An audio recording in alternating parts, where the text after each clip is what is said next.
Hey my watchers, welcome. Today we are gonna see, what if Harry Potter mastered occlumency after disappearing at age of 6? Join Patreon for early access exclusive content of Super Op stories, also contents that's too far for YouTube. You will get 400 content there, please do check that too. Please subscribe this channel, because definitely I will try my best to provide a valuable content for you all. Also check the description to support the original author for this beautiful creation.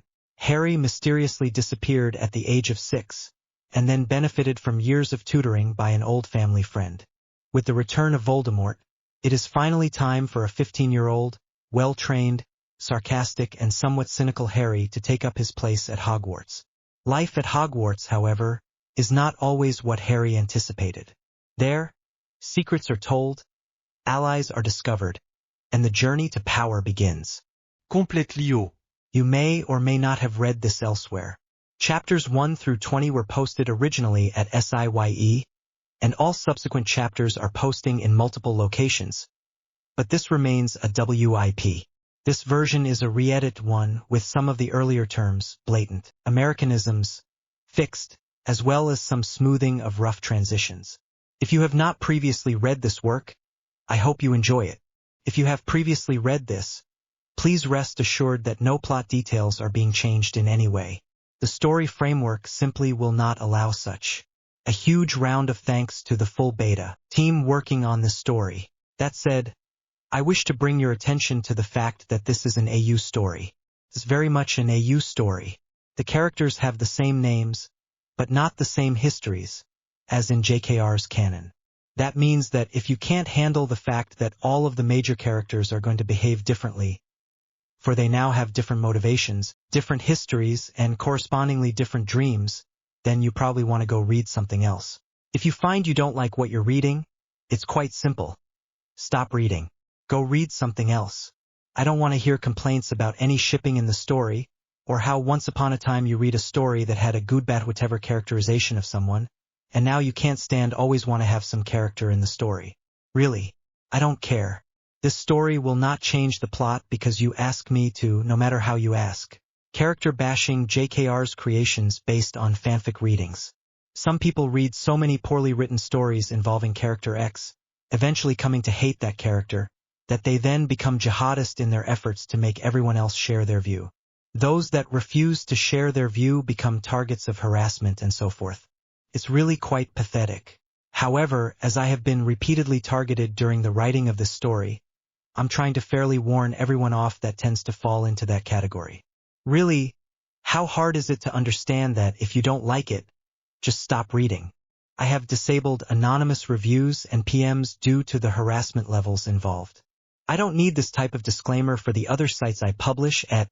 See my author page for details. Ultimately, the illusion of anonymity that the internet provides, and FNet contributes to for how they handle accounts, has led to this situation where people feel that social norms shouldn't apply to their abnormal behavior and views. Some of the chapters in the story carry ANs that are downright patronizing, but they are targeted to select groups that do the most harassment and have warning labels on them accordingly. If you're still here and still interested in giving this story a go, by all means have at. You may run across some things that feel cliché or the like, but you'll need to consider how many clichés I am reusing versus how many other stories have copied what you'll find here.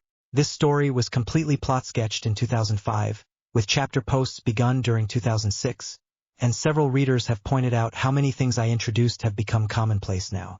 There are elements I borrow from others, but you'll see credit given when that happens. Part 1, Anger, Chapter 1, Playing Nicely with Others, September 1st, 1995. Mind if we join you? The gangly red-headed boy asked. The only occupant in the compartment, a black-haired boy in plain black robes, shrugged in reply. Thanks. The peace and quiet of the compartment was then lost as the tall redhead was followed by a bushy-haired brunette and a slightly chubby boy of medium height with dark hair. Another redhead, this one a smaller girl, and a honey-blonde girl brought up the rear, closing the door behind them. After a few moments of chatter and confusion as trunks and other things were stowed away, the two redheads and the brunette sat across from the black-haired boy while the blonde girl and chubby boy sat beside him. Hi, I'm Ron Weasley, by the way, the redhead said, extending his hand. The dark-haired boy looked at the proffered hand for a moment, then reached out and shook it with a grip that surprised the redhead. Jerking a thumb at the girl sitting across from him, Ron said, "That's my sister, Ginny." He then pointed to the brunette beside him and said, "This is Hermione Granger. Try not to let her questions run you ragged." Everyone chuckled slightly at this while Hermione shot Ron a dirty look. "That's Neville Longbottom and Hannah Abbott." The two sitting next to him nodded in turn. The black-haired boy nodded to each of them in turn as they were introduced. "I'm Harry."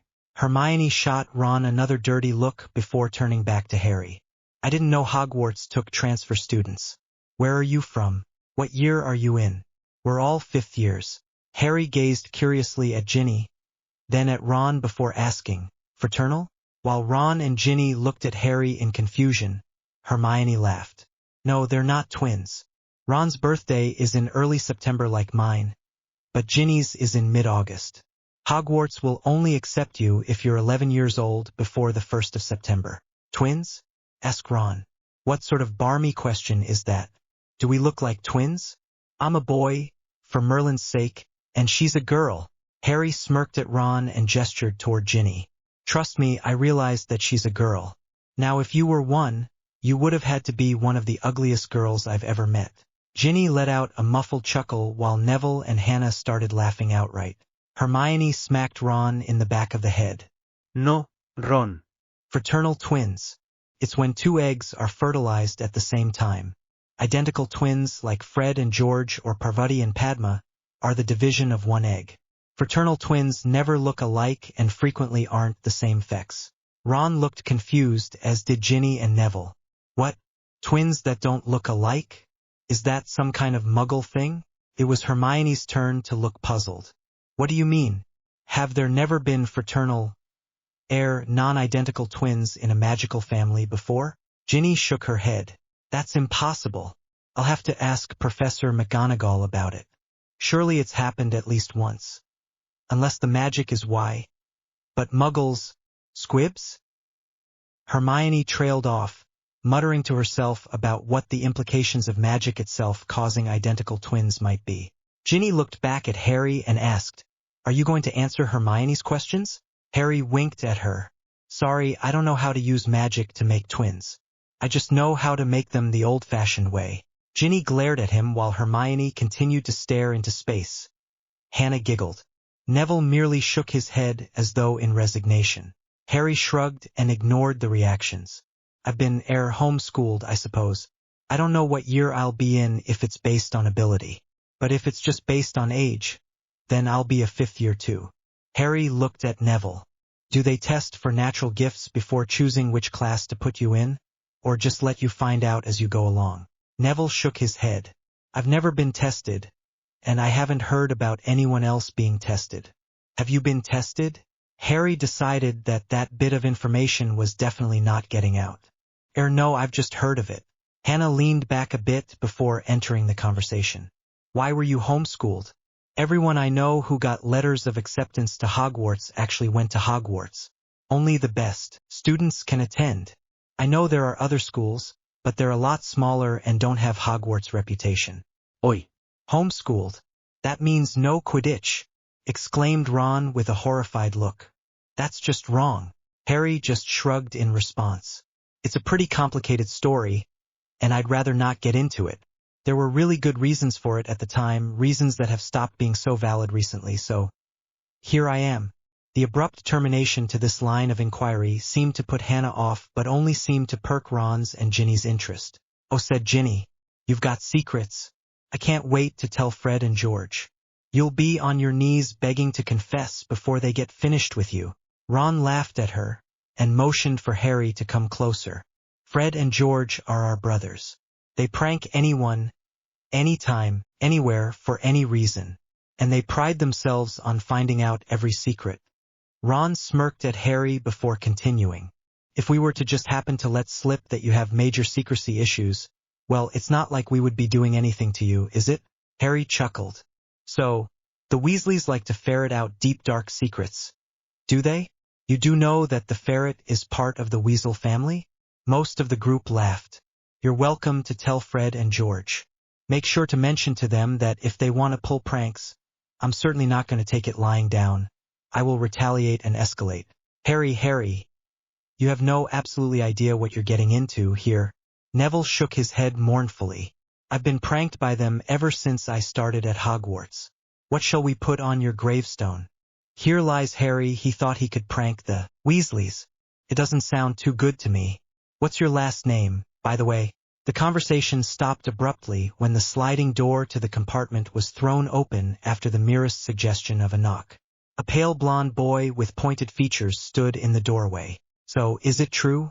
My father said that Harry Potter would finally be on the train to Hogwarts, and this is the last compartment to check. That would be you, I suppose? The boy asked, looking directly at Harry. After glancing around at the others, Harry merely quirked one eyebrow, inviting further information. Everyone else in the compartment just stared in shock, either at the blonde or at Harry. The blonde boy smiled broadly, strongly implying somehow that he knew that Harry had yet to identify himself to the others. This seemed to further shock the other students, who must have thought the blonde incapable of anything but sneering. I'm Malfoy.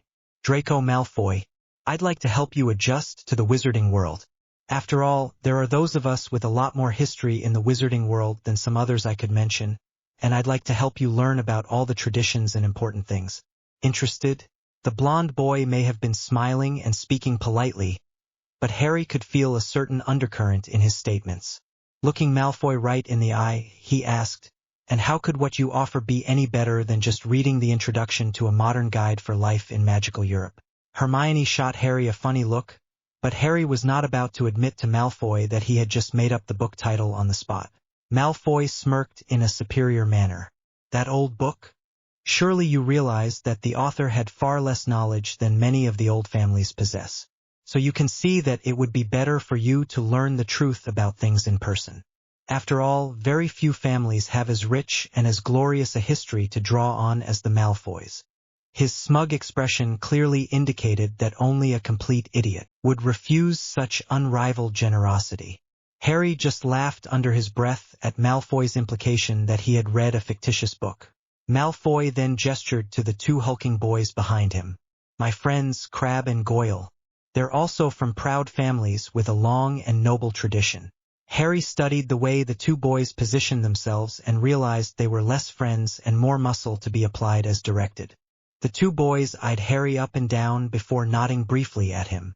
Harry wondered if they were atypical in the magical world and actually knew how to fight as opposed to just looking imposing.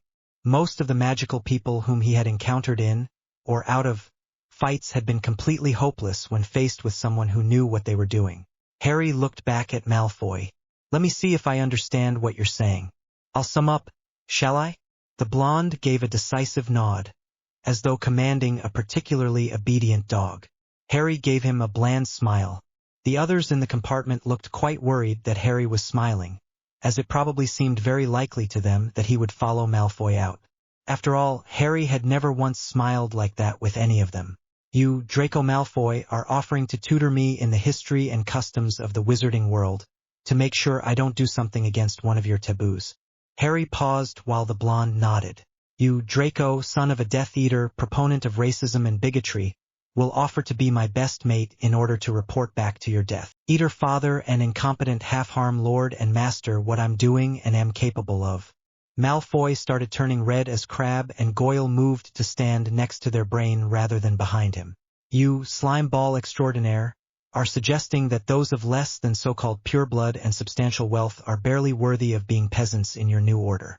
So you're also offering to try and brainwash me into your tripe-laden beliefs. I believe, after no reflection at all, that I'd have to say that's a big no in reply. Turning away from Malfoy, who had become almost Weasley-haired red in his embarrassment and anger, Harry looked at Ron and continued their conversation as though they had not been rudely interrupted. So what were you saying about Quidditch, Ron? Ron just continued to stare at Harry, slack-jawed in amazement. Malfoy hissed vehemently and ground out through gritted teeth. You'll meet the same end as your parents, Potter.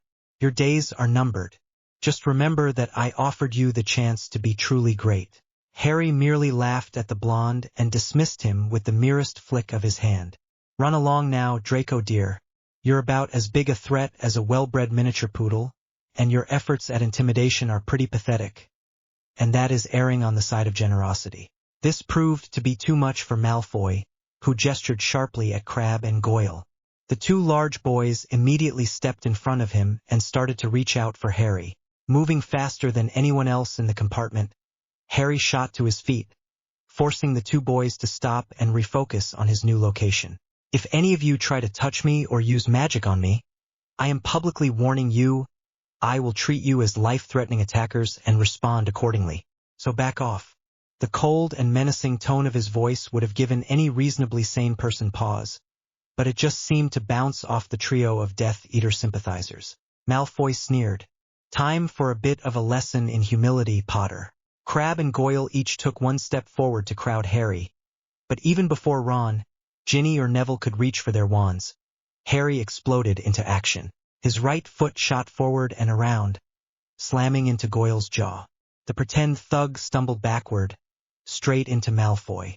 As Crabbe threw a punch, Harry deflected it and trapped it in his own right hand, forcibly drawing the arm to full extension. Harry's left forearm came down in a hammer blow and slammed through the boy's elbow, pushing it far beyond mere hyperextension. Crabbe's scream of pain as he fell was silenced as Harry's left knee slammed into the back of his head. Malfoy pushed Goyle off of him and both boys got to their feet while Harry was turning to continue the attack, leaving Crabbe to fall unconscious. Malfoy was just drawing his wand as Harry took on the other thug mockery. With a planted left foot and locked hips, his right heel shot out to the center of Goyle's face with a powerful thrust.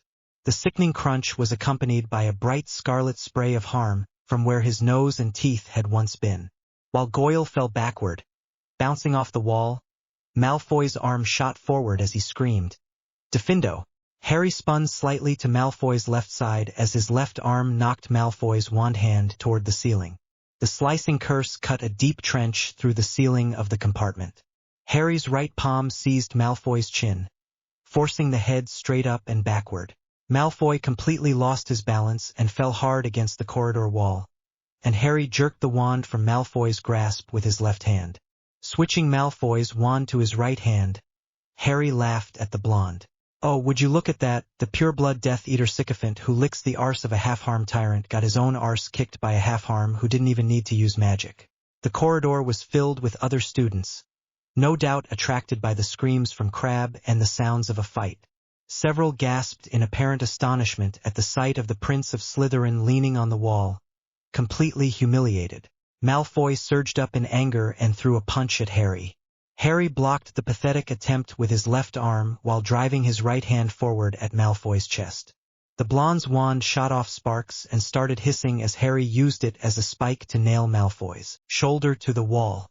The blonde boy started screaming in pain, eyes widening in horror as Harry casually snapped off the bit of wand left sticking out. Harry tossed the wand fragment at the boy's feet with a snort of disgust. "Here's your lesson, Death Eater boy. Don't try to attack me again or I promise you, I will harm you. I do hope you enjoy the rest of the trip, Draco." Harry stalked back into his compartment and threw the bodies of Crabbe and Goyle out of it. Glaring at Malfoy's piteous moans, Harry grunted in irritation. "If you don't shut up, I'll be forced to magically silence you. Stop whinging, you big girl's blouse. At your age and not your shoe size." Malfoy obviously gritted his teeth in an attempt to stop moaning in pain and just sat sniffling and breathing heavily. Harry then slammed the door closed, effectively scaring off any would-be questioners. Wiping some of Malfoy's harm from his hands and onto his trousers, he looked back at some openly surprised people in the compartment, who were clearly in various stages of shock, some even half in and half out of their seats. Harry sat back down casually. "What were you saying about Quidditch again, Ron?" You're Harry Potter?" Ron asked in a whisper. Harry just sighed, looked at them all, and flipped his hair up to expose the scar. "Blimey," muttered Ron. Ginny said something very quietly that suspiciously sounded like "eep," while Neville just leaned away from Harry looking scared. Hermione's eyes became bright and focused on Harry, while Hannah had gone as pale as a ghost. "I've read about you. You're in," Hermione began. "It's all bollocks, Hermione. Just because you read it in a book somewhere doesn't make it true, you know. I've read everything that the standard books on the subject have said about me, and it's all complete tosh. Anything you read about me specifically was totally fabricated and has no basis in reality. Harry stared at her while she slowly reddened. Sighing again, Harry concentrated on the scenery passing by the window. Look, we were getting along perfectly fine before you found out that I'm some supposed mythical magical savior. No one really knows why that event happened, and I certainly don't think it's right for me to take the credit for my parents' sacrifice. So can you all please just forget all that boy who lived rubbish? A rather heavy silence settled over the compartment. Harry sighed in resignation. He just knew that actually living in the magical world was going to be very challenging to his limited patience and tolerance for stupidity. One of these days he was going to have to let go of his frustrations, but not today. Why didn't you come to Hogwarts before? Hermione asked slowly. Harry just shrugged as he was rapidly becoming accustomed to doing and repeated himself. I already told you that it's complicated. Maybe someday we'll talk about it, but maybe we won't. Harry decided the safest place to rest his eyes was on the ceiling. That way, he was less aware of the intense scrutiny of the other people in the compartment. Harry? Ginny asked quietly. Yes? How did you learn to fight like that? Harry could hear the indrawn breath of several of the students. I've been in training for years. Something in general called martial arts, but my particular fighting style is aikijujitsu. It's what the traditional Japanese samurai trained in a long time ago. The silence permeated the compartment. Harry? Ginny started again. Is it possible, would you consider, teaching that? Ginny paused before continuing in a rush. I'd really like to learn. Why? Harry asked, still staring absently at the gash in the ceiling left from Malfoy's curse. Based on the depth and length, Harry suspected it would have been fatal to more than just had he not knocked Malfoy's arm out of the way. A sudden rustling of shifting bodies caused Harry to look back at the other students. Everyone seemed distinctly uncomfortable. Ginny was staring at the floor, and Hermione looked a little scared. Ron was clearly trying to figure out how to talk about something when Neville spoke up. There have been a lot of altercations over the past 4 years. There is a professor who is less than fair, and he's the head of Slytherin House. No matter how physically aggressive his students get, he will never punish them, and the headmaster just ignores the problem. Neville shrugged awkwardly. If we try to fight back with magic, we get into trouble. A couple of times when we've been a little physical in response, we haven't been reprimanded. Problem is, none of us really know how to fight very well. Harry looked closely at the eyes of each student. He saw mostly despair and frustration, but there was a glimmer of hope. You want me to teach just you lot? Harry asked. Hermione shuffled her feet and cautiously replied, well, Malfoy and his crew kind of run over everyone else as well. Would you consider teaching others who want to learn too? Harry put his head in his hands and sighed again.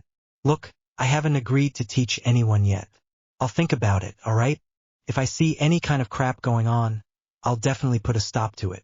I think I can handle Draco and his cronies. If Snape is such a problem, he's likely to be hard to work around. I'll think how to do that. Good enough for now? Ginny smiled weakly. We'll ask you again in a few days, shall we? Harry nodded briefly. Can you tell me just how far this problem has gone? He asked. Now everyone except Harry was looking at the floor. Harry made an executive decision to wait them out and resumed his intense study of the ceiling damage. Well, Ron started quietly. A lot of us have learned to travel in groups. The pure-blood supporters are left alone, but almost everyone else. Ron tapered off, looking out the window. Neville picked up where Ron left off. There are rumors of beatings or, overly affectionate advances, you know? Harry looked at Neville impassively. Neville appeared a little ashamed about the situation. We've complained to the professors, to the heads of our houses, but nothing ever really changes. Last year, well, people who complained ended up making a lot of involuntary visits to the hospital wing. Neville rubbed absently at his left arm, which made Harry think he had suffered some of the more aggressive behavior himself. Harry looked directly at Ginny, who was still looking at the floor. Ginny, She glanced briefly at Harry before averting her brown eyes again. Ginny, please look at me. Ginny, with visible reluctance, lifted her gaze to Harry, her face blushing slightly. Why haven't you fought back in other ways? Ambush? Physically kicking the living crap out of them? Sabotage? Anything? Ron opened his mouth, as did Hermione, but Harry shot his hand out, palm facing them. Harry only wanted to hear Ginny's response. A sharp rapping on the compartment door caused everyone to look at the door, where a pretty Asian girl was looking through the glass. Ginny got up and opened the door. Cho, she said while nodding briefly. Cho stepped in and glanced at everyone before settling her gaze on Harry. You're Harry Potter, yes? She asked hesitantly. Harry glanced at the shiny badge on her robe and realized that she must be some kind of authority figure among students. Nodding briefly, he waited to find out what was coming. Look, regardless of what I feel about it, I've been ordered to come and collect you for what you did to Malfoy and his boys. You've got to come with me, okay? Harry shrugged, waved vaguely at the other students and followed Cho to the front of the train. As the door was closing, Harry heard Hermione asking Ron, what were those silver emblems on the shoulders of his robes? Harry smirked, looking forward to how the headmaster was going to explain to his students what was coming. The staff was already aware of his arrival, and Harry was pleased to see that some of his preparations would be coming in quite handy within a few hours. He was somewhat surprised Malfoy had ignored the embroidered mace on his left shoulder and the dagger on the right, given all his prattling about tradition and history. As Harry passed several compartments, he noted the many grinning faces. Several students looked up as he passed to give tentative nods or smiles. A pair of twin red-headed boys gave him a thumbs-up gesture and a mocking salute. Cho, wasn't it? Harry asked the pretty girl. She looked at Harry and nodded. I thought people were anxious or hesitant when I watched them milling around on the platform, but now they all seem to be smiling. Why?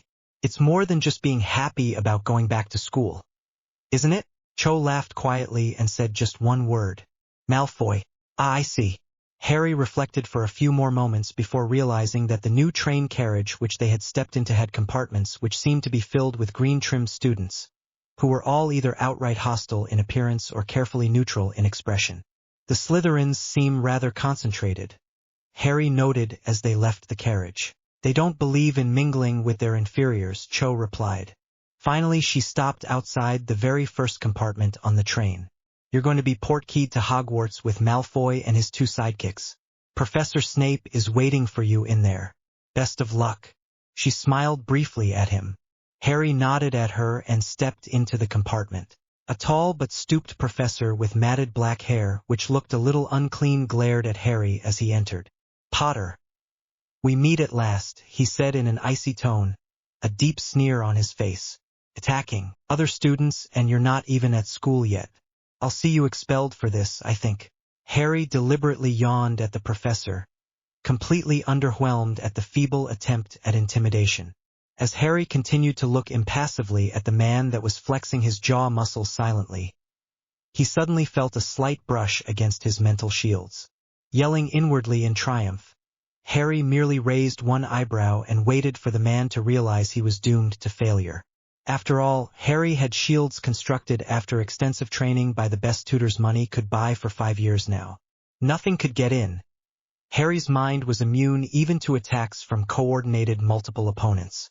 Glaring hard at Harry, Snape apparently gave up his efforts and pointed to the rope which connected the 3 injured and unconscious students. Take hold of the portkey. We're going to Hogwarts now. Harry shifted his gaze to the tall man with a shaved head and dark skin standing in the corner. Snape briefly flicked his eyes in the same direction. Or Shacklebolt will be accompanying us. You didn't think a vicious harm on students would go unpunished, did you?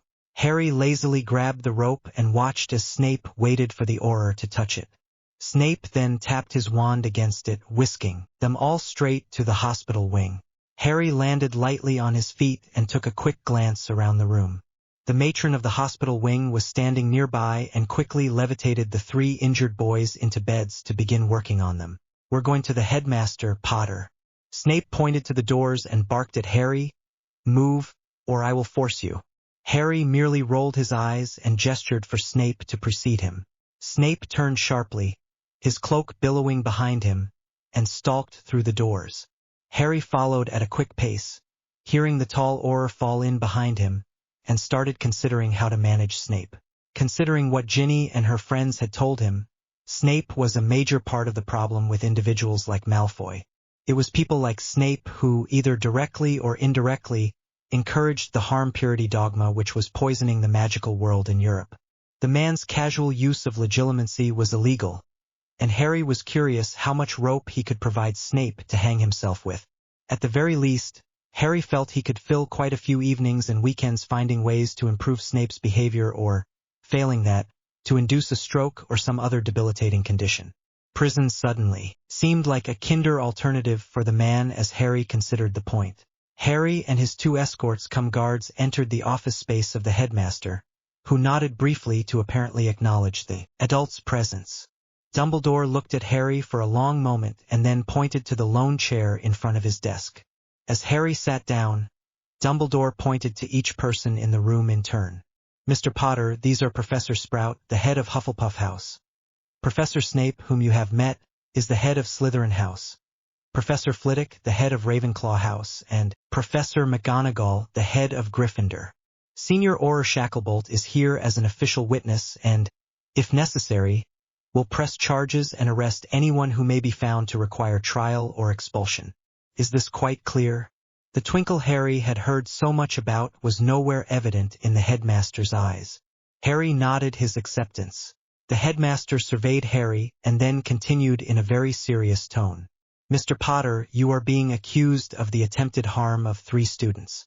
You will be charged and arrested if you cannot justify your actions to us. Snape looked ready to harm with his bare hands. Headmaster, there were witnesses. Why are we even having this discussion? Potter should be expelled. His wand snapped, and charged with attempted harm.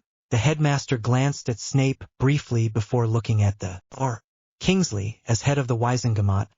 I would like to request that you commit your memories of these events to a judicial pensive for later examination by the full Wizengamot in case any trial may be necessary.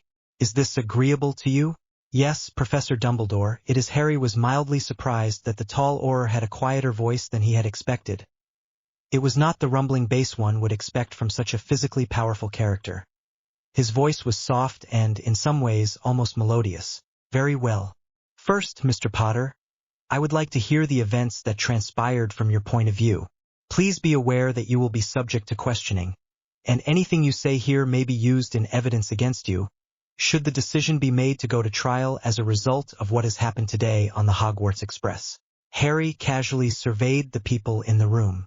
Sighing slightly, Harry thought it was high time to start cleaning up things around Hogwarts. Headmaster, before I do that, I would like to officially confirm what Hogwarts will do to any student who makes an attempt to violently harm another student.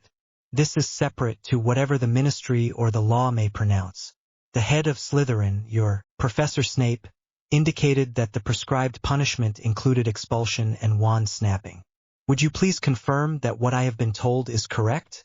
Dumbledore looked momentarily surprised before his features settled back into a blank mask. In turn, each of the respective heads of house agreed as Dumbledore asked their opinions. Any student found guilty of such an offense would be expelled and their wand snapped if found guilty. Snape seemed to be positively gloating. Okay, now is that just for today's little scrum, or would that apply to all students at all times when they are officially in the care of Hogwarts, be it on the train, field trips, classrooms, or whatnot?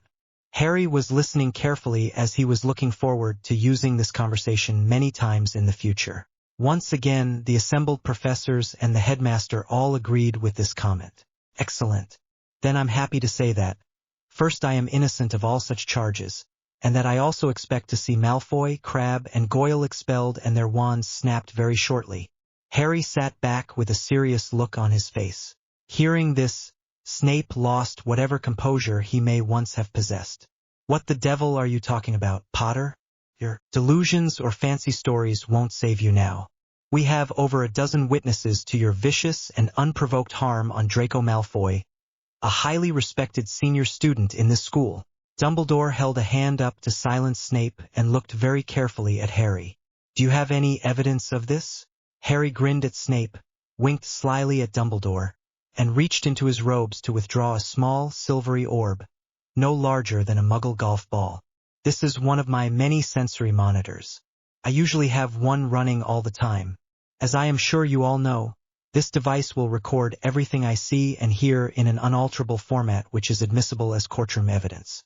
Harry paused here to savor Snape's rather sallow complexion growing even sallower. Few people seem to recall that these monitors also record magical activities, such as the signature of spells cast. Correct me if I'm wrong, or Shacklebolt. But is it not the case that most Aurors carry these whilst on duty and surrender them to the department at the end of every shift? Shacklebolt stirred slightly. In the case of Senior Aurors, yes, you are quite correct. However, most Junior Aurors do not carry them, as the time it takes to review so many monitors is considered an excessive drain on manpower within the department. Aurors on special assignments, such as investigations, are an exception to that general rule, however. We use them because, unlike pensive memories, they cannot be altered or tampered with in any manner which does not visibly alter the sphere. Harry nodded politely to the Auror. Snape was now chalk white, and Dumbledore's eyes had recovered some of their legendary twinkle. Harry handed the sphere to the Auror and asked him, "Could you please verify that this sphere remains unaltered and confirm to us that it has not been tampered with?" The Auror spent several minutes examining the sphere closely and casting a series of spells on it. It was clear to everyone in the room that all the tests were negative and that the sphere was in perfect condition. Shacklebolt handed it back to Harry. "It's fine. No tampering has taken place. My own sensory monitor has recorded these tests, and I would like to request that you allow me to copy yours when this meeting is finished." Harry nodded in affirmation. Pulling out his wand, he set the sphere on the edge of Dumbledore's desk and then looked directly into the headmaster's eyes. "I started this recording when I arrived outside the entrance to the King's Cross station. I will now play it back. I beg your indulgence, as I've never learned how to speed up the playback, so unless someone here knows how to skip to the relevant place, we're going to have to watch about 30 minutes of unrelated activity before the events under investigation transpired." Dumbledore pulled out his own wand and smiled at Harry. "Please allow me, Mr. Potter. With your permission, I can adjust the playback rate. Just tell me when the events will begin to unfold." With a flick and jab of his wand, the sphere projected a scene of bustling Muggles in front of King's Cross Station. As Dumbledore made erratic motions with his wand, the playback accelerated to nearly 10 times normal rate. Harry watched passively until the train got underway and then motioned to the headmaster. "If you could slow it down a bit, it won't be long now." Dumbledore dropped the playback rate to a mere thrice normal, and Harry tried to recall the conversation on the train. "Right about now, sir," Harry said, "if you would be so kind." Dumbledore gave a final flick with his wand and the sphere returned to normal, projecting what Harry was seeing as well as hearing. Those assembled watched in silence as Malfoy and his followers attacked Harry, despite his public warning, and how Harry defeated each of them soundly. When Malfoy sprang up to continue the attack and Harry drove the wand into his shoulder, Professor Sprout let out a short gasp. Immediately after playback, Harry slammed the door to the compartment closed. Harry looked at Dumbledore. "Please stop it here, but don't reset the playback. There will be more we need to discuss after we deal with your expulsion of Draco Malfoy and his cohorts." Meanwhile, Snape was staring at Harry and Dumbledore with his mouth open in shock like a fish out of water. Shacklebolt showed no emotion, but Harry had the distinct impression that he was privately quite entertained. Dumbledore, however, was closely watching Harry, and while his mythical twinkle was not immediately apparent to a casual observer, there was no doubt that some of that twinkle was definitely present. "Well," the headmaster started, "it seems that Mr. Potter was defending himself from a vicious attack. It seems to me that Mr. Potter is quite correct. Based on our earlier agreement, Mr. Malfoy, Mr. Crabbe, and Mr. Goyle should face expulsion and wand breaking.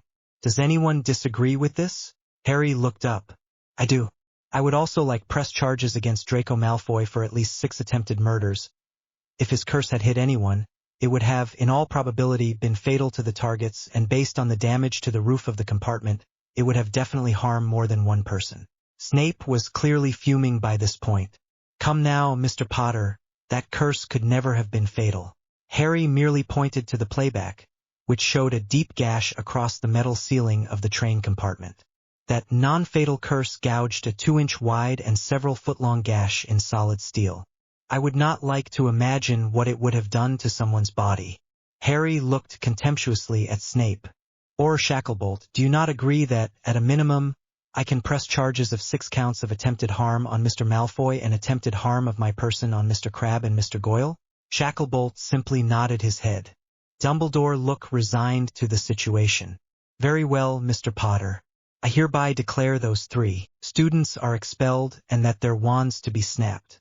Furthermore, I remand them into the custody of Auror Shacklebolt for processing as soon as this meeting is over. Is there anything else related to these events which we need to deal with, or may we release Auror Shacklebolt now? Dumbledore was looking expectantly at Harry, as though there was nothing else to be discussed. Harry looked at Snape with a large, fake smile. Oh yes, there is one other thing. Auror Shacklebolt, is it still the law that any attempt to use legilimency on another without their consent or a direct order from the Wizengamot is an offense punishable by at least a 1,000 galleon fine and a week in Azkaban? Snape became motionless, as the Auror gave Harry a hard stare. It is. Why? Harry smiled even more broadly at Snape. Is it also still true that to perform these acts upon a minor without said authorization or a legal guardian's consent makes the fine 10,000 galleons, the prison sentence 6 months, and an automatic restraining order for the perpetrator so that they cannot be within 50 yards on all minors when not closely monitored by an Auror? Snape was now looking frantically at Dumbledore, who was frowning sharply at Harry. Shacklebolt, however, had no choice but to reply, as his own sensory monitor was activated upon entering Hogwarts so that all of these events would be used for evidence. Yes. Are you accusing someone of these acts? Harry looked right at Dumbledore before nodding his head. Professor Snape attempted legilimency on me when I was taken to him on the train. I hereby officially declare that I would like to press those very charges against him. If you would be so kind as to advance the playback, you will see the evidence in the sensory monitor. As you all should know, legilimency will cause a unique azure blue aura to appear around the caster and an aura of gold around the recipient. You will see that Professor Snape did attempt legilimency upon me without any warning or consent, and that I am clearly still a minor as all the world is aware. At this statement there was absolute silence in the room.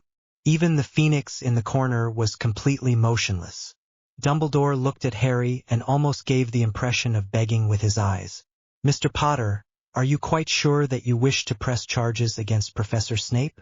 He has many important duties, many of which simply cannot be performed by anyone else. No one man is an island headmaster. Harry offered the headmaster a slight frown as he considered Dumbledore's request. I will press charges. I am asking you again, as Chief Wizard of the Wizengamot, to advance the playback to the point where your Professor Snape attempted legilimency upon me, in defiance of the law, and to bear witness to his unlawful behavior.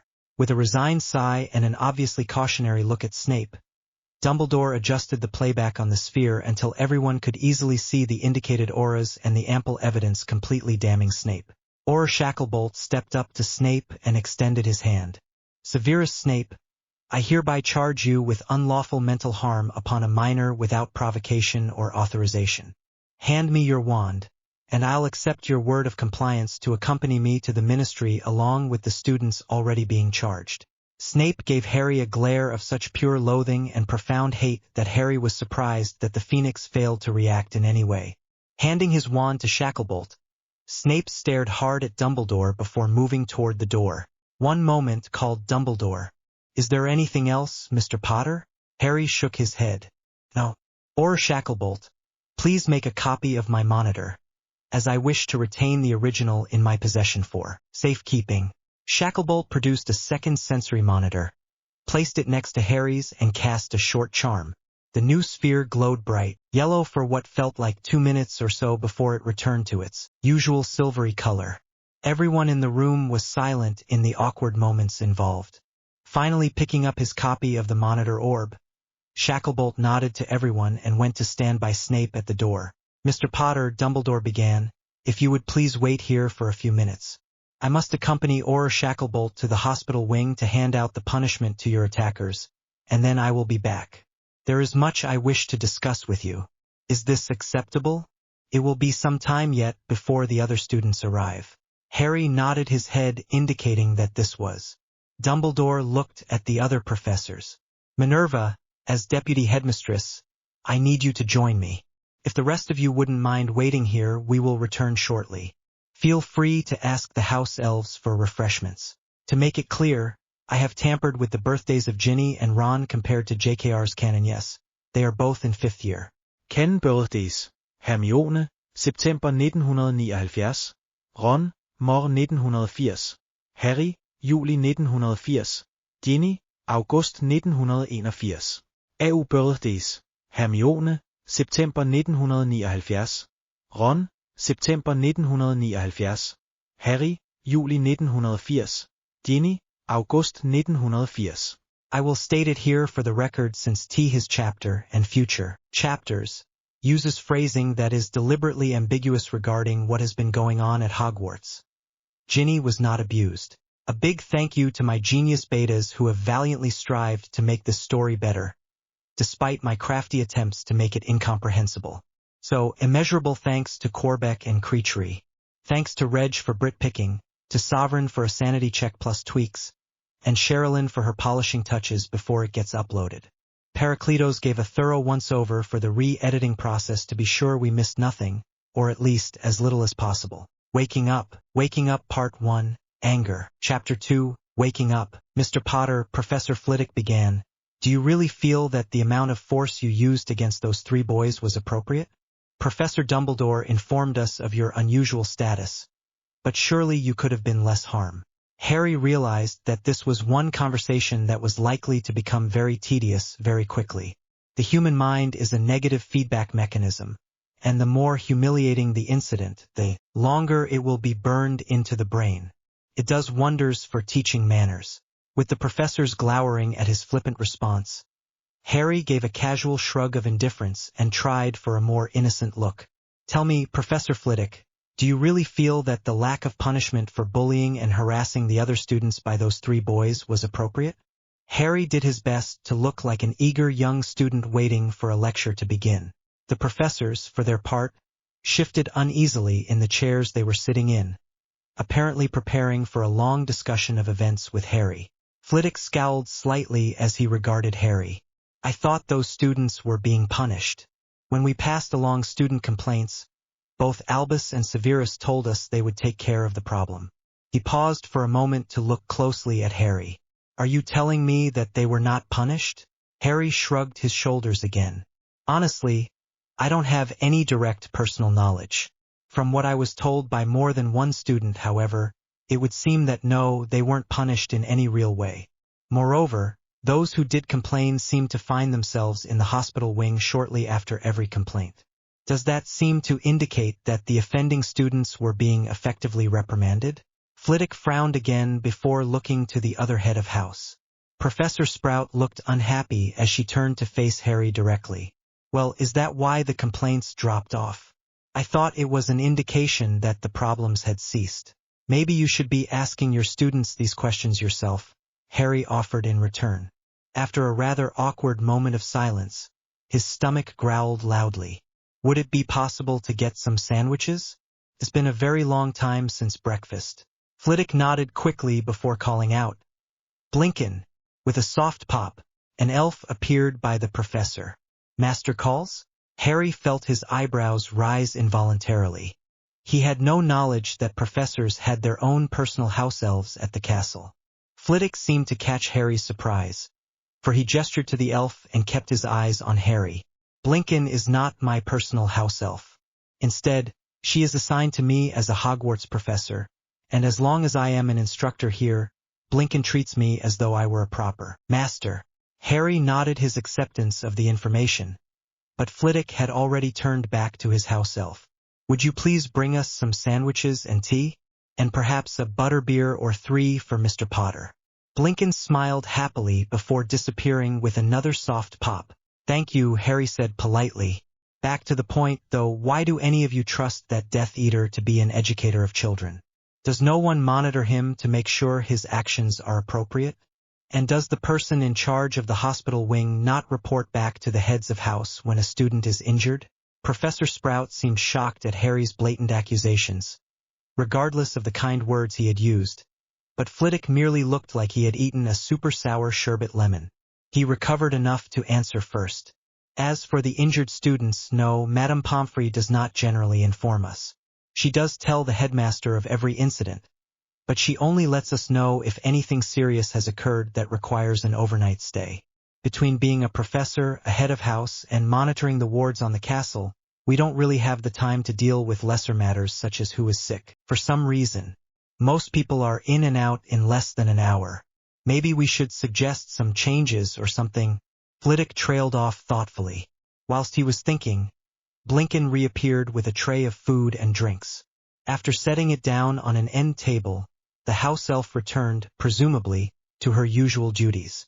Harry helped himself to 2 sandwiches and a butterbeer, letting Flitwick and Sprout talk quietly with each other for a minute or two. It seemed utterly ludicrous that a person nominally responsible for keeping track of up to 100 students would receive no notice of injuries, ailments, or other problems concerning those very students. Students here were clearly dumped into a sink or swim pool, and if what those on the train had said was true, no effort had been made to harpoon the sharks. This suggested deeper problems, and Harry was disinclined to get involved.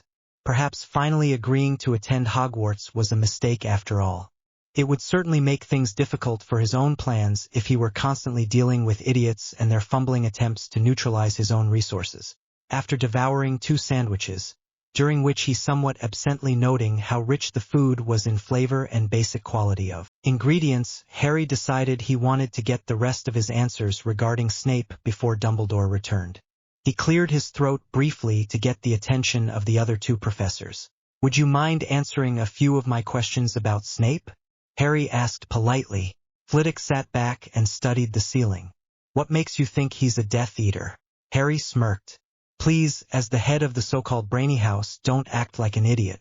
Sprout huffed and shifted noisily at Harry's flagrant disrespect, but Flitwick sighed before looking back at Harry. "Honestly, because Albus Dumbledore swears that Snape can be trusted and is a spy for our side against you-know-who. Snape seems to be bitter and twisted most of the time, but I have to say that he's first-rate at potions and their applications. I'm not sure he knows how to teach, but he does know the material better than many who are entitled to be called potions master. He's nearly as good as his original mentor." Harry slowly let his gaze move to the fireplace. "Thank you for your candid answer. In reality, the evidence of Snape being a spy goes both ways. Personally, after reviewing the evidence and many pensive memories from different witnesses, coupled with events from this summer, I don't trust him.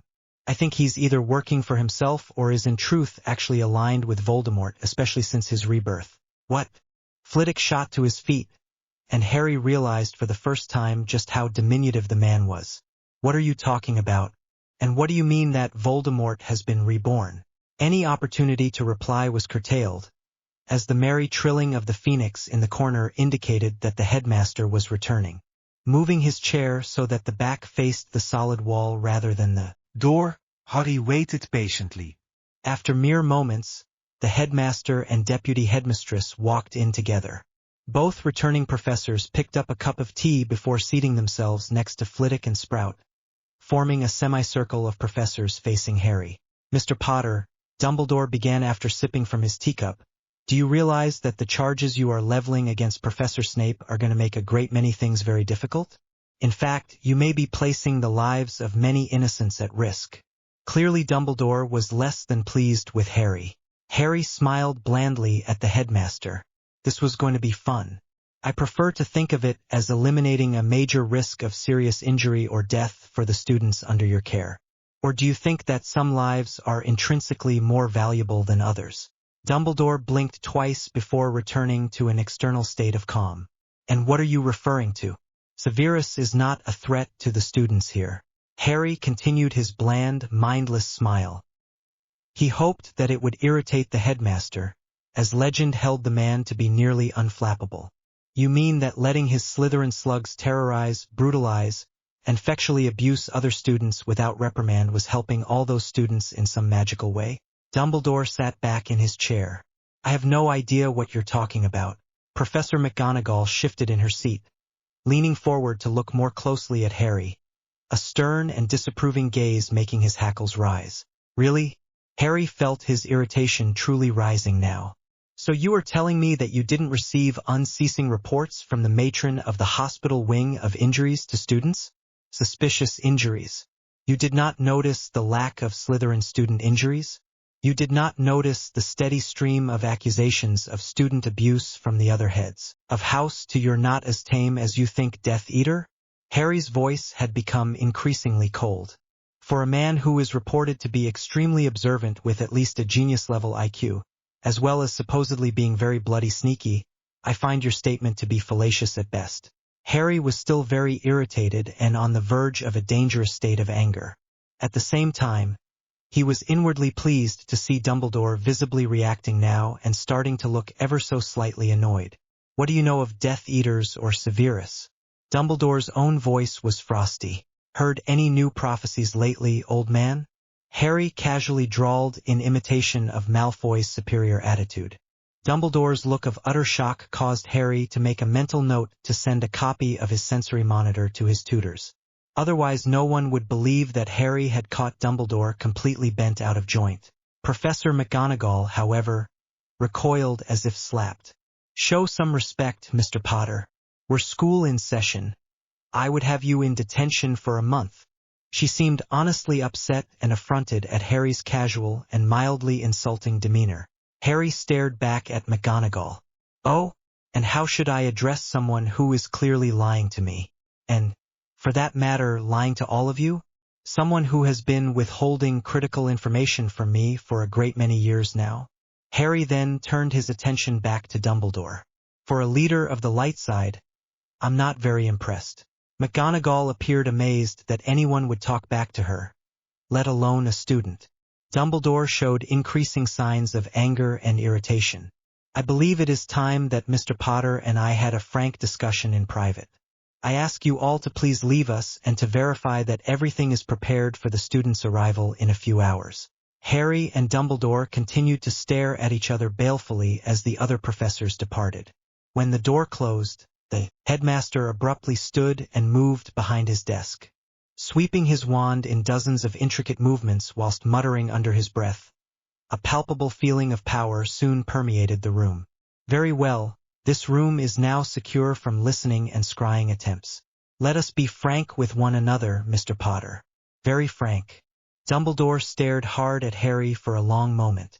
Harry merely yawned in the face of Dumbledore's ire, much like he had with Snape. Their efforts at intimidation were completely inadequate. He was quite pleased with how things were going thus far and saw no reason to change tactics. Yet, if he could keep Dumbledore on edge, perhaps he could actually pry loose some of the secrets that had been evading his grasp for the past 4 years. First, do you know what role Severus plays in things? Dumbledore peered quite intently at Harry. Harry reverted to his innocent, vacant, schoolboy look. Of course. You think he spies for you, but in reality you don't really know who he works for. Could be you, it could be Voldemort, it could be himself, or it could even be me. Isn't that fun, guessing who he supports today? Harry was almost positive that the combination of his facial expression and deliberately light voice was grating on the headmaster's nerves like nothing else in recent memory. Dumbledore remained standing and glaring at Harry. I have full faith that Severus is working for me and the side of the light. I am asking you to drop your charges against him. We think that Voldemort is coming back into power, perhaps even seeking to gain a new body. I need the information that only Severus can provide. Harry could not stop himself, as he started laughing at Dumbledore. The man's expression and naivete in trusting Snape were beyond the pale as far as Harry was concerned. Dumbledore's demeanor gradually became more angry, and were Harry easily intimidated, he might have stopped laughing sooner.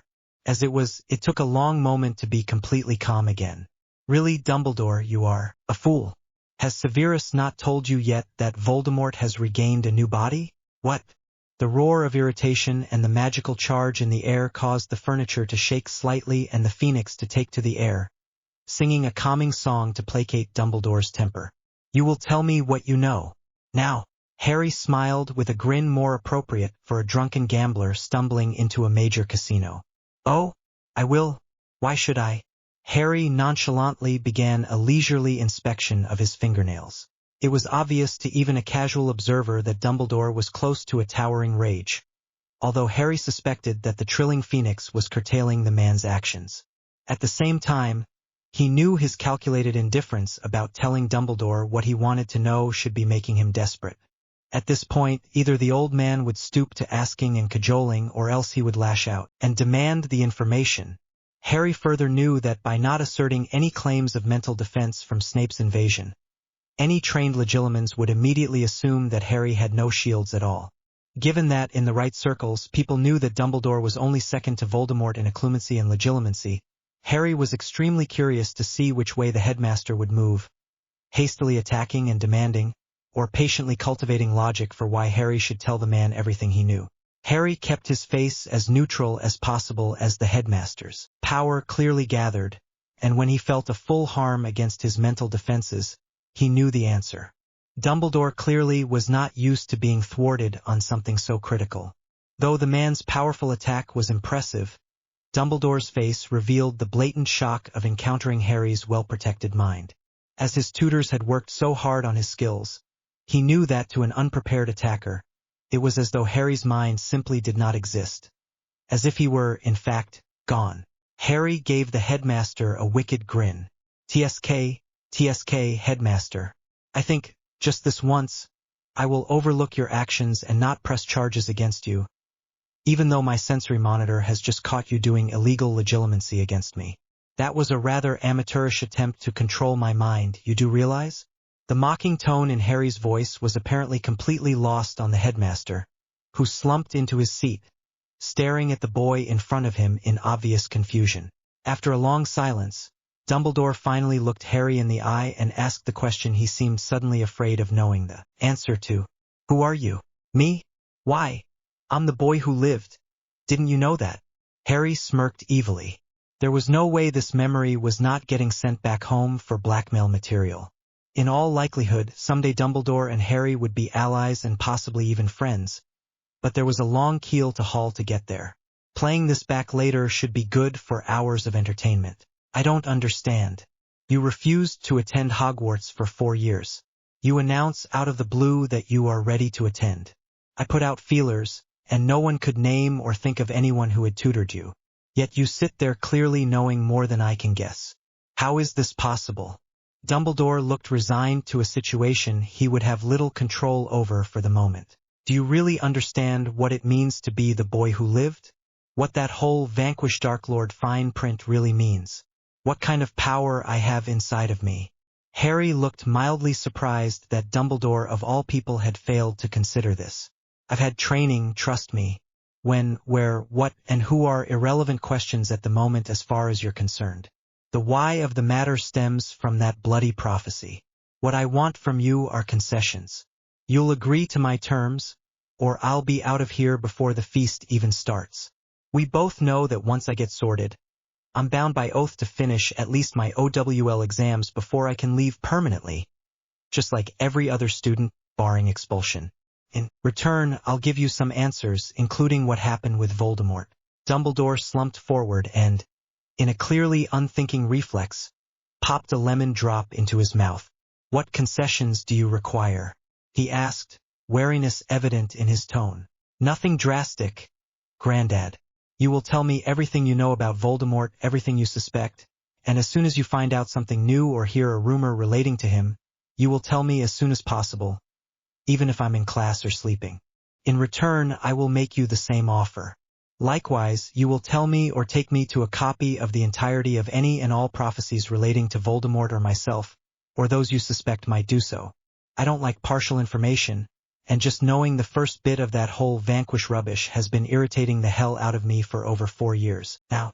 Harry sat back and regarded Dumbledore coolly. Dumbledore sat staring at Harry for a while, clearly lost in thought. All right, Mr. Potter, I will agree. What you are asking for is what I already planned to do, but not until you were older and had finished Hogwarts. Since I now appear to have little choice in the matter. Dumbledore just sighed slowly, nodding in acceptance of the demands. Harry shook his head. No, sorry, that won't work. You're too good at being clever and sneaky. I want an unbreakable vow. I will give the same in return. After all, we don't trust each other yet. We can play catch-up on Voldemort after the feast since there's likely too much information to share before then, and we still have other things to get through before I'll agree to stay here. With obviously great trepidation and reluctant frustration, Dumbledore swore an unbreakable vow to Harry, promising to inform him as soon as possible of any and all developments relating to Voldemort, and Harry reciprocated with his oath to Dumbledore. In the moments after the exchange of oaths, Harry suspected that Dumbledore had ultimately decided that there was little to be gained by hiding from this unexpected development, as Dumbledore finally regarded Harry with no particular emotion or twinkle in his eye. After slowly assuming a blank expression, Dumbledore asked, "What must we discuss next?" "Let's talk about Draco Malfoy and his friends. Why have you let them get away with so much?" Harry was genuinely curious to find out why the headmaster had permitted a clearly dangerous situation to continue. Dumbledore leaned back into his chair, tenting his fingertips as he seemed to collect his thoughts. "Mr. Potter, would you mind if I call you Harry since we'll clearly be seeing quite a bit of each other?" Harry waved his hand in an indifferent motion, and Dumbledore continued. "Harry, have you ever given someone a second chance?" "Of course." "Then why should I not give the same opportunity to those children who have been brainwashed into believing as their parents do? Do they not deserve the opportunity to learn for themselves that those beliefs are invalid? Or should we condemn the child with the parent, even though the child has never properly learned right and wrong?" Dumbledore paused, looking expectantly at Harry. Harry wanted to groan with the oversimplification that Dumbledore was making. "Tell me, headmaster, if a rabid dog bites a puppy, thus making the puppy rabid, would you think it appropriate to permit the rabid puppy to run freely amongst all the other puppies?" Dumbledore frowned briefly. "Of course not. Even if it is only a puppy, the saliva will carry rabies to all that come into contact with it. But young Mr. Malfoy and his peers are not rabid or contagious, so your connection does not work. By your own example and actions on the train, you are implying that we should eradicate someone for their acts even when they have no knowledge of the real right or wrong. That is what I cannot condone." Sighing softly, Harry thought he saw the problem the headmaster had with his peculiar vision and desire for granting second chances. "Let me suggest a different parallel, then. Would you agree that a person suffering from dementia should not be allowed weapons, for fear of the damage they might do to themselves or others?" "Certainly. And would you agree that hands, feet, elbows, sticks, knives, guns, wands, and most importantly, the human mind are all weapons that can cause extreme harm, if not death itself?" Harry slowly leaned forward, wanting to drill in his next point. "Yes." The headmaster seemed uncertain where Harry's line of questioning was headed. It was clear that though Dumbledore understood that the students were perfectly in possession of their faculties, he most likely thought they were just skewed in their beliefs. "And what would you recommend doing to a person suffering from dementia?" Harry asked. "Well, in general, you confine them in such a way as to ensure the safety of everyone, and then proceed to treat their illness, whether by therapy, potions, or something else. The primary aim is to safely contain the poor soul and to help them heal." Dumbledore started to lean forward as well, obviously curious to see what the connection would be.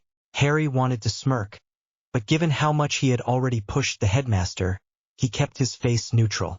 "And do you agree with the common definition of dementia, which states that it is either not being aware of one's own actions through illness, or being incapable of telling wrong from right in their own mind?" Dumbledore just stared at Harry. The phoenix on his shoulder let out a soft cry, before flying back to its perch in the corner. After some time, Dumbledore blinked and seemed to become aware of his office again. "I think I see what you are trying to convey. You believe that they are the equivalent of a specific type of dementia and should be treated accordingly." "Not really," Harry shook his head. "The problem as I understand it, and bear in mind this is based on limited observations today and comments made to me by others, is that you've set up a double standard and have no accountability in place. If they are safe enough to be students amongst the general population, then they should be treated as the rabid puppies they are, assaulting and molesting the other students, pushing their so-called brainwashing on others, and so forth and so on. If, however, you believe they cannot tell right from wrong, then they are not safe to be amongst the populace and they should be confined until therapy solves their problems, if they ever can be solved. You can't have it both ways, headmaster. You are harboring a group of students who are either rabid or demented, and they are already heavily armed with just their wands. Imagine the damage if they discover other means for inflicting pain and suffering. I applaud your aims but not your methods for trying to achieve them. Harry leaned back in his seat, gazing impassively at the headmaster. Even though Harry admitted that the man's goals were very noble, in that he wanted to offer a framework for those to learn a different point of view and perhaps change their allegiances, the horse led to water can only drink if it so chooses. Harry understood that you cannot change others by force or persuasion. In order to change, you have to want to change. The lack of repercussions to the problem cases only encouraged further assaults and cemented the abuser's sense of superiority. It had taken years to really understand some of the underpinnings of how this magical society in England worked, even with the combined minds of his muggle and magical tutors. As to whether the fundamental problems could ever be fixed, none of his mentors could agree. The situation inside of Hogwarts, however, needed to be fixed, or this next war with Voldemort would be lost, even if Harry and his group won all the battles. Dumbledore walked over to the window, obviously oblivious to the world, as he absently petted the phoenix and stared out through the thin glass. Harry waited patiently for the headmaster to truly understand the point, taking the opportunity to study the contents of the man's office. The various paintings on the wall were either staring hard at Harry or whispering to each other as they moved through the different portraits. Behind Dumbledore's large desk was a tall, wooden stool with an old wizard's hat sitting on top of it. Turning his attention to the wall of books opposite the window, Harry rose and began examining the titles, searching for something new to read. Harry caught movement in his peripheral vision when Dumbledore turned and watched Harry in front of the books. Harry let the man continue to think he was unaware of the scrutiny from across the office, only looking at the headmaster when he cleared his throat briefly. Dumbledore nodded to the extensive collection of books. Feel free to borrow any book that catches your interest. Please take only one at a time and return it before taking the next one. With regards to your views on Mr. Malfoy and the other children, I must think more on this. Perhaps your proposal is the only approach for a solution, but I hope not.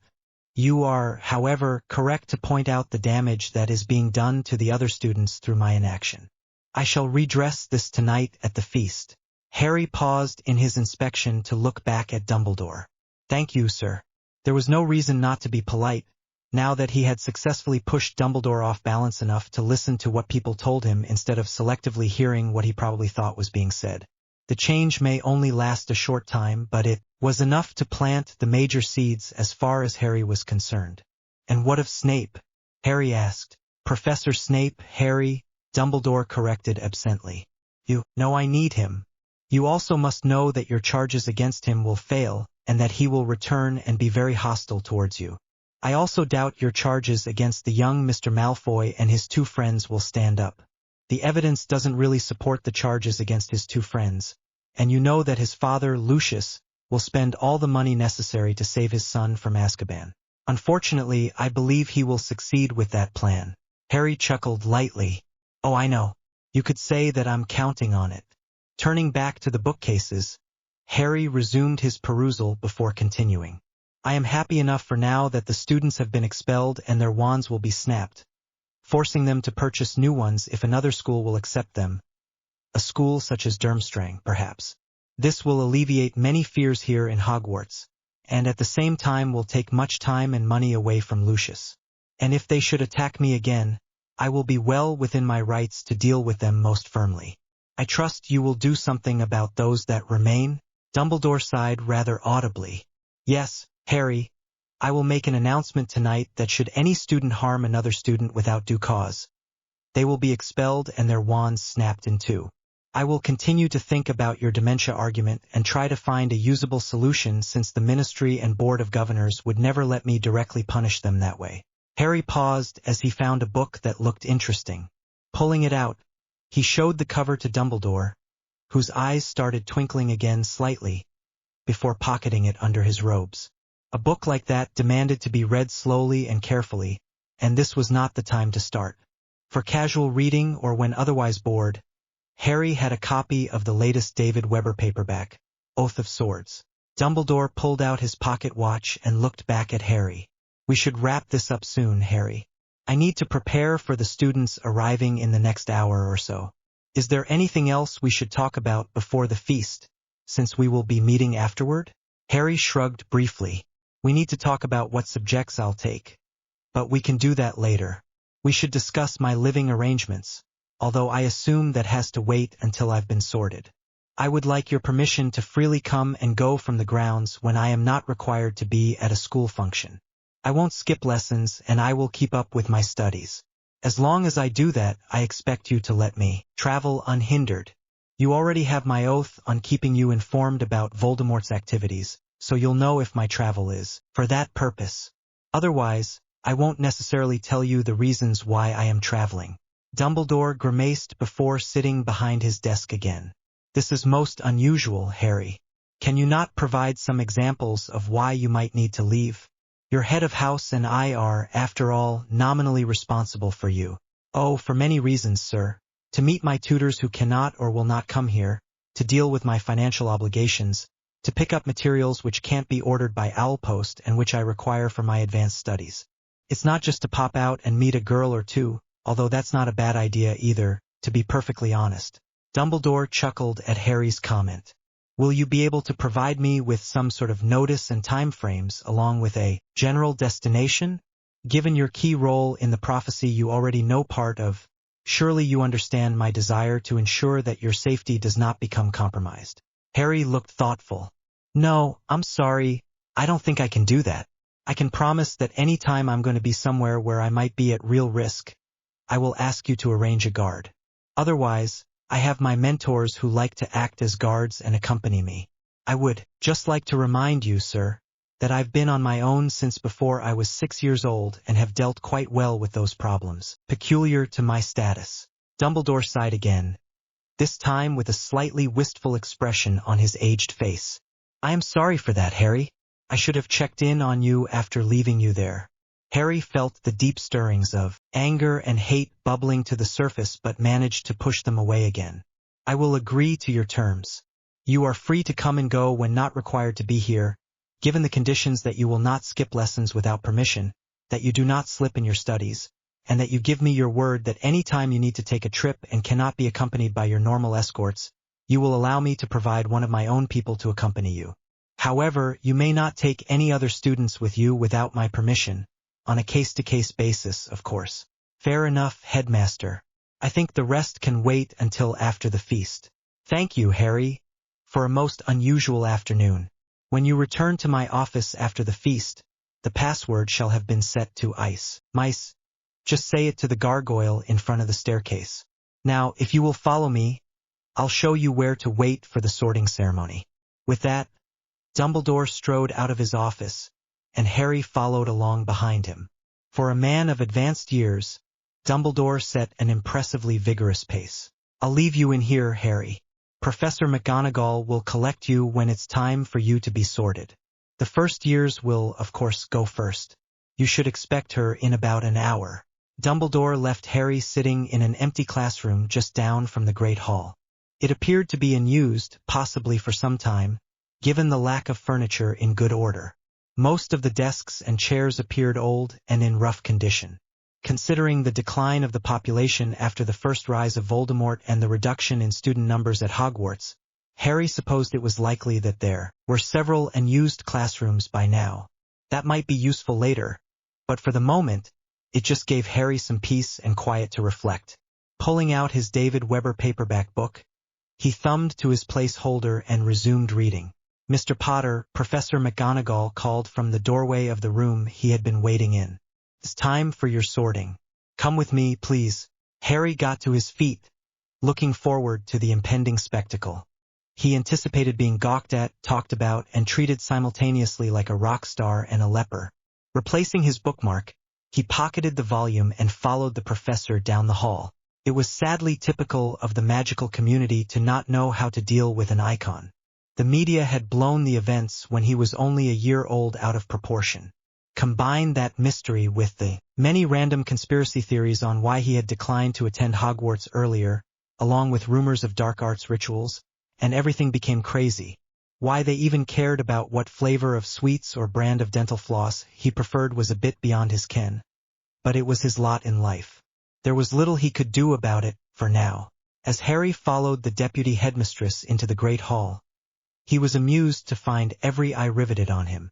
It left him with the mild urge to do something theatrical, but knowing the way his life worked, he was sure something would happen without any deliberate effort on his part. He strolled to where McGonagall pointed him toward a tall and uncomfortable-looking wooden stool whereupon perched a dilapidated pointy hat. Harry distinctly recalled that he had seen both in the headmaster's office earlier. McGonagall whispered to him as they walked past the tables filled with gawking students. "It's tradition. When I call your name, you sit on the stool and place the hat on your head. It will sort you into your house." Moving slightly in front of the stool, she turned to Harry. Her face carefully neutral, she called out loudly, "Potter, Harry." Excited whispering immediately filled the great hall. Why anyone was surprised he was there was beyond Harry, considering most people knew he was on the train after the drubbing he gave Malfoy and company. He was almost certain that others would have reported his portkeying directly to the castle with Snape. Of course, the prominent absence of the professor and the 3 students that were involved with Harry could have been fueling the speculation and whispers, but that was irrelevant. Sitting on the stool, Harry dropped the hat on his head. He waited good-naturedly for it to do whatever it was supposed to, although it seemed to be nothing to him. After a very long moment of tense silence, the brim of the hat opened and shocked everyone in the hall. Where you, Mr. Potter?" the hat asked. "You're on my head, so obviously I'm underneath you," Harry patiently replied. "Really?" the hat asked back. "Something I can help you with?" The hat became quiet for nearly another full minute. During that time, Harry scanned the students and saw that they were perfectly silent, waiting intently to see what would happen next.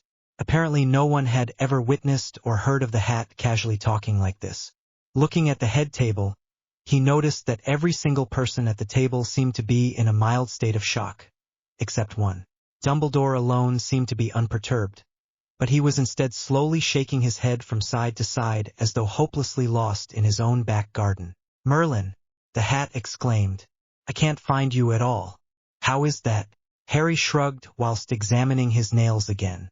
"As I don't know how you work, I'm not really the best person to ask, now am I? Have you had any occlumency training?" the hat demanded. "Quite." Harry idly pulled out the small book from under his robes and began turning to where he had left off reading. "Do let me know when you're ready to get on with this. Look, I've had occlumens under me before up to level 3, I might add, and I've been able to read them just fine.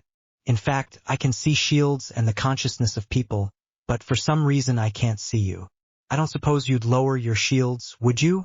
The hat seemed mildly depressed about the whole situation. Since I don't really know you and can't see your brain either, why would I want to do a thing like that? I'm at level 5, by the way." Harry felt his question was perfectly reasonable. Just because everyone else was stupid enough to put a sentient and heavily enchanted object in control of their brain did not translate to his following the same pattern of blind faith. Having found his place in the book he was thumbing through, he resumed his reading from earlier that morning. He had yet to make much progress in the book. For some inexplicable reason, he somehow kept being interrupted. "Level 5? Really? Right," said the hat. Opening the rip in its brim all the way, the hat yelled out, "Conference." Dumbledore looked surprised once again, a situation he was probably starting to find unpleasantly common today, and stood up. Walking down to the stool, he looked hesitantly at the hat. "Well, Floppy, what seems to be the problem?" Floppy dropped the volume of its voice down to a near whisper before replying. "Albus, Mr. Potter and I need to have a long talk. This could take hours. You need to start the feast whilst we chat." Dumbledore looked almost ready to cry, or perhaps curse, at this. By the rules and regulations, the feast can't start until every student has been sorted. "Can't you just sort him and talk later?" Harry was not quite certain, but he thought Dumbledore might even be starting to whinge faintly. That's fair, so long as we all agree it's a temporary sorting. He'll be properly sorted later." Does that work for you, Mr. Potter? Floppy seemed to be getting almost excited by this turn of events. In the meantime, you'll be wearing me until you trust me enough to let me sort you properly by letting me in your mind. If that means I can go eat, then yes, let's do that. Do I get to call you Floppy? It seemed a bit of a silly name for a hat, but since the hat appeared to be sentient to some extent, who was he to complain? Harry was quite hungry and wanted to get something to eat immediately. If he waited much later, it would make his evening training more difficult. Much of the workout he needed to do would be rather unpleasant on a still full stomach. Right then, you call me Floppy, and I'll announce your temporary sorting. Any of the houses have a particular appeal to you, Mr. Potter? Floppy asked. Truth be told, Harry felt no particular affinity to any of the houses, but he was going to have to choose one if he wanted to eat. It really doesn't matter. How about the one with the Weasleys? We were trying to talk about Quidditch earlier but got interrupted. That works. Floppy almost seemed to take a deep breath before it shouted out, temporarily Gryffindor. Unlike the other students, there was no burst of applause for this. Most people, even the staff, were looking at each other in confusion over the disclaimer that the sorting was temporary, especially after the initial odd behavior of the hat. Dumbledore looked at Harry and motioned him toward the Gryffindor table. Congratulations, Mr. Potter. Please join your new house for the feast. Harry, with Floppy still on his head, strolled over to the Gryffindor table. As he approached, Hermione, Ginny, Neville, and Ron slowly stood and began clapping. Gradually the entire table was clapping, and the Ravenclaws and Hufflepuffs soon joined in. The Slytherins were fairly universal in their glares. Not popular with the Slytherins after that train incident, are you? Floppy asked quietly, slowly drooping down over Harry's right ear. Meh, Harry said with indifference. Spotting an empty seat between Ron and Ginny, Harry dropped down into the spot with Ginny on his right side. Ron offered a half smile, and Ginny looked at him sympathetically for a moment, eyeing the hat that was draped over his ear with a mixture of curiosity and irritation. Harry was almost certain she was muttering about the hat under her breath. As Dumbledore returned to the center of the head table, he clapped his hands together once and announced in a loud voice, "Tuck in." Harry piled food on his plate, ignoring the many strange looks he was getting from everyone around him. Hermione, sitting across from him with Neville, looked ready to explode with questions and speculations. Harry smirked at her. "Anyone seen Snape or Malfoy?" he asked in a loud voice, a look of innocent inquiry on his face. A zone of silence descended over the Gryffindor table at Harry's question. Everyone looked at him askance before they scanned the hall, looking for the missing people. Whispered speculations started up again, but at least the focus was off Harry for the moment. "That was rather Slytherin of you, Mr. Potter," Floppy whispered. Ginny jerked back slightly, and Harry suspected she was the only other person to have heard that statement. "Tell me, Floppy," Harry whispered back, casually pouring some juice for himself at the same time. "In all of your 1,000-odd years of sitting on little kids' heads, did you ever not sort someone into one of the 4 houses? I mean, doesn't that get old? I doubt most people really can be identified by such a trite idea as bravery or cunning or raw intelligence or basic loyalty. Most people should be a mix. Why can't you sort someone into multiple houses? Or better yet, no house? Isn't there something more to life than a label? Could you just make up a new house and call it Floppy Hat? Or something?" Ginny looked at Harry thoughtfully as Hermione leaned in closer, probably trying to hear the conversation accurately. Ron blissfully stuffed his face with food as fast as he could and was obviously paying attention to nothing else. Neville was watching Hannah with a slightly wistful expression on his face, seemingly lost in his own mind. Harry would almost swear that Floppy chuckled. "Now that's an interesting question, Mr. Potter. A big thank you to my genius betas who have valiantly strived to make this story better, despite my crafty attempts to make it incomprehensible. So, immeasurable thanks to Creachery and Corbeck. Thanks to Reg for Brit picking, to Sovereign for a sanity check plus tweaks, and to Sherilyn for her polishing touches before it gets uploaded. Paracletos gave a thorough once-over for the re-editing process to be sure we missed nothing, or at least as little as possible. Declarations. Part 1, Anger. Chapter 3, Declarations. With a noise that Harry would later swear sounded distinctly like a burp, Floppy turned into a sombrero big enough for 3 to get shade under. To complete the look, the sombrero was a garish red, as though it was mocking the house with whom Harry was currently sitting. 2 long ties came down and wrapped themselves under his chin. A small tear opened up on the right strap near his ear. "You're the first person to ever ask me about that, Mr. Potter." Harry shuddered slightly, as everyone at the Gryffindor table stopped eating and stared at the hat on his head. Laughter slowly started ringing out across the great hall, and next to him, Ginny choked on her pumpkin juice, slapping her back slightly harder than was strictly necessary. Harry gave her the evil eye before giving it up as a bad job. Harry pulled out his wand and turned his spoon into a moderate-sized mirror sitting on the table. Staring closely at the reflection on his head, he let out a slow sigh. "You do realize no one here has been to Mexico other than you and me, right?" Floppy made an inarticulate sound before twisting into itself and turning into a tricorn hat similar to what colonial warriors wore during the 1700s. Its color was more orange than red. "England lost the war with the American colonies. Hasn't anyone told you?" Harry was almost certain he heard burping now. The hat almost seemed to melt before shimmering back into a harm-red bowler hat. All right. There's no need to imitate that idiot Fudge." Harry was acutely aware that Hermione was watching the hat with slightly glazed eyes, a bit of shepherd's pie slowly falling off the fork suspended halfway to her mouth. Ginny was giggling almost non-stop, and Ron had finally given notice that he was aware of what was going on in the world around him by blinking owlishly. With one last heave, Floppy made a rrrrrrrp sound as it reverted back into a battered old wizard's hat, listing precariously over Harry's right ear. "What was the point, Mr. Potter, of that little spectacle?" Floppy asked. Harry paused to consider the question, absently returning his spoon to its normal state. Ginny was still giggling like mad, her eyes screwed shut, while Hermione was still staring with what Harry would swear was naked lust at the powerful magical artifact on his head.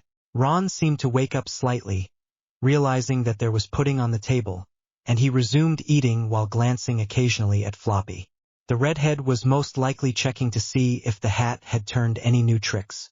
Neville was rather passive, eating quietly and for the most part seeming to ignore Floppy, keeping a weather eye on 2 red-headed blokes further down the table. Harry reflected on what Floppy was trying to ask of him. Clearly the question was about something more than the surface appearance of the hat. Aside from the notion that people see or hear the label and make an association based on it. Bowler for fudge and stuck-up idiots in general, the sombrero for hot days and lazy moments, that silly army hat for fighting, and the wizard hat for everything magical? Floppy seemed uninterested in his response. "Think about it, Mr. Potter. The answer to your sorting question is there." Hermione leaned forwards and hissed, "How do you do that, Mr. Floppy?" Floppy twitched briefly. Who's that?"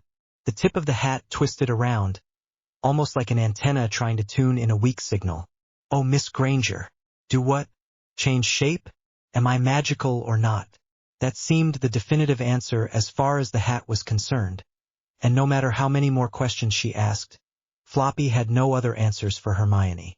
Harry used the respite provided by Hermione's frustration to actually eat some of his meal while considering the possible meanings of Floppy's actions. Ginny had managed to get her giggles under control and was eating again, letting out random snickers with sidelong glances at Harry's head. Ron, meanwhile, appeared to be slowing down in his food vacuuming maneuvers. Harry also realized that as most people finished their dinners, they were beginning to stare at him again. It was quite annoying, really, that no matter what he looked like, what he did, or where he did it, people in this world would always react to his name or his scar. Even the people he had been talking to on the train, the same ones around him now, initially reacted like adolescent fans, although by now they seemed to have got over the first shock. He was almost certain that he could slap his name on dragon dung, and it would sell faster than Honeyduck's best chocolate bars, on sale now. The whole concept of a sentient hat, with clearly unknown magical powers, changing shapes while adorning his head felt so typical of his life. He just seemed to blunder from one manic event to another when all he really wanted to do was sit back and relax somewhere with a good book or at least a decent historical program on the telly. Of course, the fact that he just happened to also be the mysterious boy who lived meant that he could never have such a simple life, assuming he stayed in the magical community. The idea of just transplanting his scar and hair upon some unsuspecting bystander and letting them deal with the idiocy was a temptation that he was unable to completely suppress. Even the idea of just becoming someone else for a day. Harry felt a moment of surprise, as though the proverbial light switched on in his brain. Whipping his wand forwards, Harry drew an intricate pattern in the air, thrust the tip of his wand through the center and said, "Tweet, tweet." Hermione's mouth formed a silent O, as a nimbus of gray light radiated off of Harry's body and clothes, including Floppy. The absolute silence that descended around him let Harry know that his aura-silencing charm was working just fine. Harry promptly ignored the rest of the people in the hall, closing his eyes and concentrating on his senses to let him know if there was danger. Gryffindor hasn't always been known as the home for the brave. Has it, Floppy? Harry knew the answer, but he was a trifle unclear how he knew. Very good, Mr. Potter. As a matter of fact, no, it hasn't. You sing a song extolling the virtues of each house prior to the first year's sorting, as I understand it. Do you change the association with each house? Slowly, yes. I can't just up and say that this year Slytherins are brave and Hufflepuffs are cunning. Now can I? Takes a longer view, Mr. Potter. The hat is just a hat, regardless of shape or utility. The house is just a house, not some clique of the stated attribute. It's a place to live, to meet people with similar values and hopefully grow a bit, but not where everyone is brave or cunning or some other label. Harry felt the rightness of the statement, but there were many open questions. So the stated sorting bravery, brains, loyalty, sneakiness, that's just superficial, a cover to keep people from asking questions, isn't it? You might be on to something, Mr. Potter. Floppy almost sounded smug, although Harry was less than positive he could read meaning into the hat's speech patterns. For all he knew, Floppy was exasperated with his lack of intelligence and was just humoring him. Right, so that explains why someone as cunning as a flobberworm wound up in Slytherin. I fail to see how Malfoy could ever be thought of as sly, cunning, or sneaky. What with the stories I've heard over the years and his actions on the train. Harry let his sentence taper off meaningfully. Yes, well, not everyone can be what they want to be, now can they, Mr. Potter? There's more to this, I can feel it. Godric wasn't known for his bravery, was he? Nor was Salazar some evil snake plotting to take over the world every night. Harry knew this was a tangent, but it might help him resolve Floppy's little puzzle. Ideas change with time and values change as well. As human beings, our perceptions of life evolve and our society is forced to adapt to fit the new standards. Conflicts arise from the old battling the new. Harry felt like he was facing a brick wall. The answer was there, just on the other side, but he had no idea on how to approach it. I think that's enough for now, Mr. Potter. The answer will come to you. Just give it some time. You'll get there in the end. Floppy twirled his tip slightly.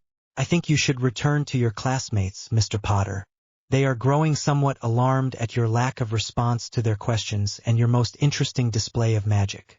Harry opened his eyes quickly, and then immediately leaned back. Hermione was standing prominently, leaning over the table, and appeared to be about to hit him. Flicking his wand one more time, the glow dissipated and sound returned to normal. What? He asked the bushy-haired girl. Hermione sat down sharply, blushing slightly. Across from Harry, Neville piped up, "She was going to smack you to see if you were okay. I tried to warn her not to, but once she gets an idea in her head." Neville trailed off with a hesitant smile at Hermione. Hermione's blush deepened, and then she seemed to realize something. There is no spell I've ever heard of that's called tweet, tweet. Harry, that's not even close to Latin. What was that? Harry nodded to Neville, understanding that curiosity was Hermione's driving force in life. He looked blandly back at Hermione. Well, clearly you haven't been reading the right books, now have you? Hermione's eyes slowly widened at the implications of the innocuous question. Before she could ask anything in response, two other red-headed boys that looked perfectly identical came up and leaned around her. Now, Hermy love, you can't keep young Harry to yourself all night," the one on the left said. Harry squinted slightly at the boy, trying to get an impression to tell him apart from his brother. The other one on the right piped up, "Yeah, Hermie, we all need to talk to such a glowing inspiration of the light." He stood with an expression of slack-jawed, drooling hero worship on his face. Harry had seen similar expressions that unfortunately were genuine, but it was easy to spot the signs here of artistic imitation. Still, it was a good bit of acting, and he could feel the grin forming on his face. "Too right, brother mine. Makes me all tingly inside knowing there's such an illuminating figure around." Shaking his head solemnly, the first red-headed boy looked up at the head table. "There's only so much twinkling us poor students can take before we all run screaming for the outer darkness." A long pause took place as the twins simply shook their heads in sorrow at each other. Oi. "Manners, brother, manners. Introduce us." The one on the right was now staring pointedly at Ron, who was looking puzzled. Ginny reached around Harry and smacked Ron lightly on the back of his head. "They're asking you to introduce them to Harry, Ron. How you even find the dinner table sometimes." She rolled her eyes. "Fred," she said, pointing to the one on the right, "and George, now pointing to the one on the left, are our brothers. I think we mentioned them on the train." She then pointed to Harry. "This is Harry Potter. He wanted us to warn you not to prank him or try to pry his secrets out, or else he'll fight dirty to get even." She put on an angelic smile as she faced Harry. "Did I get that right, Harry?" Fred and George exchanged evil grins while Harry felt like quietly leaving the room. Putting on his best poker face, Harry looked back at Ginny and said, "I think your halo is stuck around your ankle, Ginny." Ginny's face flushed a dark red at being called out so directly and so smugly. Harry could tell payback would be coming later for that comment. You might want to try that look on someone susceptible to temporary insanity induced by batting eyelashes. Harry smirked at her, daring her to do her worst as her flush approached the color of her hair. Turning back to Fred and George, Harry slowly looked them up and down. "Pranksters, eh?" Fred leaned over with his hand extended. Harry could swear he saw a flicker of movement as the hand came closer but was uncertain as to what he saw. Ignoring the impression for the moment, Harry briefly shook hands with Fred, who merely smiled and said, "Pleased to meet you, young Harry. Although given the lovely shade of red our sister has become, I'm sorry to say this may be the last time I meet you as well. I think you're about to be the boy who got hexed to death." It was George's turn to lean over as Fred took his hand back. "Quite. It was a pleasure knowing you for a few moments, Harry. To be sure your insurance is up to date, right?" Tata. The twins scampered back off to their end of the table while Harry ignored the fuming girl beside him.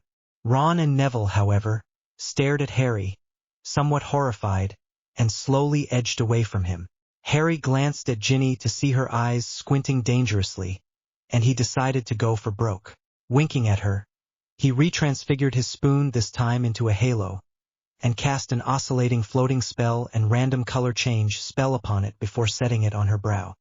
He watched in amusement as the halo sat at a lovely 45-degree angle a few inches above. Her head before it began slowly twirling, giving the impression of an angel who lost all rights to have a halo in the first place, as it repeatedly cycled from yellow to green to black.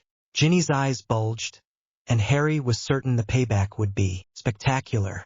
She ripped the halo off of her head and furiously tried to reverse his magical modifications. Meanwhile, Ron and Neville actually fled to the other end of the table. This left two prime openings, one next to Harry and another across from him, which were immediately filled with two pretty girls who introduced themselves directly. "Hi, I'm Lavender. This is my friend, Parvati." Both girls blushed slightly. "Welcome to Hogwarts, Harry." Lavender's voice oozed saccharine goop as she tossed her hair outrageously.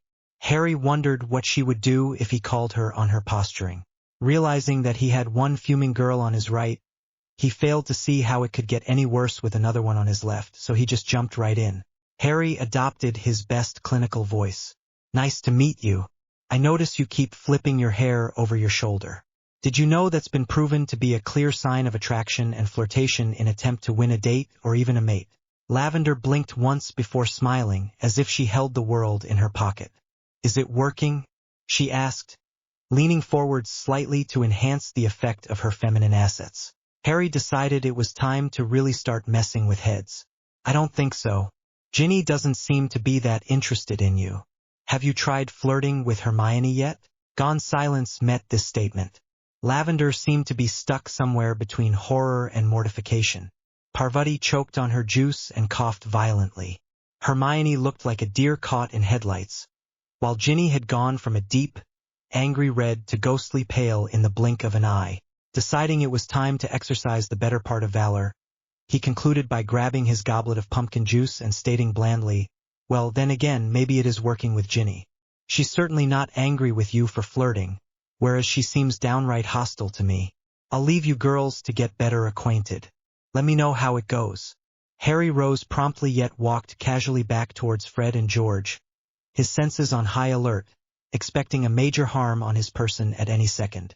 Once he reached Fred and George, who were staring with admiration at Harry, he chanced to look back to see all four girls with their heads bent together, whispering furiously. Fast and crisp hand gestures frequently punctuated the discussion.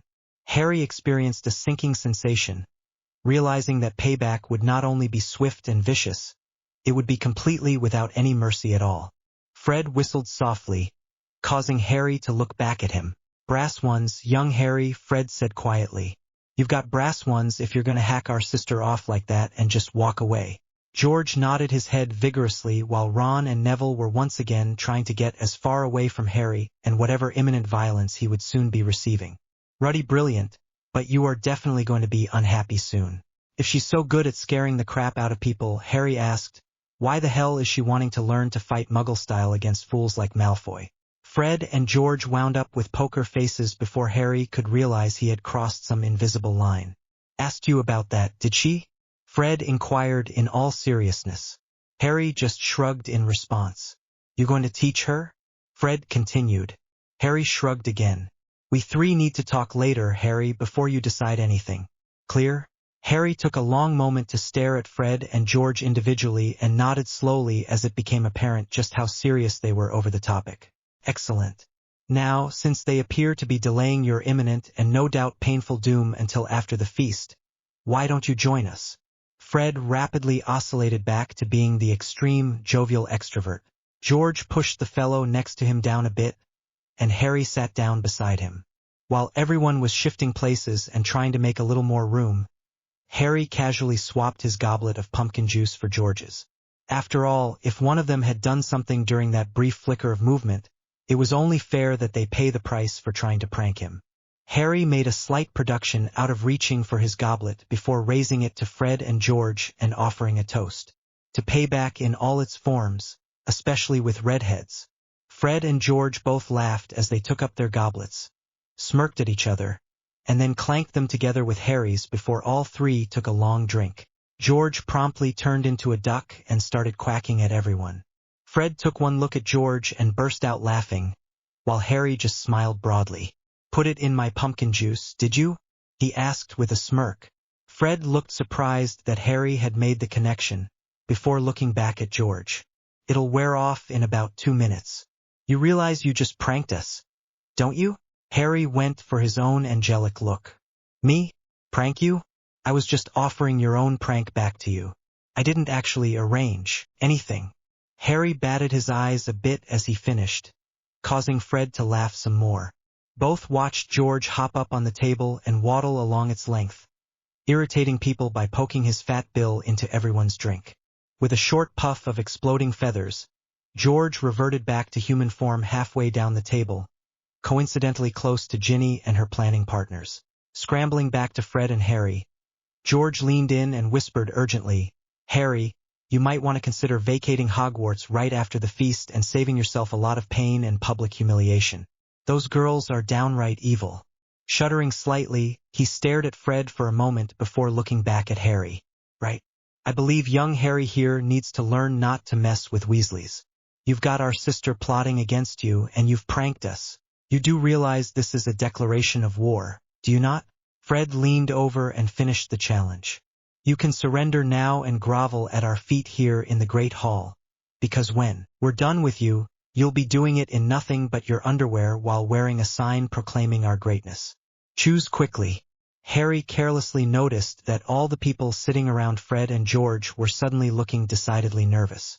"Right, so when I win," Harry responded, You'll come in here on your knees in your sister's underwear, swear undying loyalty to me, and also confess to finding Snape ruggedly handsome enough to warrant a torrid one-night stand. Fred and George almost fell out of their seats laughing. Right? You're on. Both exclaimed in some twisted form of stereo sound. Rules?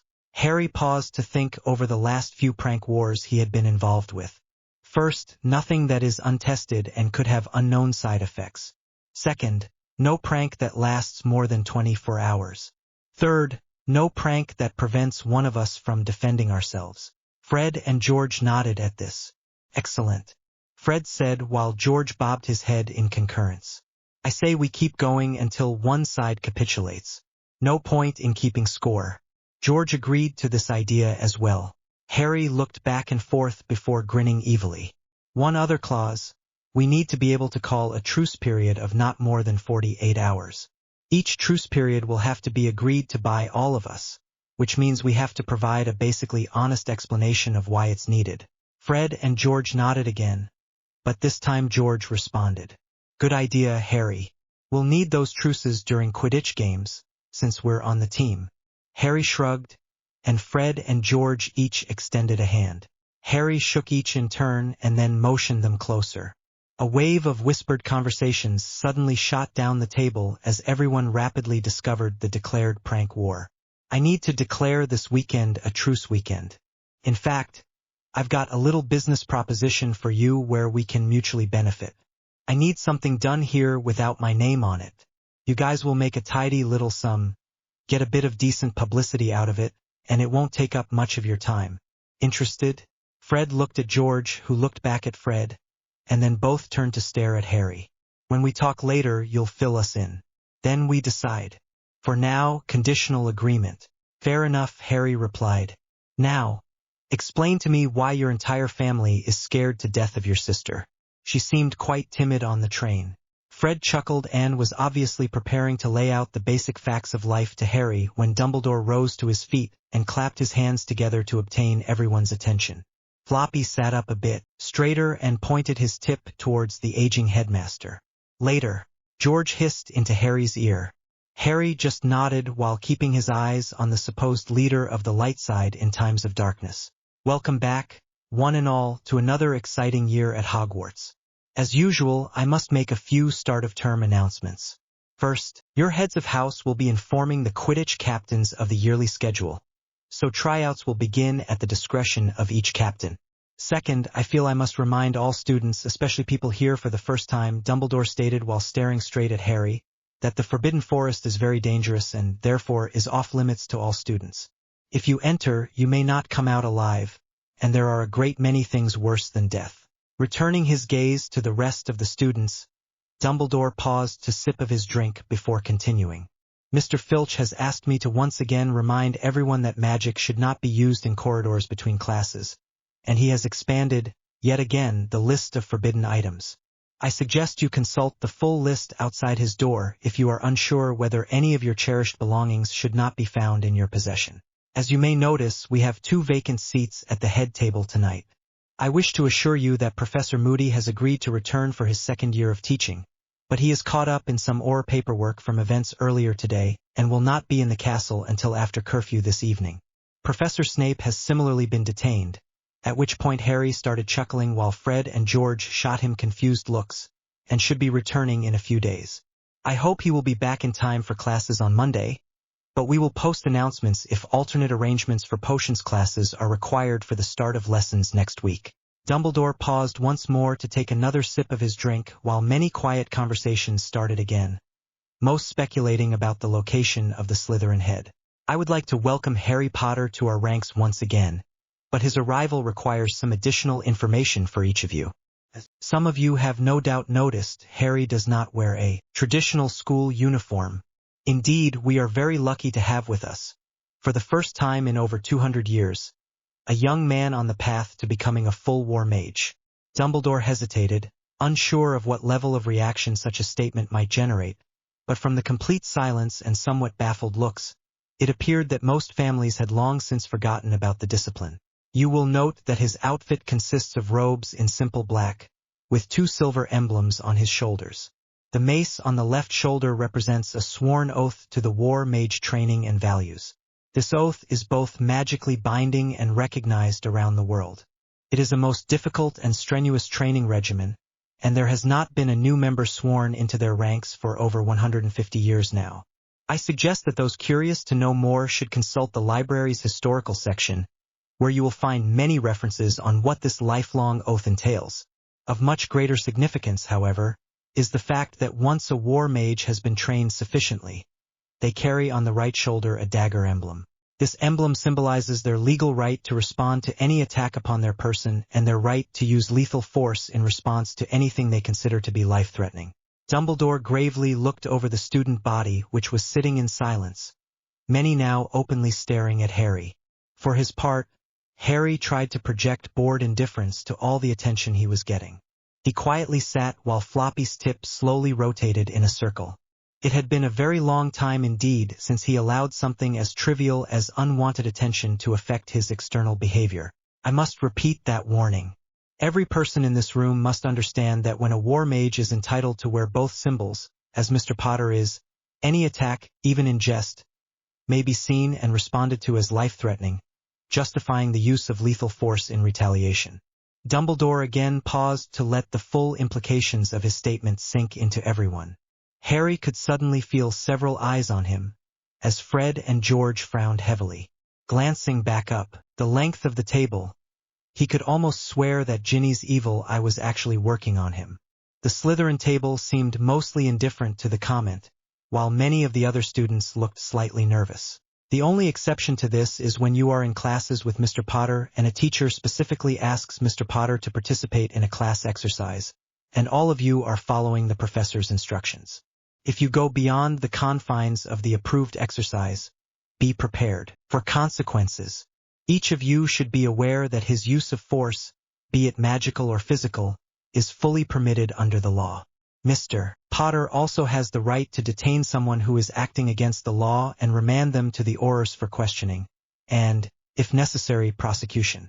In many ways, Mr. Potter resides outside the law and is immune to many of the normal procedures. Again, I refer any of the more curious amongst you towards the library for more information. At this time, there are no other war mages in training, nor are you likely to encounter any, so I see no need to continue elaborating on this topic. Rest assured that Mr. Potter is not someone you wish to trifle with. Dumbledore quaffed from his goblet, letting conversations pick up once again. He looked at his staff, pleased with their lack of reaction to this news. Of course, Harry had required the headmaster to inform his entire staff of the situation upon submitting his letter accepting enrollment at Hogwarts, so they should be used to the idea by now. I must now also relate an important piece of news which many of you will be disturbed to hear. In a unanimous decision, the heads of house have agreed that any student found assaulting another without due cause will be summarily expelled from Hogwarts and have their wands snapped. If it is deemed appropriate and the wounded parties involved so wish it, we will also remand the offending students to the Aurors for prosecution and trial. In accordance to this decision, Mr. Malfoy, Mr. Crabbe, and Mr. Goyle have been expelled from Hogwarts, and their wands have been snapped. Each is currently in the custody of the Aurors. Mr. Crabbe and Mr. Goyle are facing harm charges, and Mr. Malfoy is facing multiple attempted harm charges. Due to these and other events, Professor Snape is presently dealing with the Aurors and will be returning to us when the initial issues have been resolved. Harry had to applaud the headmaster for the way in which he could tell the complete truth yet simultaneously lie so beautifully. Any real understanding of a situation was dependent upon the truth, but the skew in understanding centered on how the truth was told. While Harry was not expecting a standing ovation at the news regarding Malfoy, at the very least he had anticipated some show of gratitude, considering the bevy of rumors he had heard both on the train and prior to arriving at the platform that morning. As it was, he was not prepared for the expressions of raw fear on most of the students' faces. Many of them glanced nervously at the Slytherin table, obviously trying to disassociate themselves from these events. Meanwhile, most Slytherins glared at Harry with pure, undiluted hatred, and it seemed abundantly clear that Dumbledore's warning would be tested many times over the weekend. Apparently noticing the tension in the room, Dumbledore brought the announcements to a rapid close. Now that we have all been properly fed and informed, everyone enjoy your weekend. Prefects, please see to the first-year students. Mr. Potter, please accompany me back to my office, where we will discuss today's events. Harry nodded briefly at Fred and George before rising and walking with Dumbledore back to his office. He had the sinking feeling that the factions that would be arrayed against him would doubtless fail to heed the headmaster's warnings.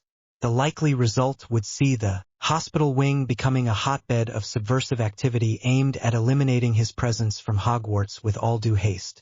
A big thank you to my genius betas who have valiantly strived to make this story better, despite my crafty attempts to make it incomprehensible.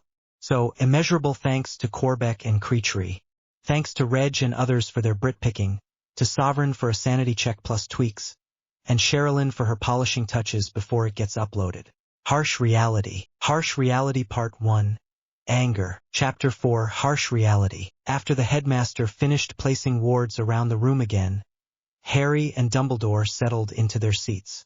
Immediately upon completing the ward work, Dumbledore had asked a house elf to bring tea for the two of them. Harry then watched as the headmaster gathered himself and overtly contemplated the situation. Breaking the silence, Dumbledore looked over his cup at Harry and started the discussion. You know that Voldemort will now be aware of exactly where you are since you have come here, don't you? Harry shrugged. He always knows more or less where I am in terms of geographical region on the Isles, on the continent, in Asia, that sort of thing. We'll get to why in a bit. Does it concern you? Dumbledore stared out through the window near his phoenix before looking back at Harry. It will bring more attention to Hogwarts, but after the events with the Triwizard Tournament last year, I am not overly concerned. I spent a great many weeks the prior summer, strengthening and reworking the wards on this school. It still remains a major target of his. Irritated, Harry looked Dumbledore straight in the eye.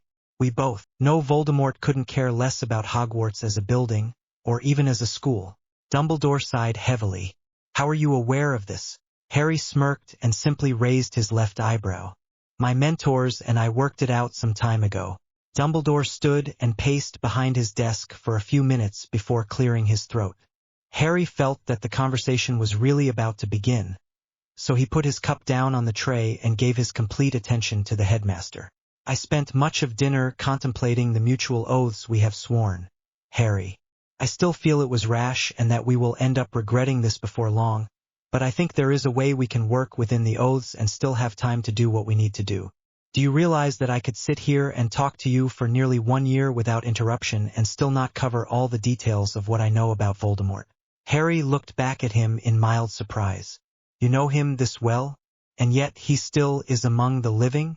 I find this hard to believe. Dumbledore shook his head. Soon you will understand how I know so many details. What I want to discuss first is our pact. I have come to the conclusion that so long as we both agree to, shall we say, delay relaying some information, the unbreakable vows should not be triggered. As Harry started to look angry, Dumbledore hurried on. For example, I think it more pertinent to discuss his major background points rather than what he had for breakfast on 15 September 1942. Don't you? Harry checked his rising anger to think about this. Clearly, Dumbledore knew exactly what Voldemort had for breakfast in 1942, which spoke volumes on how much the headmaster really knew about his opponent. That said, Harry felt that they should probably start with the major points that were most relevant and deal with the more minor details later on. As far as Harry could tell, it was either that or just agree never to discuss mindless trivia at all. All right, Headmaster, I see the point you're making. How do we go about this? Dumbledore sat back down and raised his wand before him. I hereby declare that, with the agreement of Harry Potter, I shall limit the scope of our conversation to the major points of Voldemort's history and related prophecies until our next agreed-upon meeting. Dumbledore looked expectantly at Harry. Harry shrugged before raising his own wand. I hereby declare that I agree to limit the discussion with Albus Dumbledore to only the major points of Voldemort's history and related prophecies until our next agreed-upon meeting. Dumbledore nodded at Harry. All we need to do is substitute the relevant bit of what we're going to be covering at the beginning of each meeting, and we will both be fine. The key here is that you and I both feel that we have done as we stated. For if one of us has doubts that we were told the full information as related to the topic, The consequences of breaking the oath will kick in shortly. For this reason, we need to ask each other if we are satisfied with the discussion before we end the meeting. I understand and I agree to this, Harry said. The major highlights and the prophecies are enough for tonight. Prophecies always tend to make me cranky for hours after learning of them anyway. I won't be fit for company by the time we get through with them. Dumbledore nodded again. Very well, Harry. Let us begin. I trust you are familiar with a pensieve? Good. I prepared some time ago various critical memories of interacting with Tom Marvolo Riddle. You already know his true name, excellent. And we shall begin with his early history. Harry was fascinated as he traveled through a web of stories, facts, insights, and pensive memories detailing the incredible life of Tom Riddle, more recently known as Voldemort. Harry could empathize with many of the points of Riddle's early life, yet he could not agree with Riddle's views on magic, power, and the rights that it may or may not convey. Floppy would twitch periodically during their discussion, but the hat never spoke. After detailing the return visit where Riddle asked to become Dada Professor, Dumbledore proceeded to give a very broad overview of the First War, the major battles and basic tactics each side used. Following his narrative, Dumbledore fell silent for quite some time, gazing steadily at Harry. Harry knew the conversation, which had already been quite dark, was about to become even more unpleasant. It is because of my pride and arrogance, Harry, that your parents are gone. That simple statement was the equivalent of a bomb going off in Harry's psyche. His already barely suppressed anger with the headmaster rose like a snake, screaming for immediate retribution. Harry shot to his feet, his magic control so erratic his aura manifested itself in a glowing, shimmering pattern. Harry's wand was raised, dangerously close to the headmaster's face. He was shaking with rage and fighting to regain control over his emotions. Breathing heavily, he slowly ground out from clenched teeth, "You will explain now." Dumbledore looked sadly at Harry before pouring both of them another cup of tea. He then pulled a small bottle of Ogden's finest fire whiskey from his desk and dispensed a generous portion into each cup. Keeping one eye on a still shaking Harry, Dumbledore took a short sip and slowly spoke. "We were in the middle of the First War against Voldemort. Hogwarts was in need of a new instructor for divination, and I was at the Hog's Head in the nearby town of Hogsmeade. My brother runs that pub, and I was using an upstairs room there for an interview. Previously, we had met there with some of our spies, as it was better on their part to not be seen entering or leaving Hogwarts." Dumbledore sighed again before telling the most damning part. "I collapsed the wards after the last meeting, and Sybil Trelawney arrived for her appointment some 15 minutes later. I doubted she had any real ability, so I failed to take any precautions to ward the room. She suddenly fell into a trance and gave a prophecy. A spy for Voldemort overheard the first part of the prophecy, Harry, and this information led to the attack on your family. This prophecy is the reason they were targeted, the spy the reason Voldemort found out, and my own arrogance that nothing critical could possibly happen was why anything was revealed in the first place." Harry managed to gradually force his rage back into its customary box and sat stiffly, his breathing heavy. Reaching out, he blindly took a long swallow straight from the fire whiskey bottle before picking up the cup of tea. He nodded once at the headmaster, telling him with his eyes to continue his tale.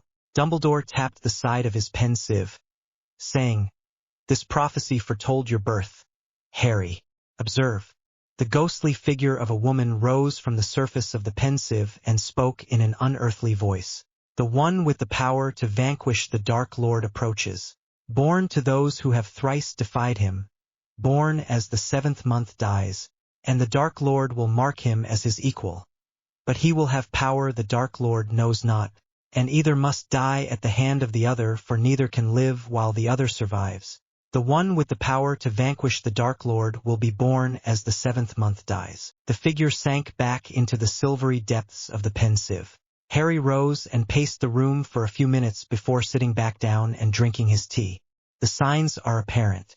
I understand the implications. Was I the only candidate?" Dumbledore shook his head briefly. "No. Neville Longbottom could also have been the one with the power, yet Voldemort marked you." Harry nodded absently while looking at the phoenix. It trilled quietly, helping Harry settle back to a more even keel. You said at the beginning of this meeting there were prophecies, plural. How many are there for tonight? Dumbledore held up 4 fingers. Harry inclined his head and motioned for Dumbledore to continue.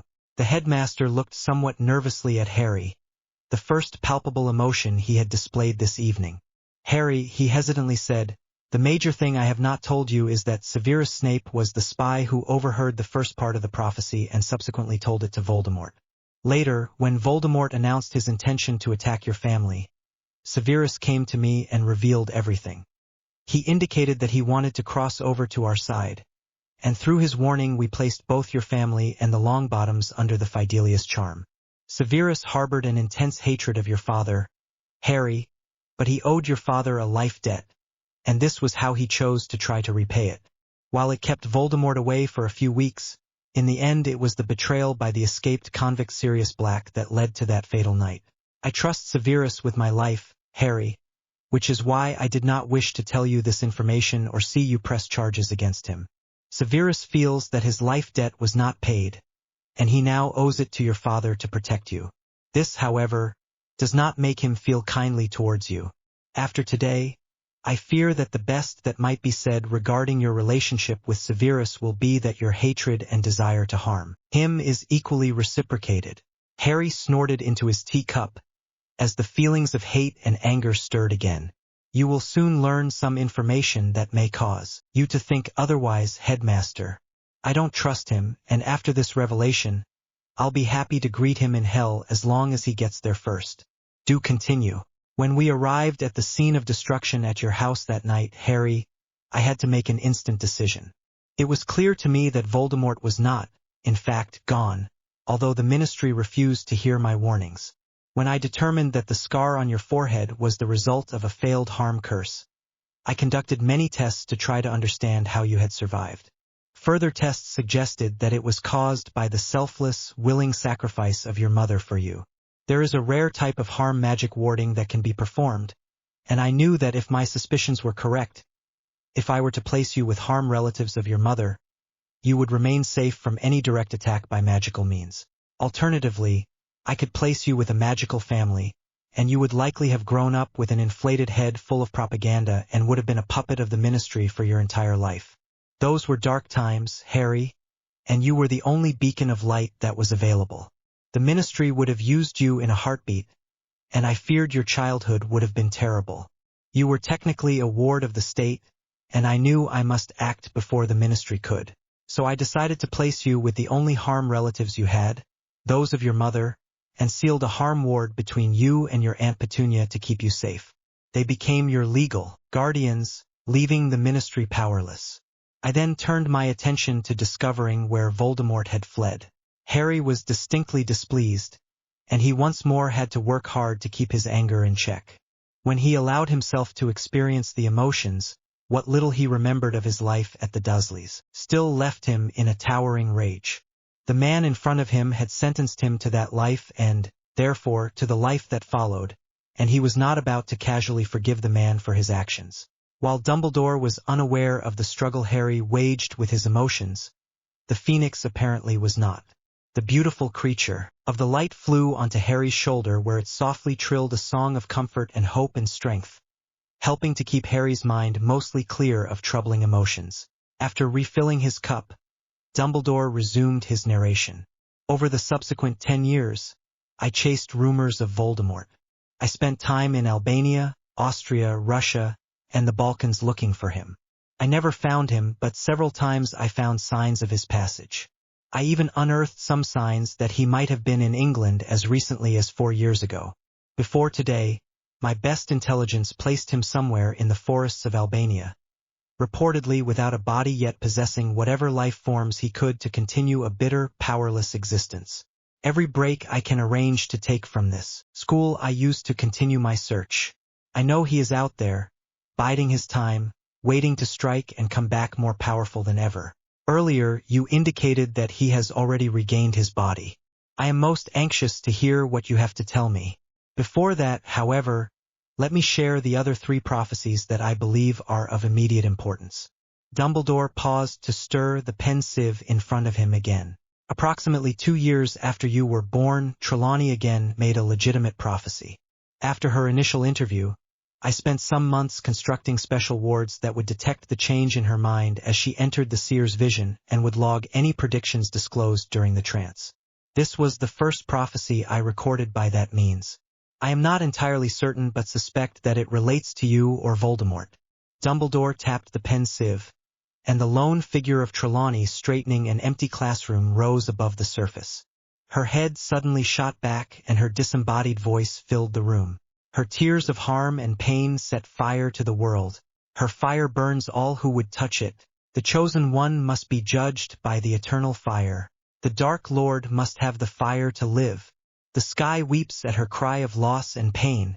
Dumbledore looked carefully at Harry. Clearly, this may not apply to you and Voldemort, but it is highly likely that it does. You are likely the chosen one, and we know the Dark Lord is Voldemort. The rest of this is unclear, except that both you and Voldemort must have whatever this woman possesses, you to win, Voldemort to live. If taken in the context of the first prophecy, it seems likely that if Voldemort obtains this woman, you will die at his hand, whereas if you find her and whatever artifact she has judges you worthy, then you will win. While I suspect this, I cannot say this is definite. As always, be cautious interpreting any prophecy. Harry. Harry nodded in agreement, feeling that the first prophecy was quite useless except to tell him what he already knew, and this prophecy, if it was about him at all, was even more useless. Trelawney made the next prophecy 2 years ago, towards the end of the school year. I feel this relates to Voldemort but do not know how it applies to him. For the third time, Dumbledore tapped the pen sieve and summoned the figure of Trelawney, sitting at her desk and marking papers. Ink smudged her weary forehead. Suddenly her head flew back, and that familiar voice emerged again. It will happen tonight. The Dark Lord lies alone and friendless, abandoned by his followers. His servant has been chained these 12 years. Tonight, before midnight, the servant will break free and set out to rejoin his master. The Dark Lord will rise again with his servant's aid, greater and more terrible than ever he was. Tonight, before midnight, the servant will set out to rejoin his master. As Dumbledore prepared to resume his discussion, he paused while Harry fought down laughter. Before long, Harry gave in and laughed heartily for a moment. Too right, she was too right. He's worm food now, but he did rejoin his master. You'll find out when it's my turn, do go on. Dumbledore regarded Harry's ostensibly peculiar reaction, and then flicked his pen sieve one last time. This final prophecy was delivered to me in this office while reading your first letter informing me of your coming to Hogwarts for this school year. I won't even pretend to know what it really means beyond the obvious possible references to Voldemort as terrible and vengeful. Trelawney appeared sitting in front of the headmaster as Harry was right now, with teacups in nearly the same locations. Her head shot back, and the voice he was coming to loathe floated again in the room. He walks among us again. He comes wrapped in harm and hatred. Fear his power, tremble at his price. The world will shatter before his battle. The choice must be made anew. The pit of darkness yawns, yet eternal. His wrath will consume us all. The chosen one must find the light. Ere we all burn. He comes. Dumbledore sat back and tented his fingers, much as he had earlier in the day. The phoenix left Harry's shoulder and flew over to the headmaster's, singing a song of love and redemption. Harry smiled absently at the headmaster before nodding at the bird. A lovely specimen. I've only ever seen one other, and that from a distance. Dumbledore inclined his head. Yes, Fawkes here is my old friend, and seeing a phoenix these days is a rare event. Now, I believe that, to the best of my ability, I have covered the major events of the past and the prophecies that are the most immediately relevant to your particular situation. So I ask you now, are you satisfied with my information? Harry nodded slowly. Yes, I think I am, for tonight. That was quite a lot of information to take in. However, I think I can fill in some of the gaps for you on more recent events. Harry refilled his cup and idly contemplated whether it was a bottomless pot of tea. After looking around rather obviously, Dumbledore gestured to a small facility just around the corner where Harry could take care of his needs.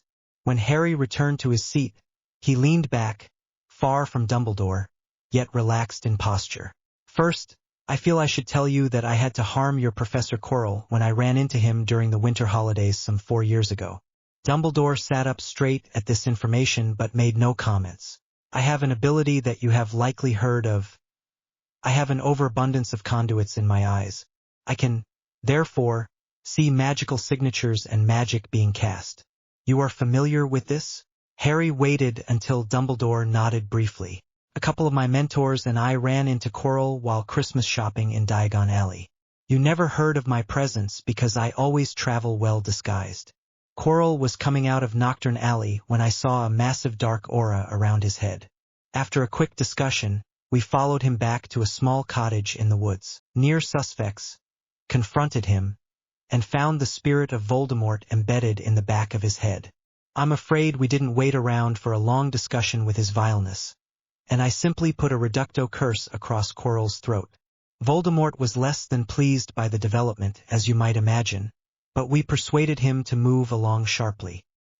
He was rather reluctant to let us capture him, despite our offer that we would be quick about it.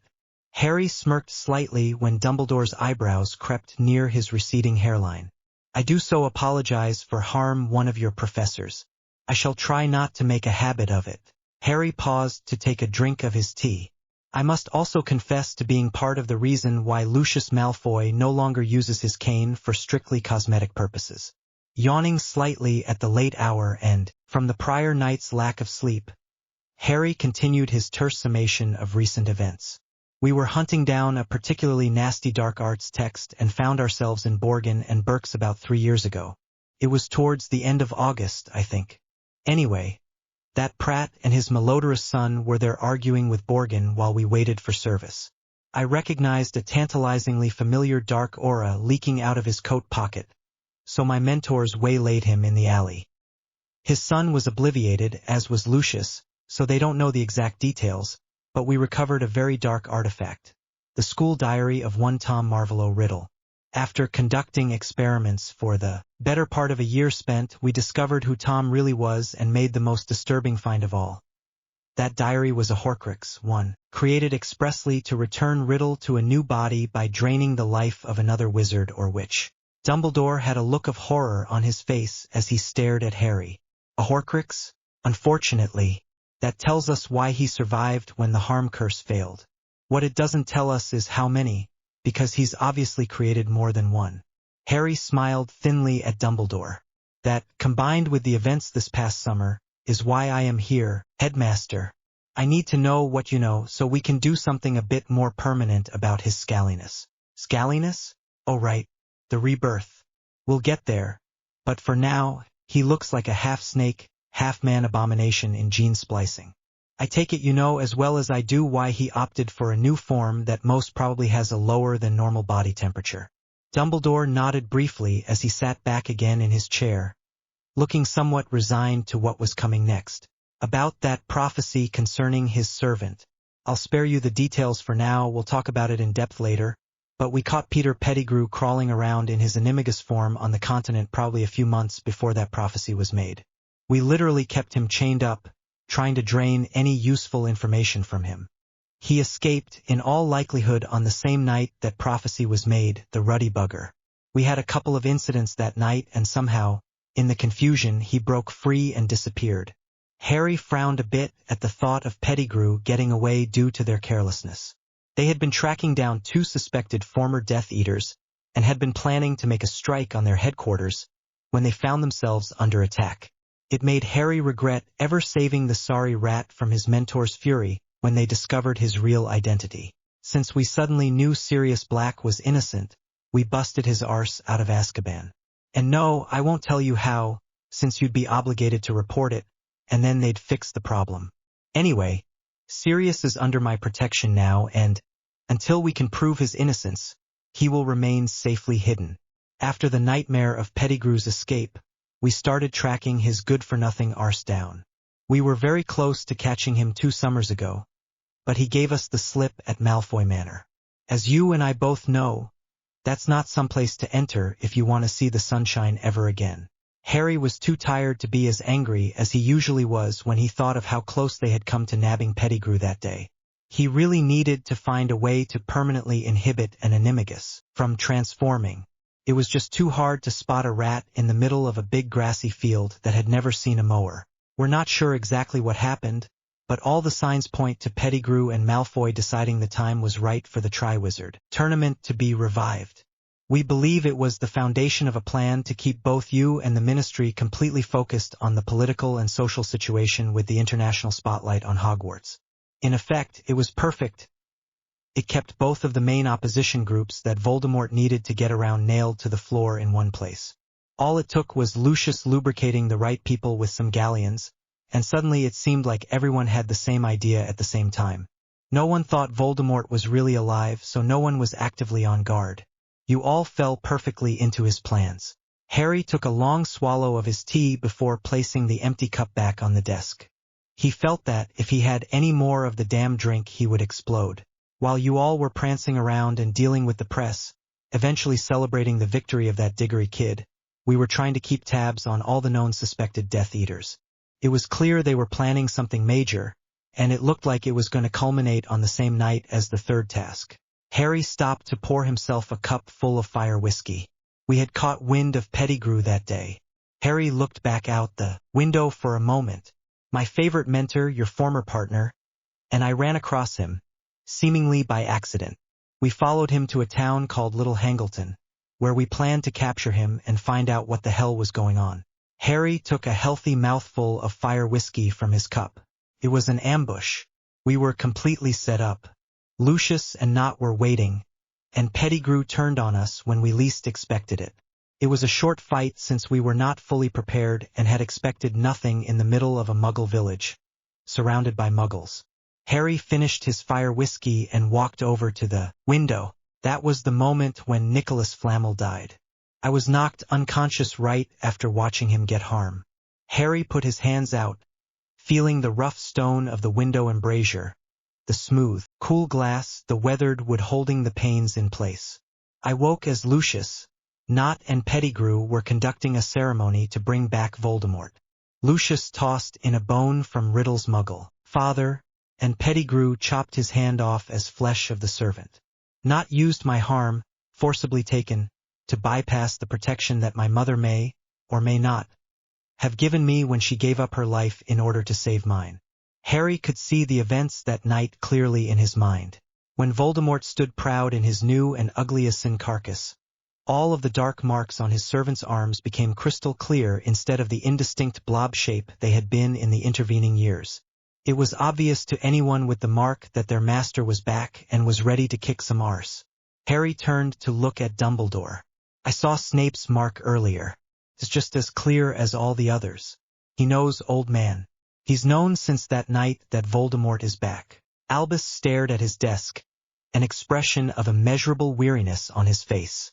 Harry turned back to the window before finishing. He wanted to demonstrate his power over me, so we fought. He didn't know that I had been in war mage training for a few years and was surprised by how well I fought back. Prior incantatum took effect, and during that my other mentors arrived. It was a hell of a fight, Headmaster, a hell of a fight. Voldemort and most of his followers got away. Pettigrew bled to death during the fight from cutting off his hand in the resurrection ceremony. I guess Voldemort wasn't all that thankful to have a bit of rat in his new body. Unfortunately for Sirius, Pettigrew's body also got reduced to ashes when a stray incendio caught it. Harry could feel the hatred simmering inside of him. It was distant, quiet for the moment, but still present. Cleaning out his teacup, he tapped his wand to his temple and extracted the memory of that night in Little Hangleton. Here's a copy of the ceremony. You might see something we overlooked. Harry stretched for a moment before looking back at the headmaster. That was the end. We all knew it. The cat and mouse game we'd been playing was just not working. That's why I'm here. I'm pissed. I'm ready to harm some people. And I need to know more than I do. Harry looked hard into Dumbledore's eyes. Eva harm. Quite a few people now, Headmaster. I'm not done yet. You know the oath I took when I started down this path. You know what it means in the long run. Dumbledore just watched Harry with a soft, sad expression. Slowly, he nodded his head. Right. One last major thing for the evening, then. You know the basics of occlumency and legilimency, but what you don't know is that this ruddy scar is a direct link from my mind to Voldemort's. For as long as I can remember, I've had flashes of intense pain or heard faint echoes of screaming. My mentors realized the true cause about 5 years ago, and I began the most intensive study of occlumency ever known. I would imagine you think the level designation is probably nonsense, but I'm living proof it's not.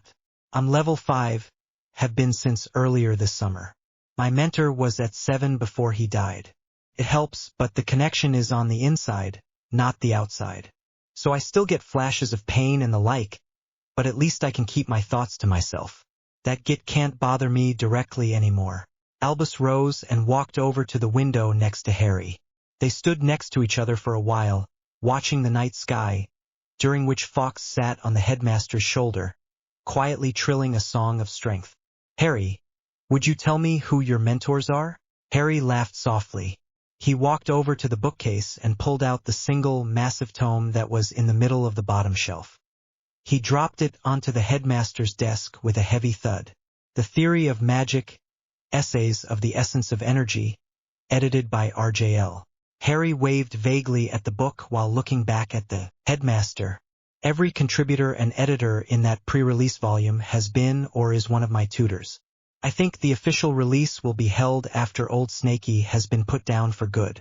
As for what level my abilities are at, I think we should talk about that next time. Dumbledore nodded while looking at the tome on his desk. I think Harry, Dumbledore began, that we should call it an evening. We both have much to think about, and it is quite late, nearly 2 in the morning. I suggest we meet here again tomorrow directly after lunch. My morning will be occupied by dealing with your charges against Professor Snape. Regardless of your earlier statements, I still believe the man is working for me in all honesty and was simply unsure of what the change in the dark mark meant. I have forbidden him from going anywhere when summoned by that method, which is why he was unaware of the rebirth. Are you sure you won't consider dropping your charges? Not a chance, said Harry offhandedly. Based on all the stuff I've heard about him, the man is only getting the first taste of what he deserves. Dumbledore bowed his head in resignation. Very well. Do you agree that we have covered everything tonight that we needed to and that we shall resume our discussion tomorrow afternoon? Then, Harry nodded his agreement. I agree that we have covered everything well enough tonight. Hopefully that agreement was enough to satisfy the magic behind their oaths. Oh, I'm willing to try sleeping in the dormitory, sir. But for the record, that may not work out. If there are problems, I will let you know, and we can come up with some alternate arrangements. Dumbledore frowned briefly but nodded.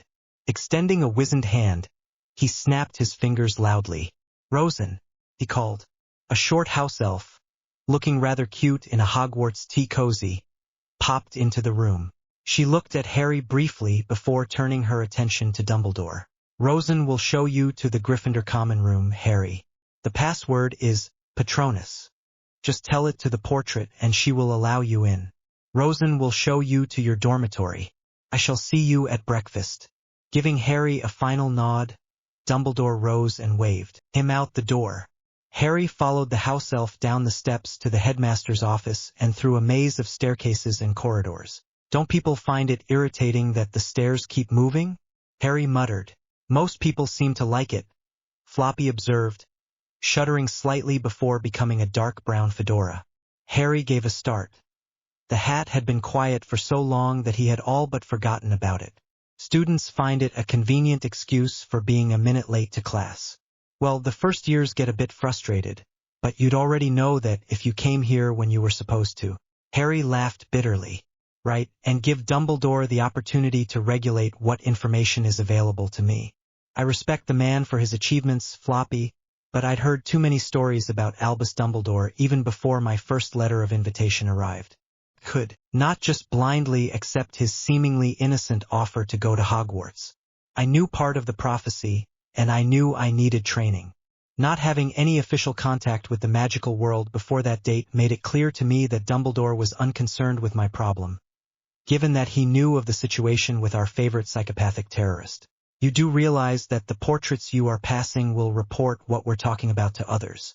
Floppy asked. Harry shook his head quickly. No, they won't.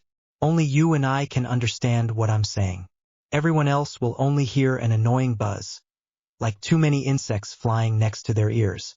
Well, whatever portraits use for ears, at any rate.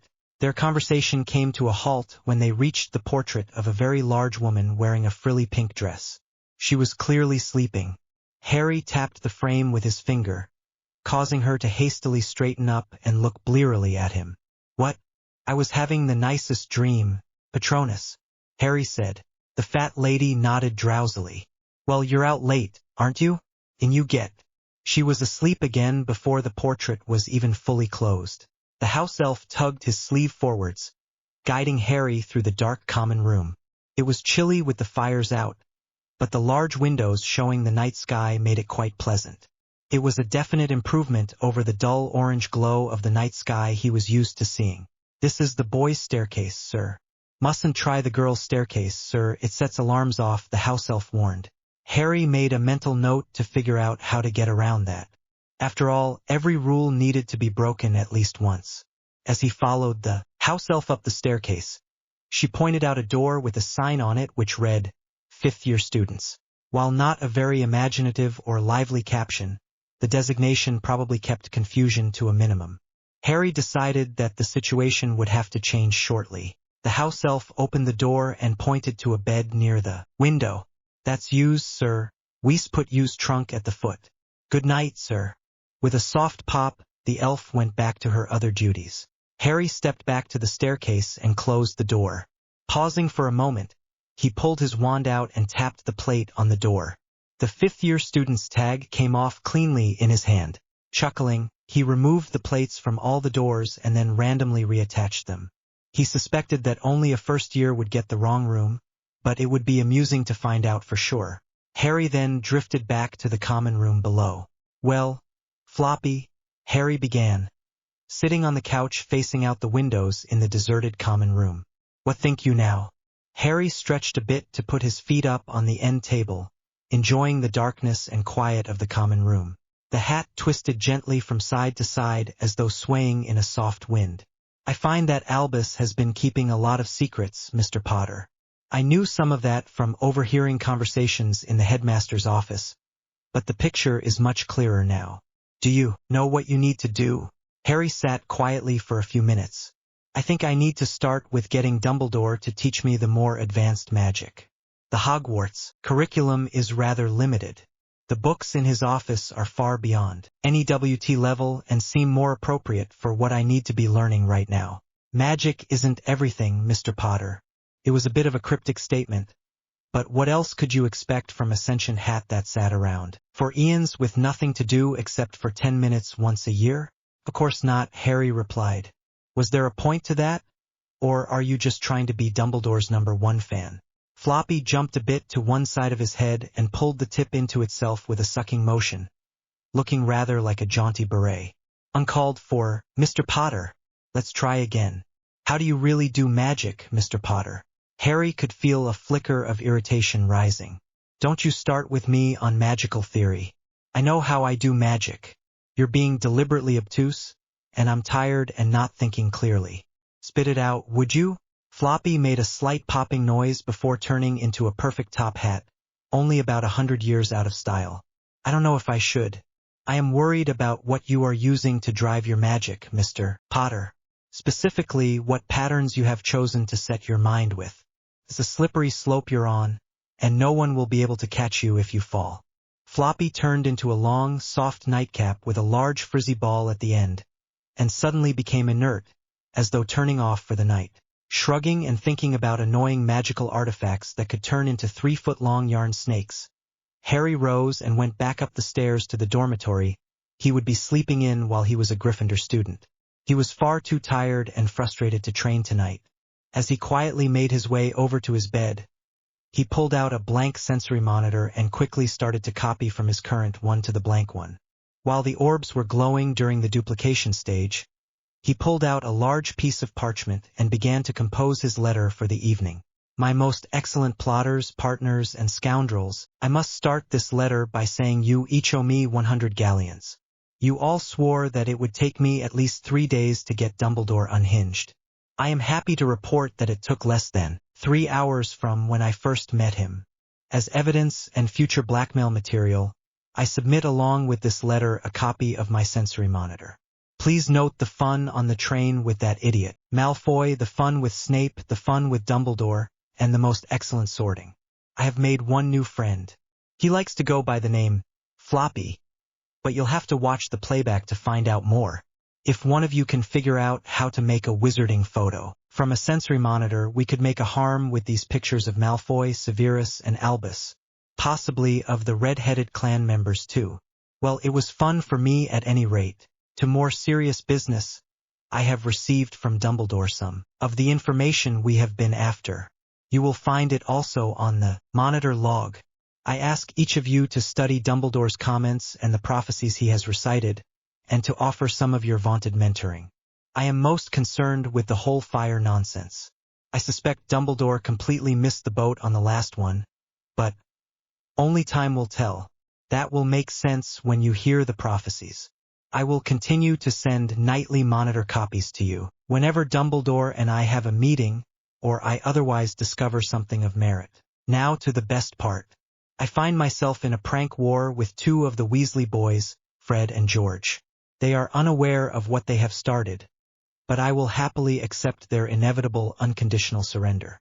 If I find them worthy opponents, I will be extending the offer to have them join our fold as part of the next generation. Tomorrow I am going to demand a blanket pass to all restricted material in the library and will make myself visible reading said text so that I will bring fear to my opponents. Now, I need a couple of you to put your heads together and come up with a bit of custom work. I have effectively put Snape on notice that his days are numbered, and I expect him to come back fighting when the Aurors finally release him. In the interim, my guess is that I have 3 days before Dumbledore and Fudge spring him, and I cannot waste this time. I am looking specifically for some enchanted objects to be made and for one custom prank spell for use on Snape, which I'll describe below. The objects should be comfortable enough to be worn, manufactured in such a way that every student can have one, and, most importantly, ready by Sunday afternoon. Price, as you know, is immaterial on this. I need them to have the following properties. Harry spent another 5 minutes finishing off his letter, before rolling it up and sealing it with a bit of hot wax. Pulling out his wand, he moved the tip through several intricate motions before tapping his trunk, causing it to spring open. After a few moments of digging, Harry pulled out a small box, roughly 2 feet on each side and 1 foot tall, made of a gray slate rock. Lifting the cover, Harry deposited his letter inside along with the copy of his sensory monitor for the day. He then gently closed the lid, tapped the top of the box and said, "Zing!" With a brief popping noise, the top of the box flickered gold for a second before reverting to a dull gray. Returning the box to his trunk, then closing the trunk and tapping the lock once with his wand, Harry stripped down to his boxers and crawled into bed.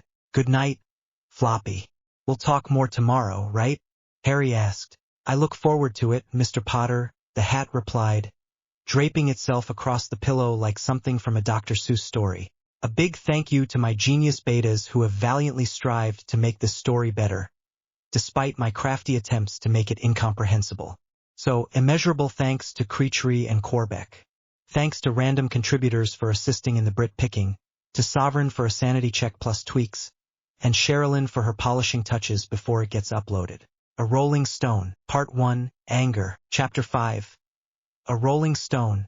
The pain in his leg was throbbing slightly as Harry moved slowly down the pavement. The air was crisp and cold.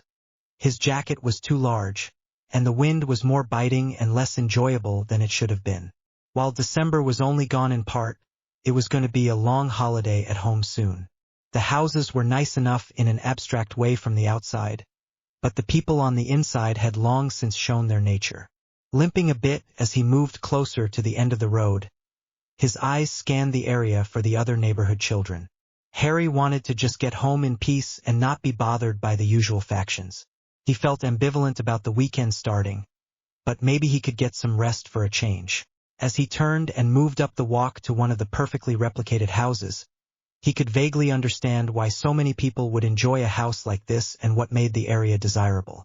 It was modest but large enough for a growing family, built of superior materials with a bit of garden, not jammed in like the terraced houses with their shared walls. The garden was clean, the leaves of trees and blooms of flowers long since fallen, but the order and overall impression of careful cultivation endured. It was a safe haven from the elements, a place of privacy, a place of refuge, and a place of love, if your name was other than Harry Potter, at any rate. Opening the door carefully, he tried hard to make sure that any dirt that had accumulated on his shoes was knocked off on the entry mat.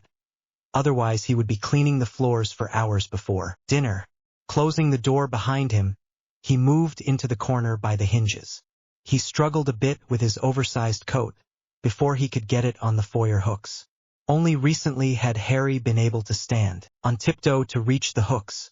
His right leg shook a bit from the strain, but he managed to get the coat hung without falling down. Harry could hear voices coming from the kitchen, his cousin's piping voice with a nasal whine, his aunt's voice echoing to drown out any of his words as her own words became increasingly shrill. It was normal in many respects, ever since starting primary school at the beginning of the year. Dudley always came home whinging about how the teacher treated him unfairly, or how Harry had caused Dudley to do something which got Dudley in trouble. It always amounted to punishment of one degree or another, followed by another long lecture.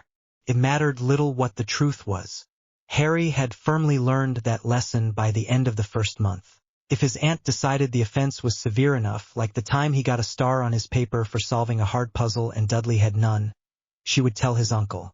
As long as his uncle remained ignorant of Dudley's latest claim, Harry would get dinner and then spend the evening in the cupboard. Another normal day for a freak with parents who were unable to keep a job and had forced his relatives to take him in even though they said they had too little money to spend on him. Dudley needed his presents and special things, after all, and Harry would get whatever was left, out of their generosity and kind hearts. His parents had been so stupid and ungrateful that in a drunken stupor they had driven into a tree, harmed them both, leaving him as a burden, an unwanted mouth, and no money, a problem that they had graciously deigned to try and solve. By the end of the second month, Harry knew not to do well on his assignments at school, and he should be thankful, grateful, happy to do anything they needed, since otherwise he would be out there in the street at an orphanage and the world out there would treat him horribly. He would be hungry. He might be imprisoned. Harry was less than clear why he might go to prison, but his uncle told him he would. He could be harmed. Harry wondered sometimes if it would really be that bad. Surely his parents missed him, even if they were bad people who never did an honest day's work. The sudden scraping of a chair in the kitchen and the tread of a heavy foot made Harry start shaking for reasons that had nothing to do with his leg. He knew running would only make it worse if his uncle had decided that he needed to be punished again, so the simplest course was to just wait for what was coming. He kept his eyes on his shoes, which were larger than his feet by a good bit, loose despite the extra socks he had stuffed inside. Making eye contact was unpredictable. Sometimes it made things worse. Other times it saved him from the punishments when he was extra bad and just made them normal bad punishments. It was safest to look down until the voice gave away what was right to do. "Boy!" The shout drowned out the whinging and screeching of his aunt and cousin in the kitchen. The deadly rage in the voice told him everything. A heavy silence descended, and Harry knew this was a time to keep his eyes down. "Get over here." Harry shuffled to stand near his uncle and could see Dudley smirking at him through the kitchen portal. His aunt was moving around the kitchen, preparing dinner. The desire to know why his uncle was home early never crossed his mind. Harry risked a quick glance at his uncle's face. It made him wish he had kept his eyes down, for his uncle saw the glance. He knew it was going to be worse now. The deep purple of anger was so vibrant Harry had never seen the depth of it before. "Dudley told me you asked to see the school nurse today. Is this true?" His uncle's voice had gone from deafening to sibilant whispering, a promise of pain soon to come. Harry shook his head quickly. "No, Uncle, I didn't ask. I swear." The backhand left Harry dazed and staring at his uncle from the floor. Something warm was oozing down the side of his face, and he felt mildly surprised. He had no idea why he was on the floor. Don't you lie to me, boy. A spot on his uncle's forehead began throbbing slightly, an oddly fascinating pulsation making the red and purple skin bulge unpleasantly, almost like a maggot trying to break free from a rotting carcass. A foot made heavy contact on his already injured right thigh, and Harry cried out involuntarily. What did you tell them? His uncle screamed at him, drawing the foot back for another blow. Harry's memory was a little scattered, and panic started to set in. Nothing. The teacher took me. I didn't ask for. The foot landed again, and Harry curled into a fetal position to try and protect himself. There would be no real rest this weekend. After all we do for you.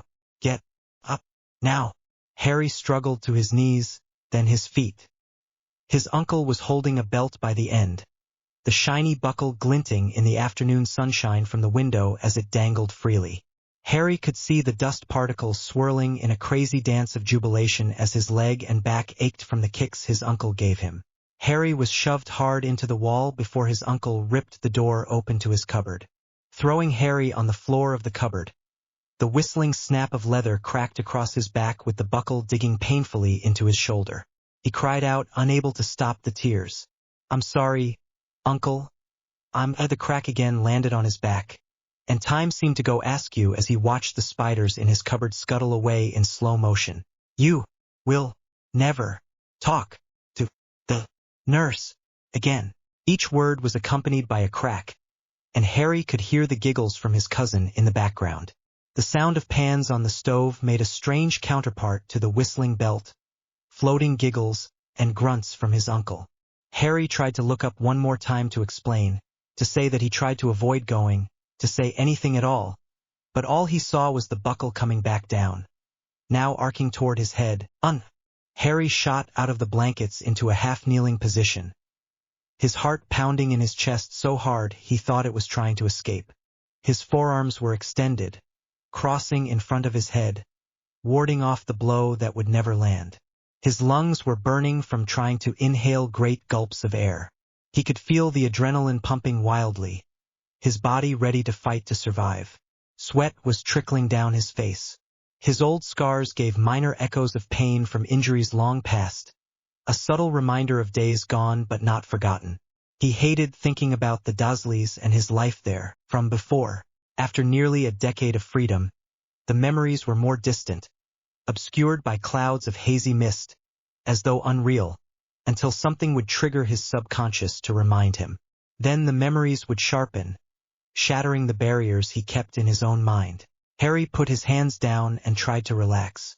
His heart was still trying to run a marathon, his breathing was heavy and erratic, and his control over his magic was slipping as a soft glow started to manifest near his fingers. The jarring impact of remembering his long-buried emotions, coupled with his present, deeper understanding of them, always left him feeling slightly nauseous. Talking with the headmaster was the most likely trigger, that was obvious. Hearing that so widely revered man confess to being the reason he had no parents, and then to harboring the other man that left his life in ruin, was more than any sane person could take. That the bastard Snape had rushed off to lick the arse of that Ponce Voldemort, fully hoping to see the world fall to a tyrant by relating that little bit of prophecy. Looking at the man of the light who had casually made a life-altering decision about what to do with Harry, well-intentioned or not, and had never once checked on him during those 4 long years, was bound to have consequences.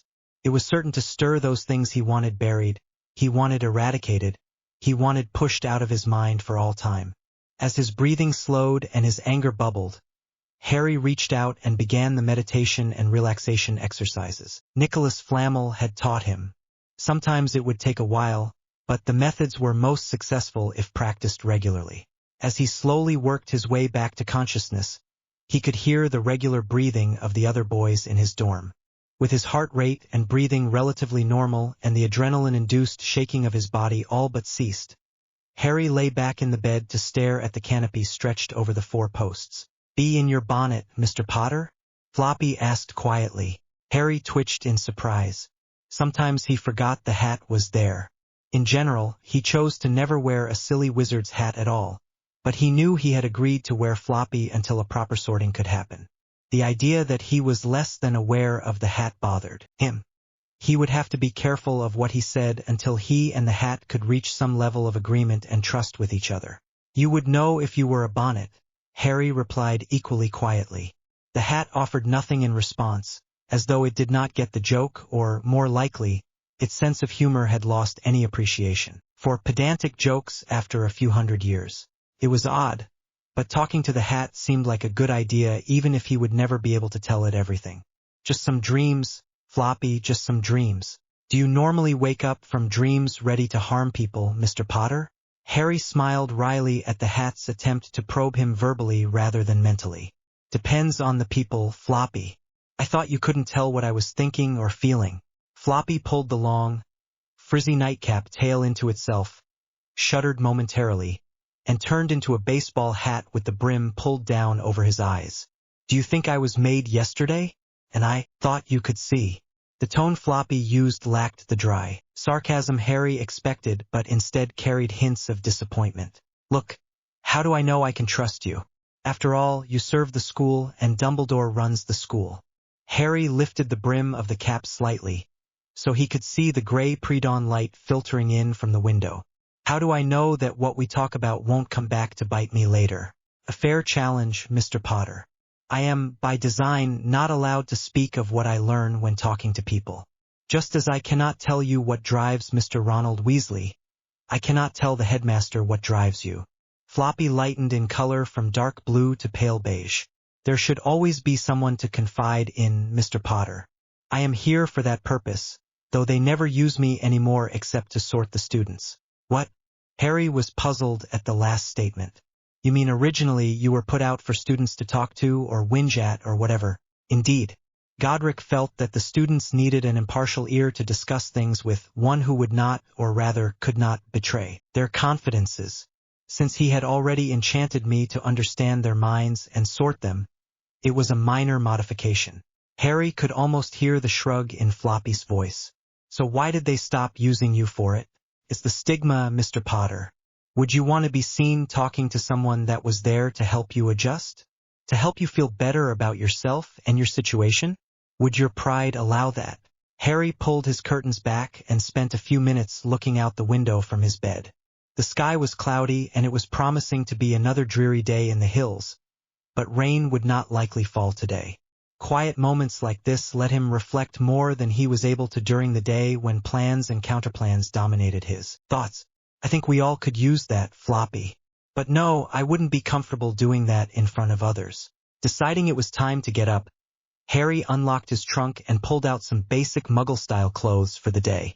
After getting dressed and activating his next sensory monitor, dropping it into the special pouch inside his clothes, he noticed something odd in the bed by the corner. There were too many arms and legs in that bed for one person, but the semi-transparent curtains made it impossible to see what exactly was going on. Taking a couple of steps closer, Harry realized that there were two boys snuggled up next to each other. This was either a sure sign that people were very open with relationships here or that someone had fallen for his switch door plates last night. Harry quickly fetched his camera from his trunk and walked quietly over to the foot of the bed. Pulling back the curtains all the way, he proceeded to shoot several photographs as the camera's flash lit up the room. The bright light was apparently enough to wake up the bigger boy slightly, who grunted and tried to roll over. Harry kept taking pictures as the boy suddenly realized he was trying to roll on top of someone else, and his eyes shot open as he quickly sat up. Why in the hell? The boy had a bit of an accent and sounded like he came from the northern areas, but his hand reached out and smacked the smaller blonde boy on the head before Harry could hear more of it. Colin, he yelled. Harry snapped a few more pictures as Colin woke up and looked blearily at the other boy. Seamus? He asked in a sleep-induced fog of confusion. The other boys in the room were waking up at the commotion and came fully awake as Seamus nearly screamed his head off. What are you doing in me bed? Ron and Neville jumped up to investigate, and another boy that Harry thought was named Dean leaned out of his curtains, swiping at his eyes. Colin looked horrified. Click. Harry's camera took the last shot on the roll of film as Colin yelled back. Your bed. This is my bed. Chuckling to himself, Harry hurriedly put his camera back in his trunk before locking it. As he looked up, He could see both Seamus and Colin starting to realize that someone had been doing something while they were sleeping together. Harry grinned evilly, needing to leave before they finally made the connection to what the bright lights had meant. "Good morning, boys. You looked awfully comfortable together. I'm glad you're so honest with your feelings for each other. Cheers." Harry strode away as Colin stammered out an explanation involving an early morning, the bathroom, and the door, while Seamus started smacking Colin in the head with his pillow and yelling for him to get out. He could hear Neville's muffled voice telling them that it was okay with him if they continued to sleep together. As Harry closed the door behind him, he heard Ron catcalling and whistling at the two. "Mr. Potter, that was rather inappropriate of you." Floppy actually seemed a bit upset with Harry. "Oh, come off it, Floppy. In a couple of weeks, when they're over their embarrassment and whatnot, I'll give them the photos and we'll all laugh about it. It didn't really hurt anyone, and it will teach everyone to be a little more alert." Harry felt that it was no big deal, but then he was used to being embarrassed regularly in some way. Floppy had no response, so Harry just settled down in an armchair down in the house common room, partially facing the fire burning merrily away. He pulled out the book he had borrowed from Dumbledore, The Foundation of Wards by Bruce Forte. Right as Harry was getting settled and had begun reading the introduction, a loud scuffling on the boys' staircase drew his attention. Fred and George were coming down the stairs complaining about how amorous younger students kept people from getting a decent lie-in on a Saturday morning. As they reached the bottom of the stairs, Fred let out a loud yell. "Harry, still alive?" "Eh?" George ran over to Harry with one hand extended. "Harry Potter." "Oh, I'm your biggest fan. Would you autograph something for me?" His batting eyelashes and simpering demeanor had Harry chuckling. Before he could respond, however, there was a yell from the girls' staircase that sounded faintly like, "Potter," which was rapidly followed by a thunderous clattering. Fred and George just looked at each other, both confused by whatever was going on. The sound of running footsteps caused all three boys to look at the girls' staircase as a fiery redhead shot into the common room. Her long hair streamed behind her. Her wand was clutched tightly in her right fist and emitting random sparks, and her eyes were flashing as she marched over to Harry. Fred and George took one look at their sister before diving behind a sofa on the opposite side from Harry. Harry smirked at the girl who was almost literally on fire. "Why, good morning, Ginny. Sleep well?" Ginny marched up to him, her teeth clenched together tightly, clearly fighting an inner battle not to point her wand at him. "You owe me, Potter, you owe me," she hissed at him. "Oh?" Harry raised his left eyebrow, amused to see Fred and George peeking over the back of the sofa. "You set us up. You provoked me, embarrassed me, and then fled before you could get your just desserts. And then Dumbledore tells us we can't get payback." She was breathing heavily through her nostrils, obviously torn between the urge to hex him, and damn the consequences that Dumbledore had cautioned everyone about, and leaving him alone. Harry suspected that if her brothers were the pranksters of repute they seemed to be, she would intrinsically know that it was more logical of her to bide her time and strike when he was least suspecting. Her glare, however, said everything her words did not. "You? Oh, me?" Harry chuckled. "That's what this cute little display is about? Your hostility to a little flirtation?" Harry shook his head theatrically while Fred and George ducked back behind the sofa, paler than he recalled seeing anyone with such fair skin. Ginny, if possible, became even more enraged. "Right, so what if I give you the freedom to try to get back at me under the same rules as Fred and George?" Ginny's wand was beginning to rise steadily as a glint of malicious intent crept into her eyes. Harry cautioned her. "This weekend is declared off-limits. If you want in on the game, you'll have to wait until Monday." Harry sat back to watch the fuming girl, once again amused that her brothers held her in such fear. It seemed very inconsistent with her fearing other people like Malfoy, but surely there was a logical explanation in there somewhere. Ginny stood staring at Harry for a long period of blatant irritation, although he could tell she was slowly regaining control of her ire. "Fine. This is a two-front war, Potter. You'll be begging me for mercy when I'm done with you." Harry laughed at her, before looking at Fred and George who had just now peeped back over the sofa. "And what should I ask her for if she gives up first?" Harry called to them. Fred and George frantically shook their heads in a warning, but Harry was enjoying the idea of a three-way prank war. It was reminiscent of being back home. I know.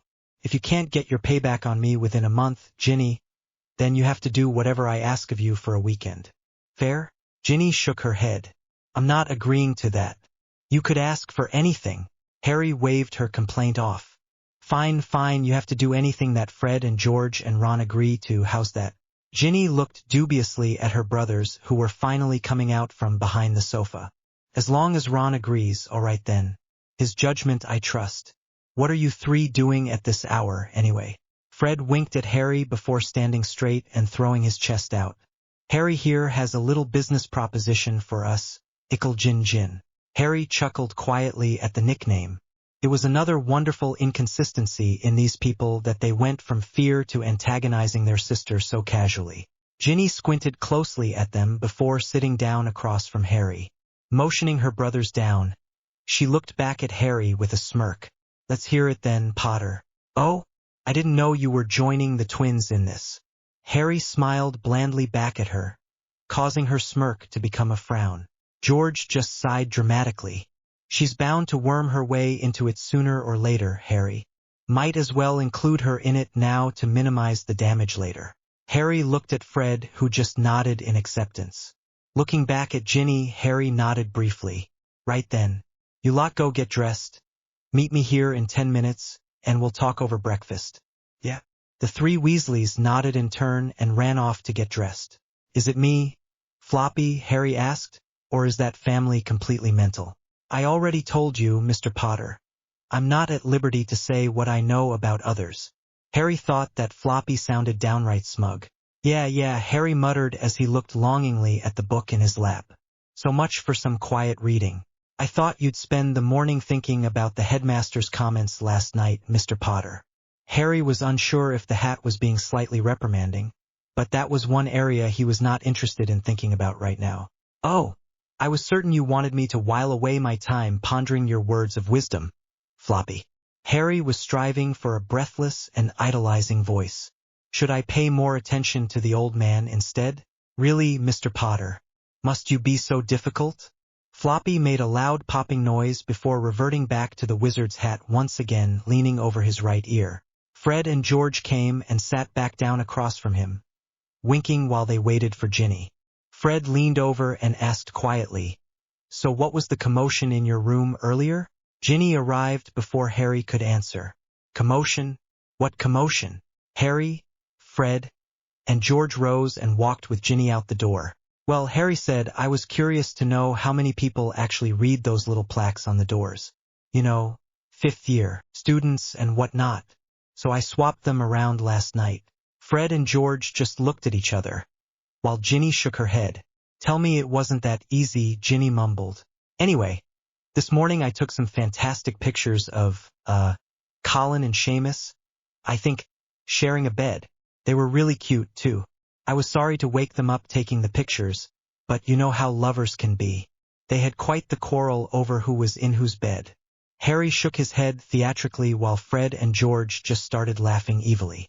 Ginny was looking thoughtfully at Harry. When they reached the Gryffindor table, Harry sat next to George while Fred and Ginny sat opposite them.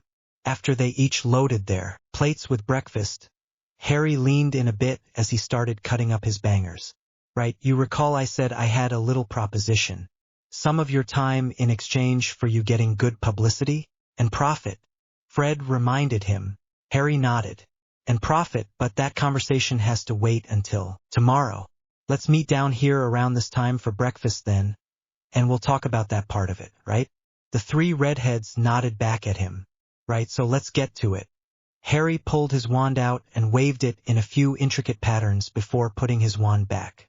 Faced with the three curious sets of eyes, Harry shrugged briefly. Perimeter charm.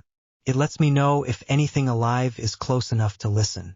Pausing to work on his scone while the others ate and did a little Harry watching, he took a moment to collect his thoughts. First off, I've put Snape on notice that his time here isn't going to be like it has been. All three stared at him hard. I got him arrested, but the charges won't stick. I suspect he'll be back here no sooner than tomorrow evening and no later than Monday morning in time for lessons. Harry resumed eating, while the other three had given up on eating to stare at him. Ginny leaned in a bit. You got Snape and Malfoy and Crabbe and Goyle arrested? Harry nodded. I love you, she whispered to him. You're my hero. Harry smirked. It gets better. I've got a copy of a law here I plan on using to get him fired. I need your help with it, though. Harry pulled a scroll out of his pocket, where he had secured it earlier in the morning. Take a look. George moved around the table to lean between Fred and Ginny to read the parchment. Wisengamot Law 23.145a. Regulations governing cauldron thickness. In order to redress the growing influx of teaching supplies in particular cauldrons for potions work, this decree is passed to hereby set minimum acceptable standards for cauldrons in potions work. To wit, the effect of poorly designed.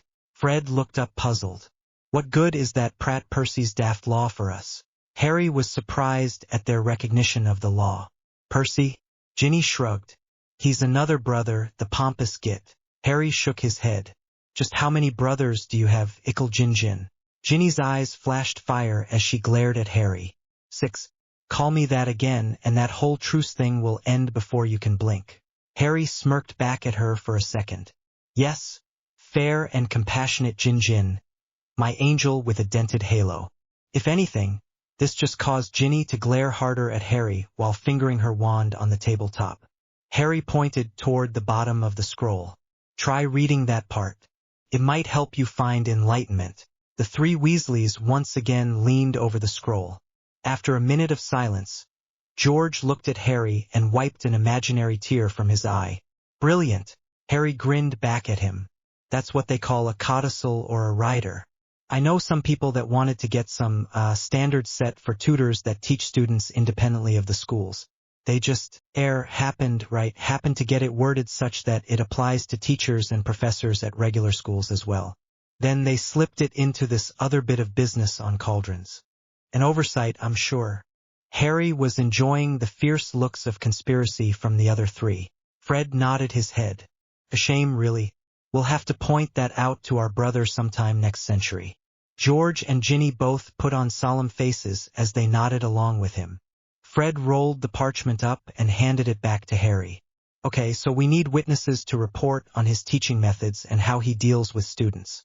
How do we set that up so there won't be any debate over the witnesses' honesty? If possible, Harry's grin became even more evil. Ever heard of a sensory monitor? George whistled. Blimey, Harry, those are expensive. Something like 5,000 galleons. Harry nodded. I have a few. In fact, I have one running right now. Due to recent events, I never leave home without it. Looking around, he noticed that the Great Hall was slowly starting to fill up a bit with other breakfast seekers. Right, we need to wrap this up. I want you to find one volunteer in each year of Gryffindor. They'll wear the monitor during their potions class. Each one is able to hold just over 30 hours of material, so we ought to be able to get a whole week's worth of his lessons in just one of these babies. Tomorrow, after our breakfast meeting, I'll take you off to show you how to work it. But you have to get the volunteers first. Clear? His three conspirators nodded back at him. Harry flicked his wand a couple of times to release the proximity alarms. Ginny leaned over briefly before Harry could go back to his breakfast. One quick question. We're still students with little money.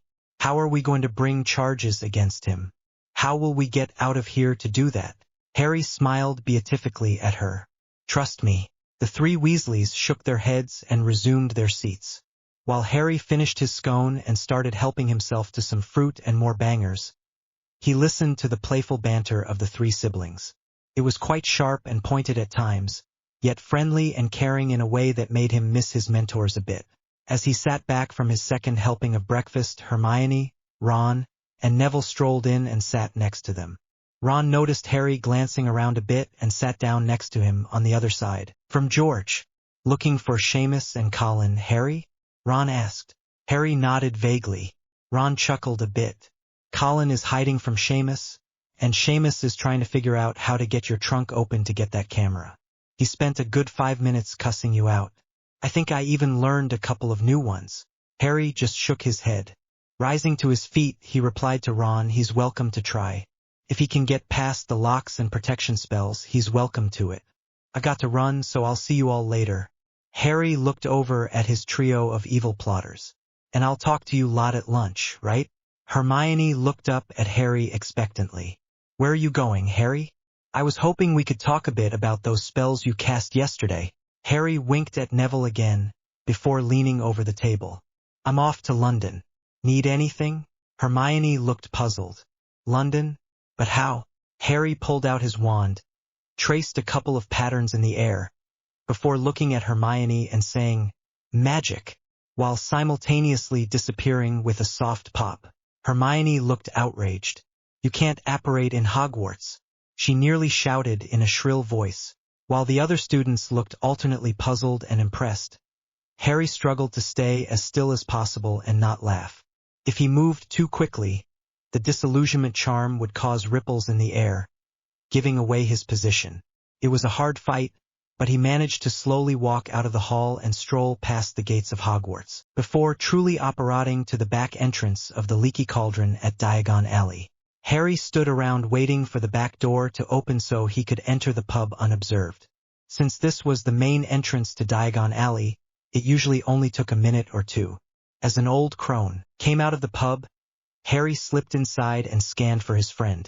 Spotting him by the exit to Muggle London, Harry moved over slowly and tapped him once before whispering in his ear.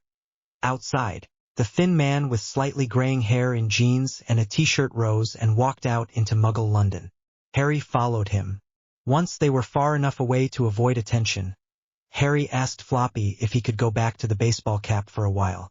With a soft shudder, the light beige cap was back on his head. Harry then dropped the disillusionment charm and looked at his friend. How are your skills these days? He asked while gesturing sharply at the hat on his head. The man looked at Harry and shook his head briefly. Harry nodded his understanding that his friend's shields were insufficient for talking mind to mind. Getting there, Harry, he said quietly. Shall we? Harry nodded briefly. Lead on, Remis, lead on. Yes, believe it or not, I actually know someone who left their bed, went to the restroom, came back and climbed into bed with someone else, and both of them woke up in the morning quite surprised. We, however, were most amused. I've heard even more outrageous true stories of similar nature. As my betas raised concerns, let me specify here to avoid Ginny-related flames. There is a reason she is acting like this. You'll have to ride it out to find out why. There be clues aplenty. A big thank you to my genius betas who have valiantly strived to make this story better, despite my crafty attempts to make it incomprehensible. So, immeasurable thanks to Corbeck and Creachery. Thanks to various people for contributing to the Brit picking, to Sovereign for a sanity check plus tweaks, and Sherilyn for her polishing touches before it gets uploaded. Keeps Moving, Part 1, Anger, Chapter 6. Keeps Moving. Harry leaned back on the bench and enjoyed watching the locals and tourists gawk at the bronze statue of Eros across from him. He never really understood why tourists would travel hundreds, or even thousands of miles just to have their picture taken in front of some landmark where everyone else had already posed for pictures. What was the point of going on holiday only to travel to the places everyone else went to? Was it some secret desire to go where no one else had been? Recently?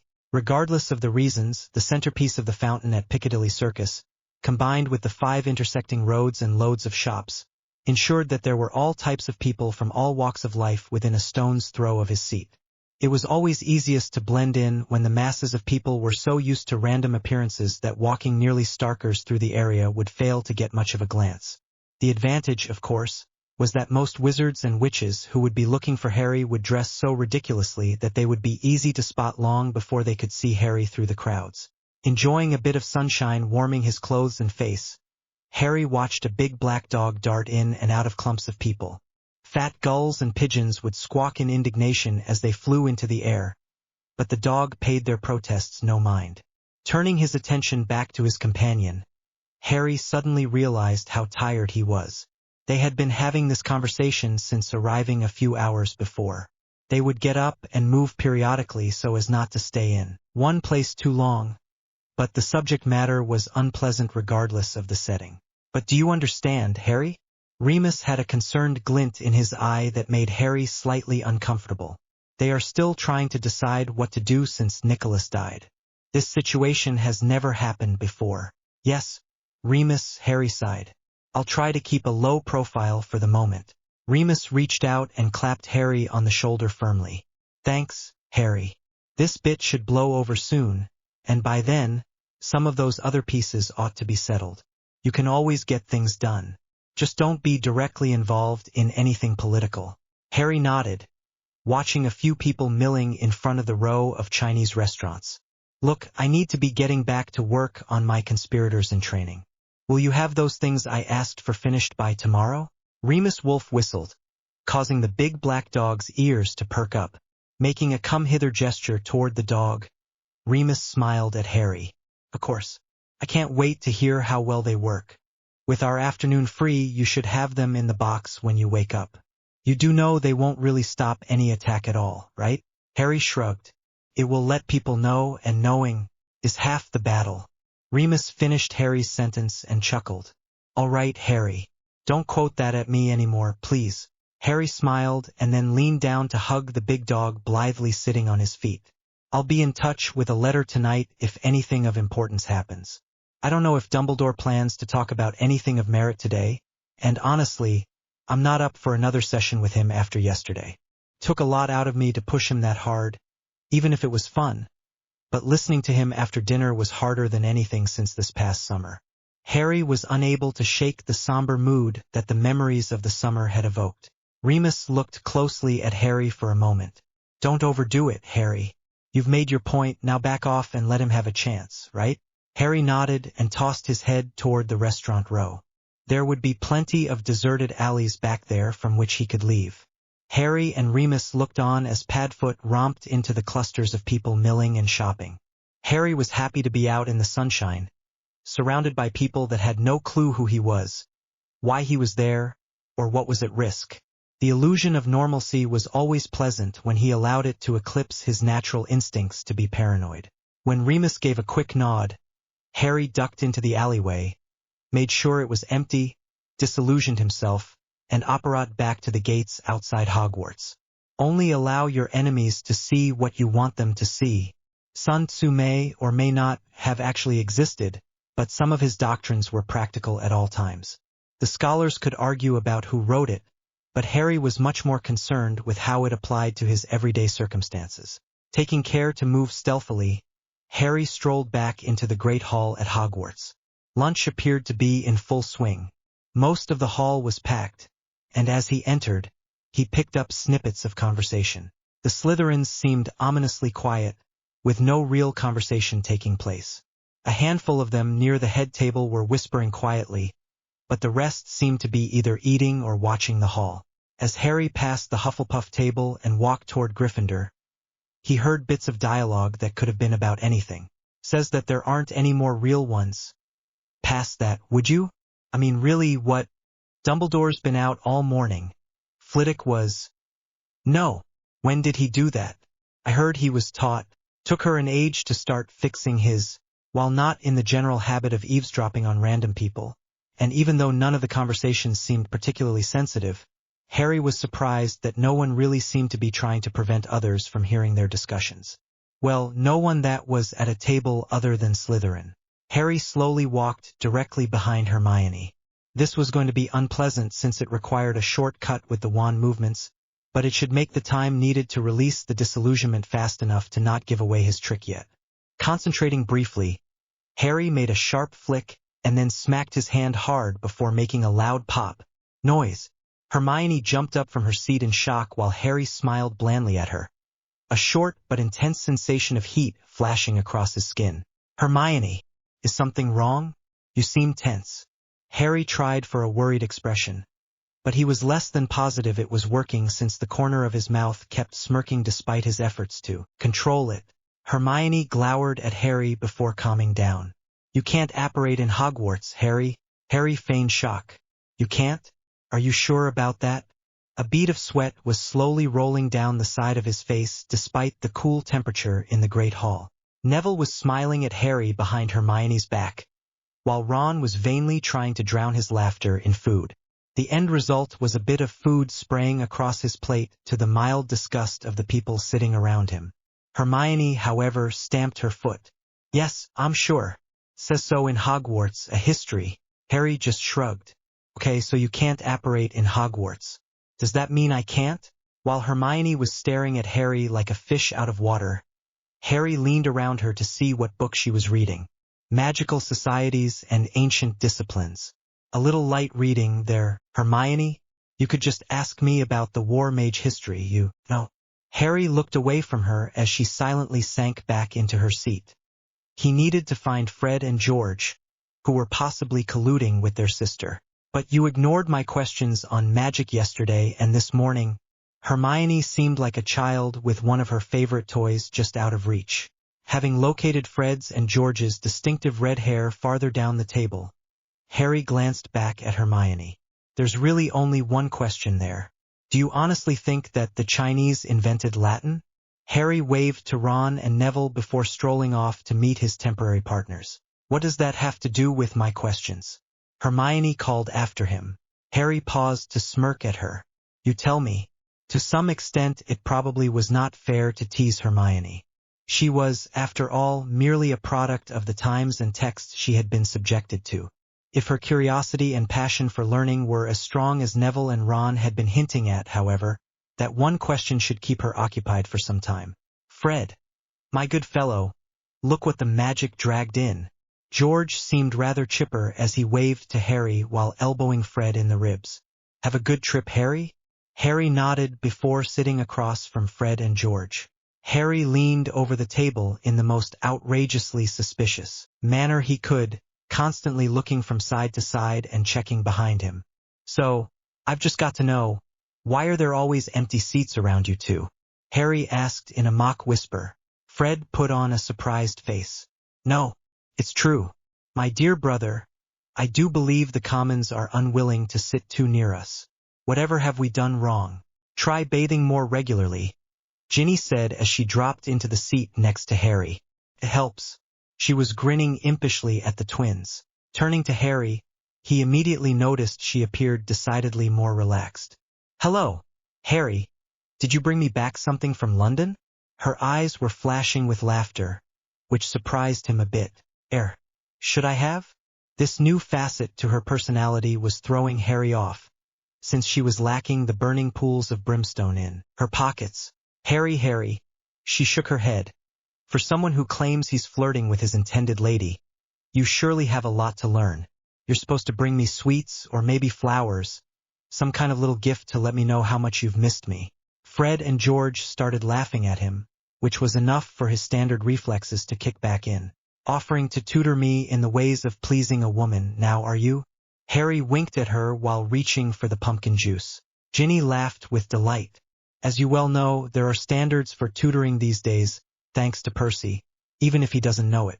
Are you sure you'll be able to handle my lessons? Will I need to give you any remedial lessons first? Hand-holding, basic courtesy, that kind of thing? Harry almost choked a bit on the last question but just managed to keep calm. I shall be at your disposal, Jin of the Fallen Angels. You are free to assess my skills. Just tell me when, where, and most importantly, how you want me. Fred and George had their heads bent low in conversation, while the two girls, one on either side of the twins, shook their heads in silent laughter. Ginny flushed slightly before calmly nicking the drink he just poured himself. I'll see when I can fit you in, Harry. Apparently, her unintentional innuendo caught up with her as she nearly went scarlet. Fred and George rolled their eyes and watched the two of them with a type of strange tolerance. George held his palm up to Harry. Right, enough of the flirting, you two. Harry, meet Angelina. George indicated the girl on his right. She's a chaser on the Quidditch team.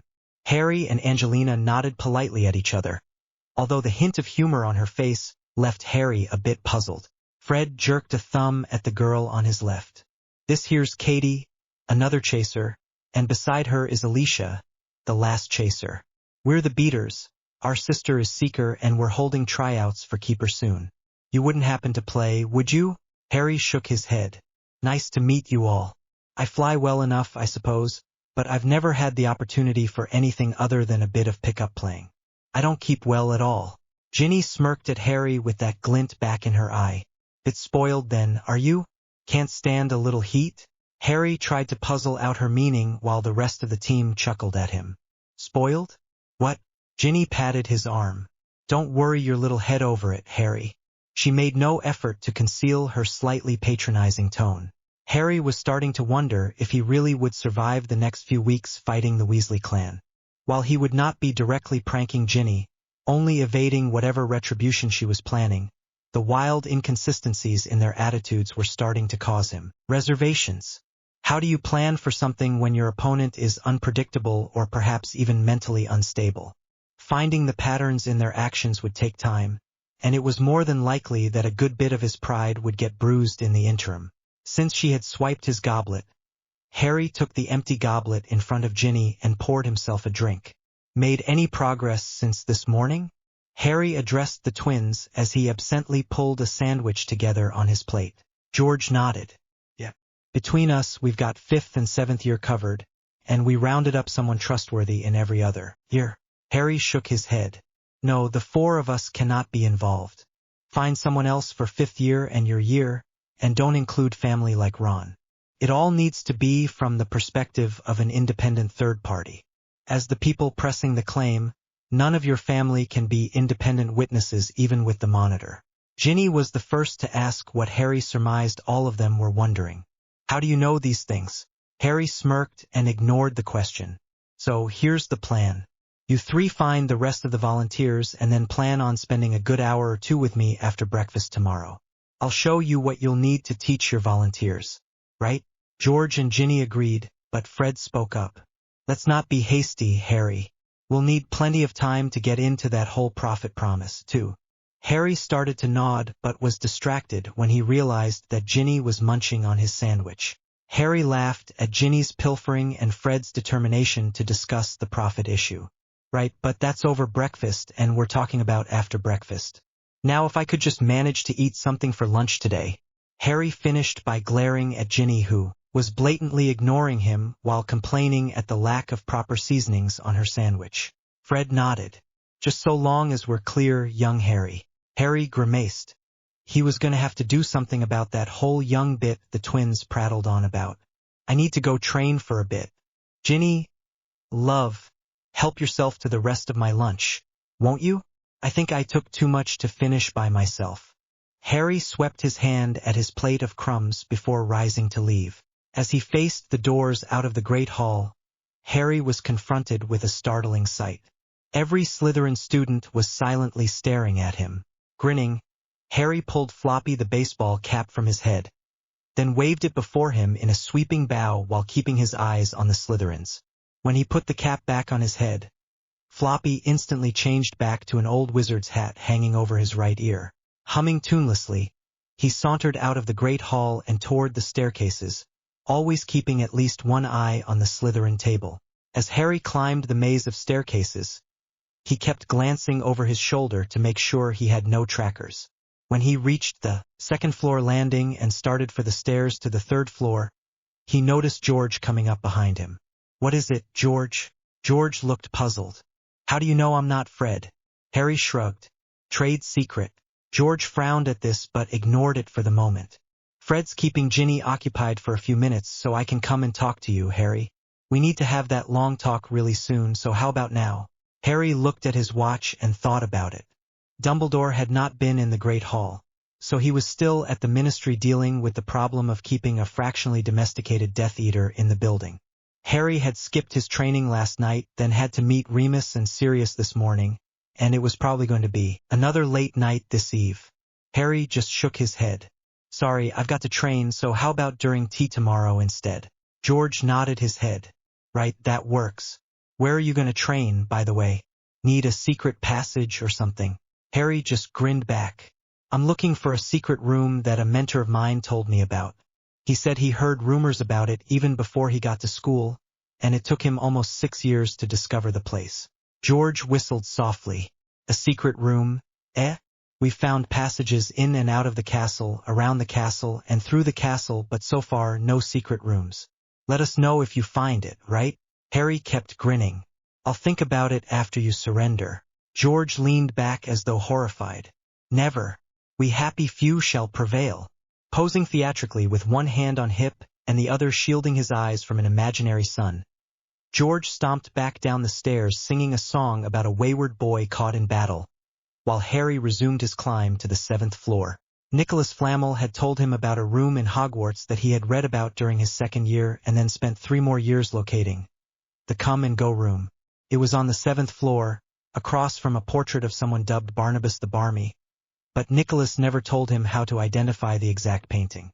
Neither Remis nor Sirius had heard of it, so they had nothing to offer except curiosity about actually finding the room. As he walked along the hall, Harry stopped abruptly when he saw a man trying to teach trolls to dance. He knew he had probably found the right spot. Only someone completely barmy would even think of it, let alone try it, and the subject of the painting appeared to be losing his battle. Concentrating on a room in which he could both practice his martial arts and work on his magical training, Harry slowly paced back and forth 3 times. When the door materialized in the wall, he was very curious about what the Come and Go room would have provided. A large padded room? Some mirrors? Mats? Practice dummies? Opening the door and walking into the room, Harry was completely unprepared for what he saw. On the wall next to the door was a long bookcase filled with volumes. The far end of the room had a large matted area, behind which the wall was covered in mirrors. There was a simple student's desk by the bookcase. The rest of the floor was made of beautifully polished wood. The ceiling was at least 15 feet high, allowing plenty of space for weapons work. Along one wall was a rack of weapons: bow, jo, kibo, tanto, suburito, and bakken, apparently in multiples with different woods for each complete set. There was a stand slightly beyond the rack for holding a single set of wakizashi, katana, yumi, yari, and naginata. Training equipment including a heavy bag, makiwara board, and 3 life-size dummies were on the opposite wall from the weapons. With floor dimensions of nearly 30 feet on a side, the room was impressive. It seemed to be the perfect room for him to work out in. Harry walked over to the bookcase.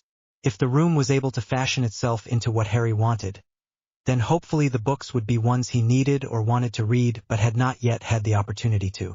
Scanning the titles, Harry realized that most of these books were the basic texts in the areas they represented. Unfortunately, there was nothing beyond the Hogwarts curriculum in complexity. Apparently, the room had been created with some distinct limits on the materials it would provide. He supposed it made sense that you would want to keep dark arts books or books on ritual magic and the like far from the hands of students. Before Harry could become too disappointed, there was a brief flash of flame near the center of the room accompanied by a rustling sound. Without even thinking, Harry flipped his wand out, made a quick stabbing spiral and called out, "Bleep!" A piece of paper that had been slowly falling to the floor was shredded into small pieces, which were now falling like confetti. Sighing, Harry walked over to the loose pile of paper bits and flicked his wand through 2 elaborate sweeps before watching the paper reassemble itself into one sheet. Reaching down, he scanned the contents. "Back in office. Please join me as soon as you are able. Password unchanged. Adi." Resigning himself to another day without training, Harry paused on his way out the door to pick up one of his favorite books on the basic philosophy of combat. He would offer it to those who wanted him to teach them how to fight, and if they could grasp the basic points, maybe he would actually consider teaching them. As he crossed the doorway, however, the book vanished.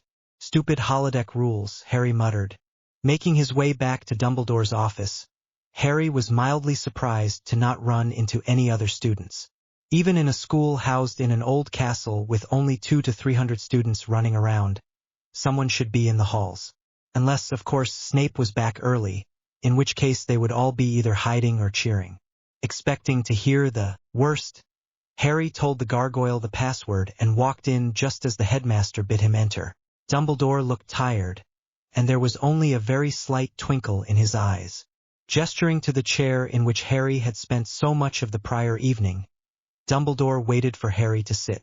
"Harry, I am sorry I arrived here later than I said I would, but I have resolved the difficulties you gave me regarding Professor Snape. Took some digging through the archives, but we have turned up filed copies of the original authorization for his use of legilimency on students here with the Aurors.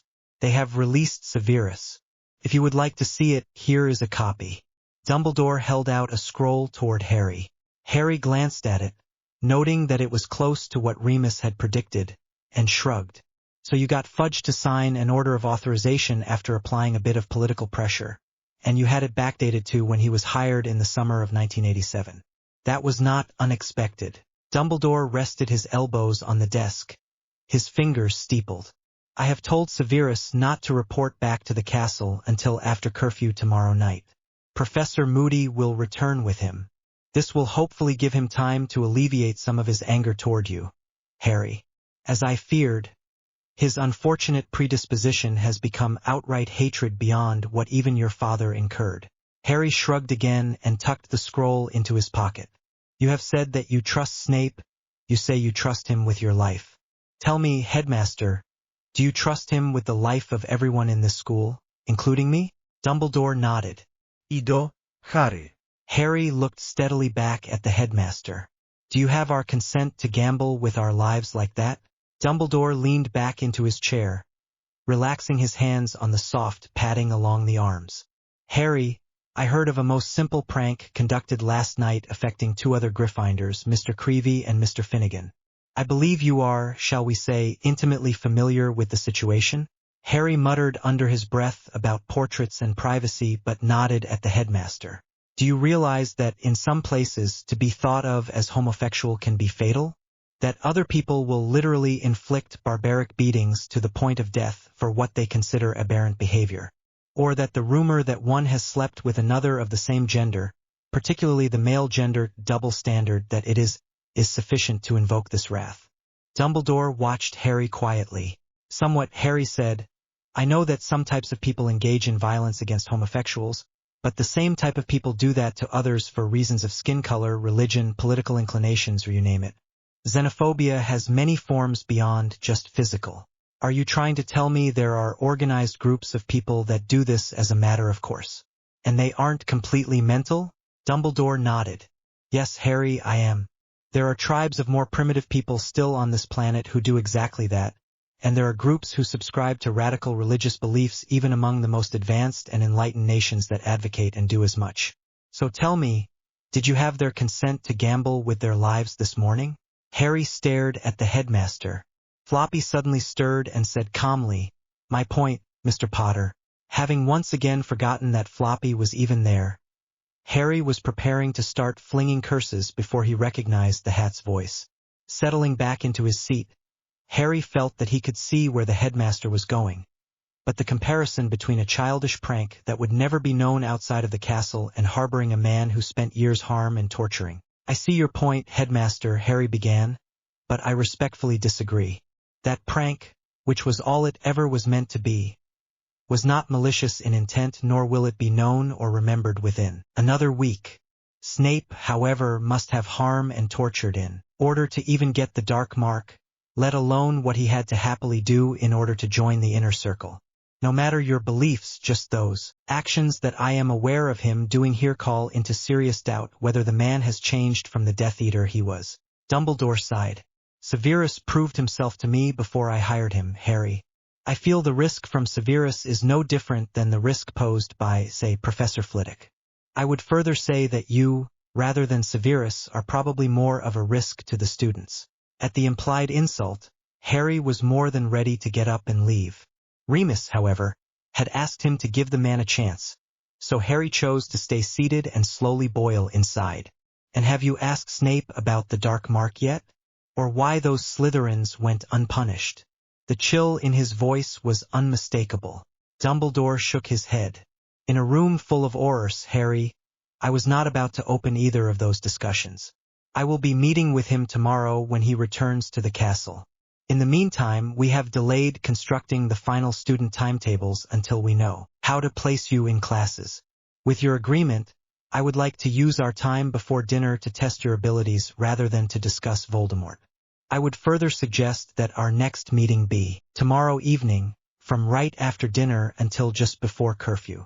My staff and I must finish preparations for the classes starting Monday. Is this acceptable to you? Harry nodded briefly. Albus and Harry both pulled out their wands and agreed to the limiting terms of the meeting. Dumbledore then nodded at Harry, as if inviting Harry to begin. Harry stood up and walked over to the window, absently petting Fawkes as he stood looking out at the afternoon light and the students on the grounds. Well, to start with, I'm probably woefully unprepared for herbology as I only really know those plants used in the potions I've learned. I think divination is bunk and, therefore, have no working knowledge of it at all. I also think it's safe to say that in Muggle studies, there is nothing Hogwarts can offer me. Stretching slightly, Harry turned back to face the headmaster. I doubt any defense against the dark arts class here would teach me anything, but I'm probably about right for charms and transfiguration. If anything, I probably know a lot of rather advanced things the other fifth years don't, but lack the basic things they do. No, like turning a teacup into a lobster. That's not exactly useful in my life. Walking slowly around the office, Harry finished his narrative self-assessment.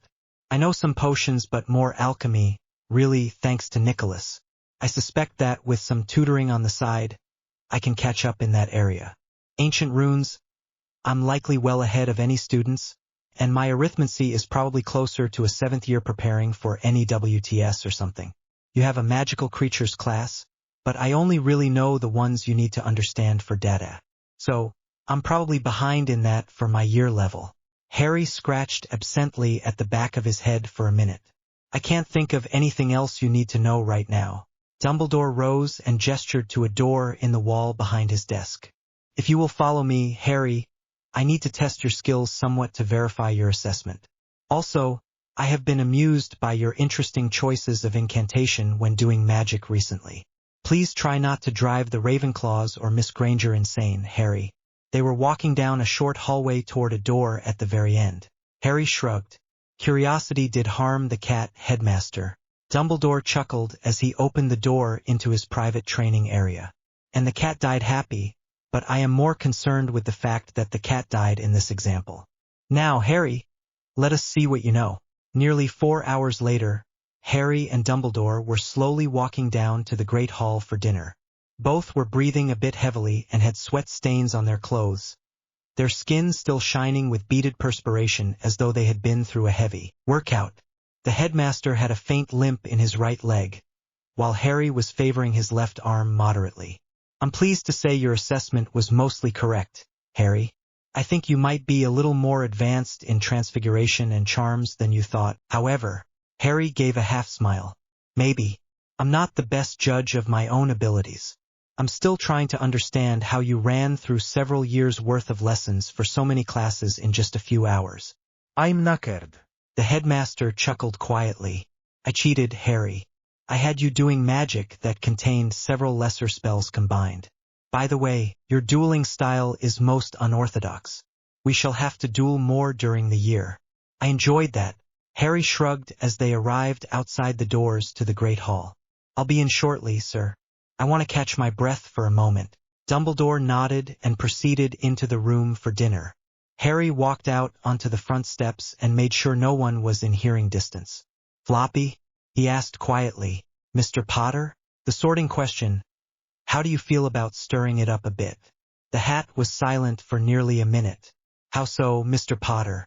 Put me in a different house for now. Why should I? Is Gryffindor deficient in some manner? Harry paused to try and verbalize the thoughts that had been cooking in the back of his brain all day. If the label is irrelevant and the point is that it's our values that matter, then I want to know what values each group has. How can I do that without living with them and seeing how they interact? You haven't spent enough time in Gryffindor yet to understand their values, Mr. Potter, let alone some other set. Harry failed to realize he was shaking his head until Floppy nearly fell off. Pushing the hat back onto his head, he tried again. Look, it takes time to internalize knowledge and be able to make generalizations based on it. Rather than spend a month in one house, I'd rather skip among the houses for a bit and work on it in parallel rather than in series. Floppy started twirling the tip of the beat-up wizard's hat while remaining silent for nearly 2 minutes. Very well, Mr. Potter, I'll consider it. But not until later. You might just try socializing a bit beyond those with red hair to start with. Harry chuckled a bit at that pointed remark. If that's the best I can get, then that's what I'll take. Thanks, Floppy. Harry felt like smirking as he strolled into the Great Hall. Dinner was just starting, and several students turned to look at him. He may not be getting sorted into a different house yet, but that had no impact on where he might choose to sit. Waving in passing to the Gryffindors watching his entrance, Harry walked over to the Hufflepuff table, which seemed to be full of students shocked that he was standing at their table. Spotting an empty seat across from Hannah Abbott, who was sitting at the very end of the Hufflepuff table, Harry dropped into it while smiling at her. "Hello, Hannah." Hannah looked back at Harry while glancing around at the other students who were staring at him. Whispered conversations were slowly starting around the room. "Hey, Harry," she started, "welcome to the Hufflepuff table, I guess." Harry nodded his thanks to her. Pretty quiet reception, although the whole swimming in a fishbowl effect is rather thorough from your house. Hannah chuckled at him before pointing to the pretty girl on her left. "This is Susan Bones, a good friend of mine." Harry smiled at her, before Hannah pointed to the boy sitting on Harry's right. "That's Justin Finch-Fletchley, another good friend." Harry briefly shook hands with him, although a bit of awe seemed to be radiating from both Susan and Justin. As Harry ate his meal with the trio of Hufflepuffs, he noticed that while no one at the table was hostile, no one was particularly welcoming except Hannah. Susan warmed up a bit and started talking more freely in response to Hannah's discussion of various professors and classes, but the conversation remained slightly stilted. Finally realizing that he had achieved as much as he could for one evening, and that he was only interfering with their normal eating habits, Harry politely excused himself and went back to Gryffindor Tower while most students were still eating. The reaction of the Hufflepuffs in general was something to ponder, since it failed to match both his expectations and what he had been told he could expect in general. Having the common room to himself, Harry dropped back into the armchair facing the fire and pulled out the book on wards to actually get some quiet reading time in. Turning to the end of the introduction where he had left off, Harry resumed his quest for new information. Wards must be anchored in something impervious to the heat that will be dissipated in proportion to their strength. Flux buffers can be artificially created when located far from primary feeds, but they require tuning and are limited by influx rates. Impractical to devise a moving ward due to variation in energy patterns and strengths, causing instability in Harry. Harry looked up to see Ginny smiling at him and Hermione hovering behind her. Yes, his mind was still somewhere in the book. While mobile wards were typically thought impractical due to the energy variations, Hogwarts' unique geography could potentially counter the barriers involved. It might be possible. It's late. Hermione gestured to the clock in the corner. "Go to bed." Harry looked at it in some surprise. I didn't realize it was so late. I guess I got lost in my book." Marking the page and flipping the book closed, Harry rose and stretched before smiling back. Ginny looked at him through squinted eyes. "What was sitting at the Hufflepuff table about? You weren't trying to make me jealous, now were you?" Harry looked blankly at her for a moment before laughing outright. "Were you?" Ginny glared at him. Harry just looked back at Hermione. "Thanks, Hermione. Good night." Ginny shoved him toward the stairs. "Tomorrow is supposed to be a profitable day, Harry, so off with you." Ginny and Hermione then went up their stairs to follow their own advice. As Harry walked up the stairs, he noticed that each door he passed was colorfully marked with all kinds of indicators for who the occupants were. Apparently, that lesson had been driven in quickly. Shaking his head in silent mirth, he entered his room only to find Seamus sitting on Harry's trunk, twirling his wand. Seamus saw Harry and shot to his feet. "Potter." Harry noticed the other three boys were each lounging about, reading in bed. For some reason, Harry suspected they were more interested in what was about to happen than their books, but this might have only been true for Ron since his was the only book upside down. "Yes?"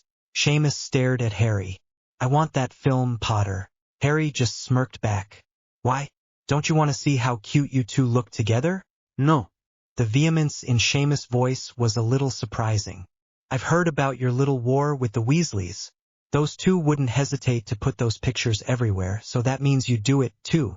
Harry shrugged. "Nah, not my style. I'd rather just hold on to them and threaten you quiet-like when you were doing something stupid." If anything, this seemed to irritate Seamus even further.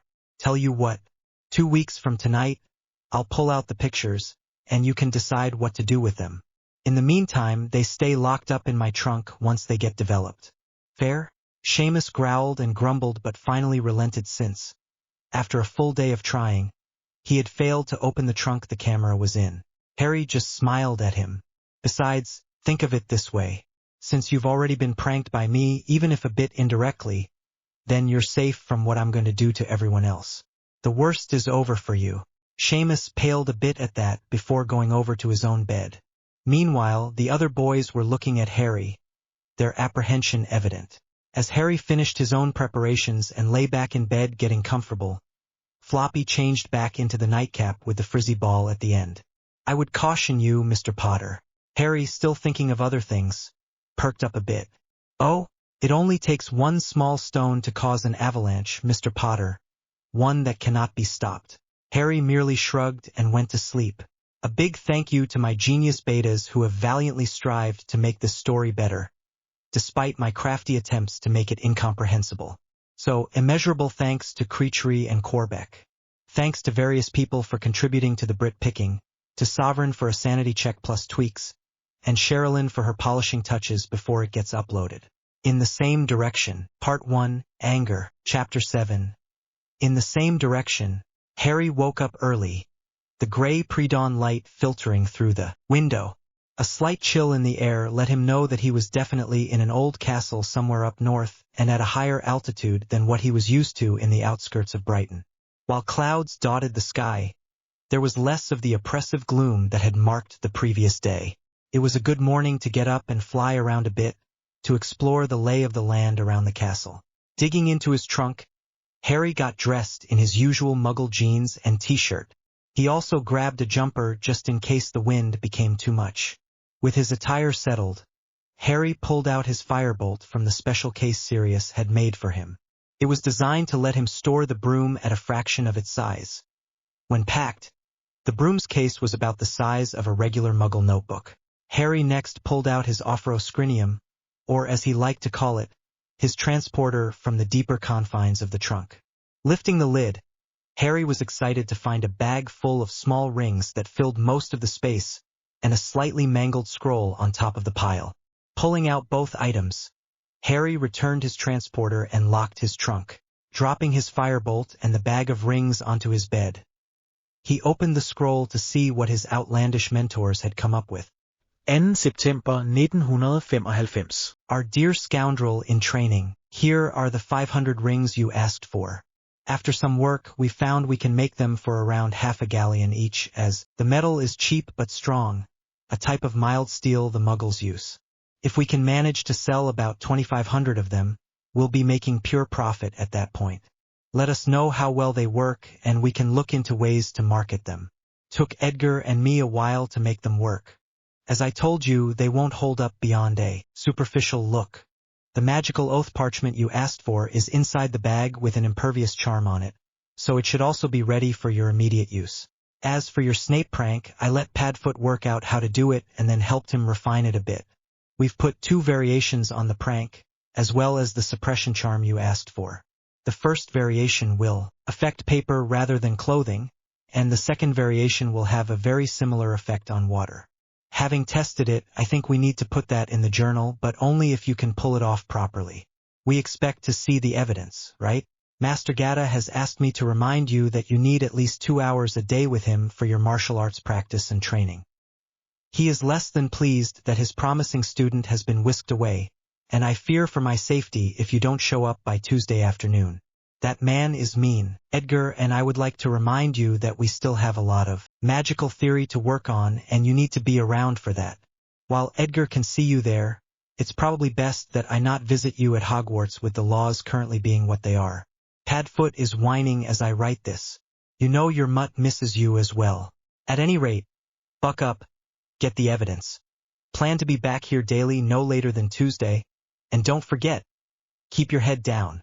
Your scoundrels, pranksters, and plotters. Chuckling, Harry studied the spell and its 2 variants, which his friends had created to help him break the shadow of terror Snape cast wherever he went. Quietly laughing outright at points, he tucked the scroll into his main bag, along with the smaller bag of rings, before slinging his bag over his shoulder. Opening the window fully, Harry leaned out with his firebolt in his right hand and leapt into the sky, pulling the broom under him as he shot off to explore the grounds around Hogwarts. After relaxing and enjoying the scenery for nearly half an hour, Harry had a rough idea of where all the major fixtures were. Later in the day he might have the chance to poke around Hogsmeade a bit, but otherwise the castle, Quidditch pitch, forest, and lake were clear enough in his mind. As he flew toward the main entrance for breakfast, he took his time gliding over the surface of the water. The reflection of full daylight hitting the clouds and the bits of sky on the surface of the still lake was quaint in many respects, and it spoke of a certain timelessness that Harry could imagine stretched back to the Founders. He wondered idly if the lake had been there prior to the castle, or if they added it afterward. Reflecting back on his reading, Harry dropped down on the rocky beach by the front of the castle. Stretching to get his arm flowing again, he studied the seemingly random types of rocks lying around.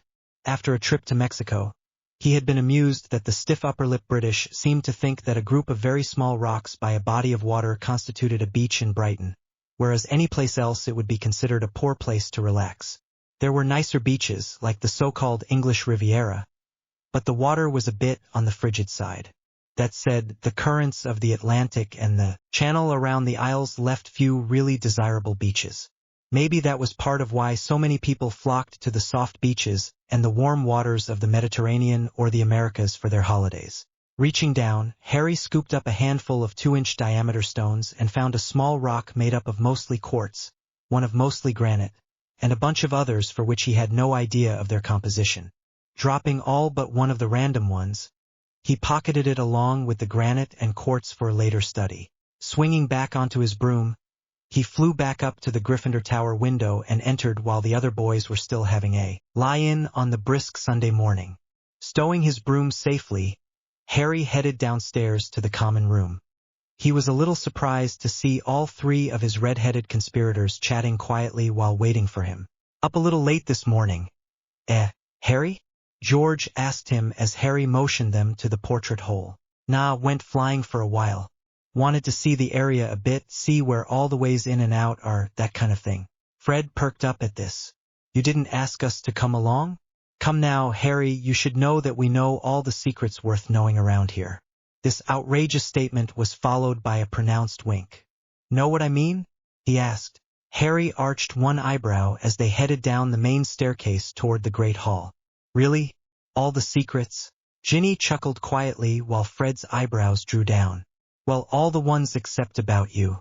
But we'll work those out soon, won't we, Fred?" Fred looked expectantly at George, who just smiled. Harry smacked Fred on the back of the head. "You're Fred? Fred. He's George. Are you daft, man?" Ginny's laughter was a little more pronounced as Fred looked confused. "Here now, how'd you know that?" George just said in a monotone trade secret. Harry winked at Ginny and nodded. The 3 of them were the first students into the Great Hall, and they had even preceded the house elves. The tables were still empty of food. Strolling to the far end, away from where most people would sit, Harry sat next to Fred this time while George and Ginny sat across from them. All 3 watched as Harry silently pulled out his wand and made a few intricate motions before replacing his wand in his right sleeve. Harry looked at each of them briefly, his eyes finally settling on George. "Right then, profit or pleasure first?" Fred smacked Harry lightly. "Profit, you fool." While they all laughed, Harry opened up his bag and extracted the smaller bag of rings. Placing his bag back by his feet, he rummaged around in the ring bag until he extracted a piece of parchment folded in half. "Right. Here's the deal. Hang on." Harry pulled his bag back into his lap as he dug around for the paper Dumbledore had given him last night. Finding it, he placed the bag back at his feet before tapping the much-maligned parchment from Dumbledore with a fingertip. "This bit of paper is a copy of Minister Fudge's authorization for one Severus Snape to use Legilimency on any and all students while they are at Hogwarts to ensure the safety of the student body. Presumably, he's to ferret out children who are going to use dark arts." Harry slid the note out to the middle of the table and opened it. Note that it's signed and dated the day after Snape was hired, August 1st, 1987, and that Dumbledore countersigned as head of the Wizengamot. This basically gives Snape carte blanche to poke in any student's heads under the pretense of security and the good of all. Harry paused while the three read the order from Fudge. None of them seemed particularly pleased. Now, I had Snape arrested because he tried legilimency on me, which is illegal in any form on any non-consenting target, and much more so on a minor. There are exceptions, and this note counts as one. While I can't prove it, the odds are that the ink on the original order giving him permission is less than 48 hours old. So the Aurors had to release Snape when Fudge and Dumbledore came up with this letter, right? The three looked at him while nodding slowly. Dumbledore trusts Snape. I do not, nor I think do you. So what we're going to do is rain on Snape's parade, and each of us is going to make some money doing it. Harry was grinning now. These rings, he said, pulling one out of the bag, are Occlumency shadows. I had a few of my mentors work this out based on a training exercise when you first learn Occlumency, so they should be perfect for what we want. Harry slid the ring onto his right pinky finger, where the ring shuddered slightly before resizing to fit his finger. Each ring has several properties. Let me explain them in turn. First, they project to any surface legilimency scan a perfect shield, as though the wearer is a master level 1 Occlumens. Ginny looked confused. What does that mean? Harry smiled in response. Every human mind has a very faint, natural barrier to intrusion. Mind reading or truth sensing is the skill to bypass that barrier, which even muggles can do in a very basic fashion. But when driven by magic through Occlumency, that barrier can be strengthened, such that the initial touch of a mind reader sees walls around the mind, not the thin, filmy substance of an unprotected mind. To get past barriers like that requires magic to drive the mind reading or legilimency skills. It then becomes a contest between who has better training and control over their mind, the Occlumens or the legilimens. Anyway, these rings make a shadow projection of walls in your mind, so it looks like you are protected to any surface scan.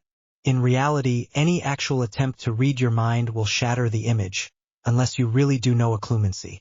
His three co-conspirators looked at each other a bit before looking back at Harry. Ginny was silently elected spokesperson. What good is that, Harry? Harry was grinning evilly. Well, aside from annoying the hell out of Snape when he decides to probe somebody, not much. What is good is the second enchantment on the ring. It will emit a very audible alarm that lets people know that they are having their minds scanned by a legilimens. Fred leaned over the table. How audible? Harry started laughing. Trust me. The others grinned at each other. Ginny looked back at Harry. Okay, what else? Harry pulled out 3 rings and placed one in front of each Weasley. It must be worn on the hand, and I suggest the favored hand for doing wand work. It has an auto-sizing spell and must not be taken off once you put it on, or else it stops working. Right? If you take it off for any reason, it won't work again. Clear? The other 3 nodded. Ginny picked up the ring and looked closely at it.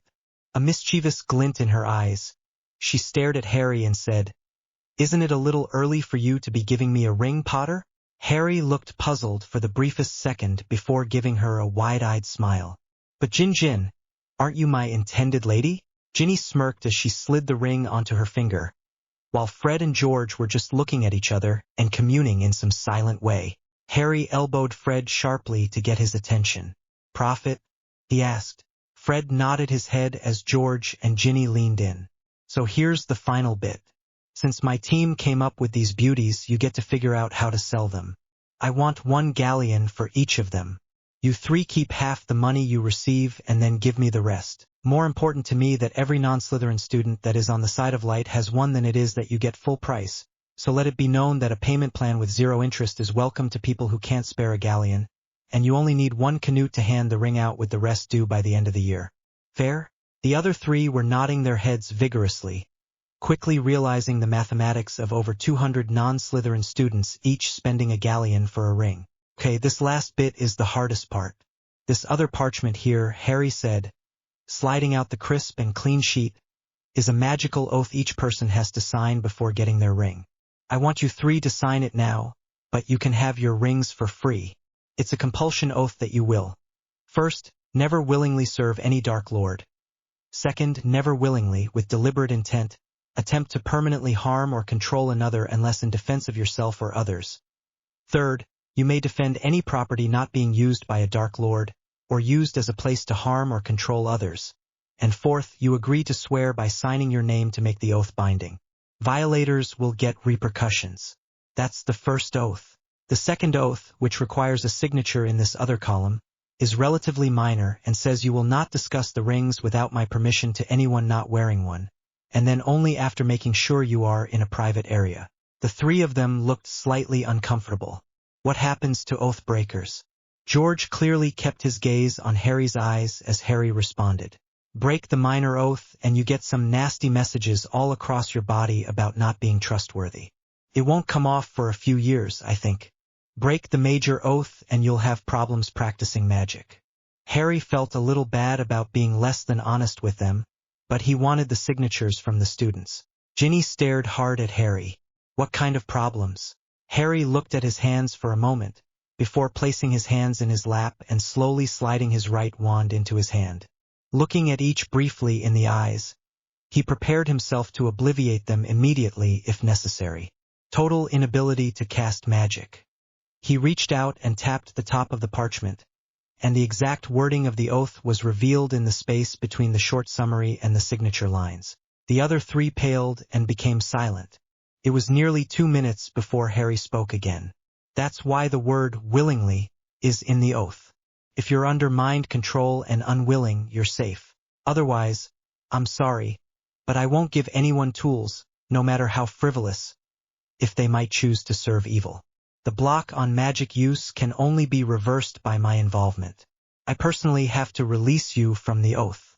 Harry carefully chose to overlook the knowledge that magically preventing any creature with a substantial magical core, such as a witch or wizard, from actually being able to release energy from that core was always fatal within a few weeks, and he would never release someone who had abused their power for evil intent.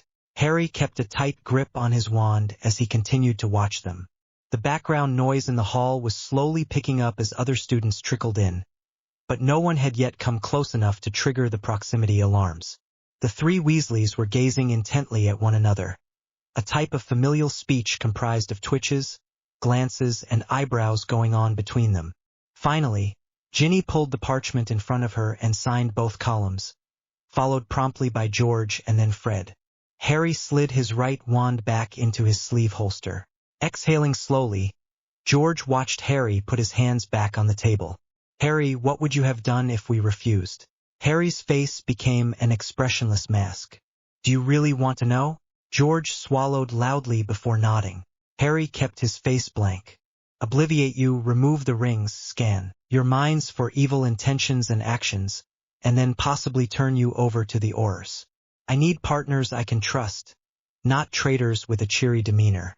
Since you willingly signed that document, I now can trust you to get these rings distributed. Ginny frowned slowly. You can trust us with more than that, Harry. Harry looked at her. Maybe. The implications were left unsaid, but they were still quite clear to everyone. The tense atmosphere was broken by the sound of an owl hooting.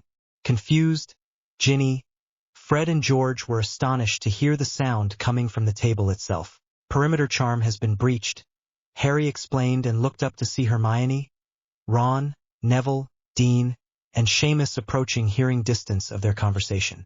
Snapping his wand back out, Harry flicked it a few times to cancel the perimeter charm. Looking back at the others, he decided it was time to change the topic. Harry reached for a platter of eggs that had suddenly appeared before him. Right, so how about some breakfast before we do that bit of lessons afterward, Fred? As George and Fred began to banter, Harry ate slowly and tried not to think about how the prior conversation ended. Ginny kept giving him furtive glances, but she opted not to say anything. As Hermione and crew settled in next to him and the others, Harry wondered if he was pushing too hard, too quickly. While he thought that the three Weasleys he was working with were trustworthy to a point, he was far from ready to candidly discuss the current state of events with anyone at Hogwarts, especially not with people he had known for less than 48 hours. As Harry randomly selected bits of fruit, scrambled eggs, soft-cooked bacon, and pumpkin juice, he noticed that Hermione was arranging her breakfast with nearly military parade precision. Toast, check. Eggs, check. Carefully separated from the sausage, check. 1 dollop of jam. Gone center on the toast. Check. A cup of hot tea, no sugar, a dash of cream. Check. 2 apples, sliced exactly into 8 perfect wedges each. Check. Each category of food was clearly segregated on her plate with a gap between any 2 dissimilar items. The care and devotion to little details she was displaying before even beginning her breakfast left him wondering what types of activities she might do for fun.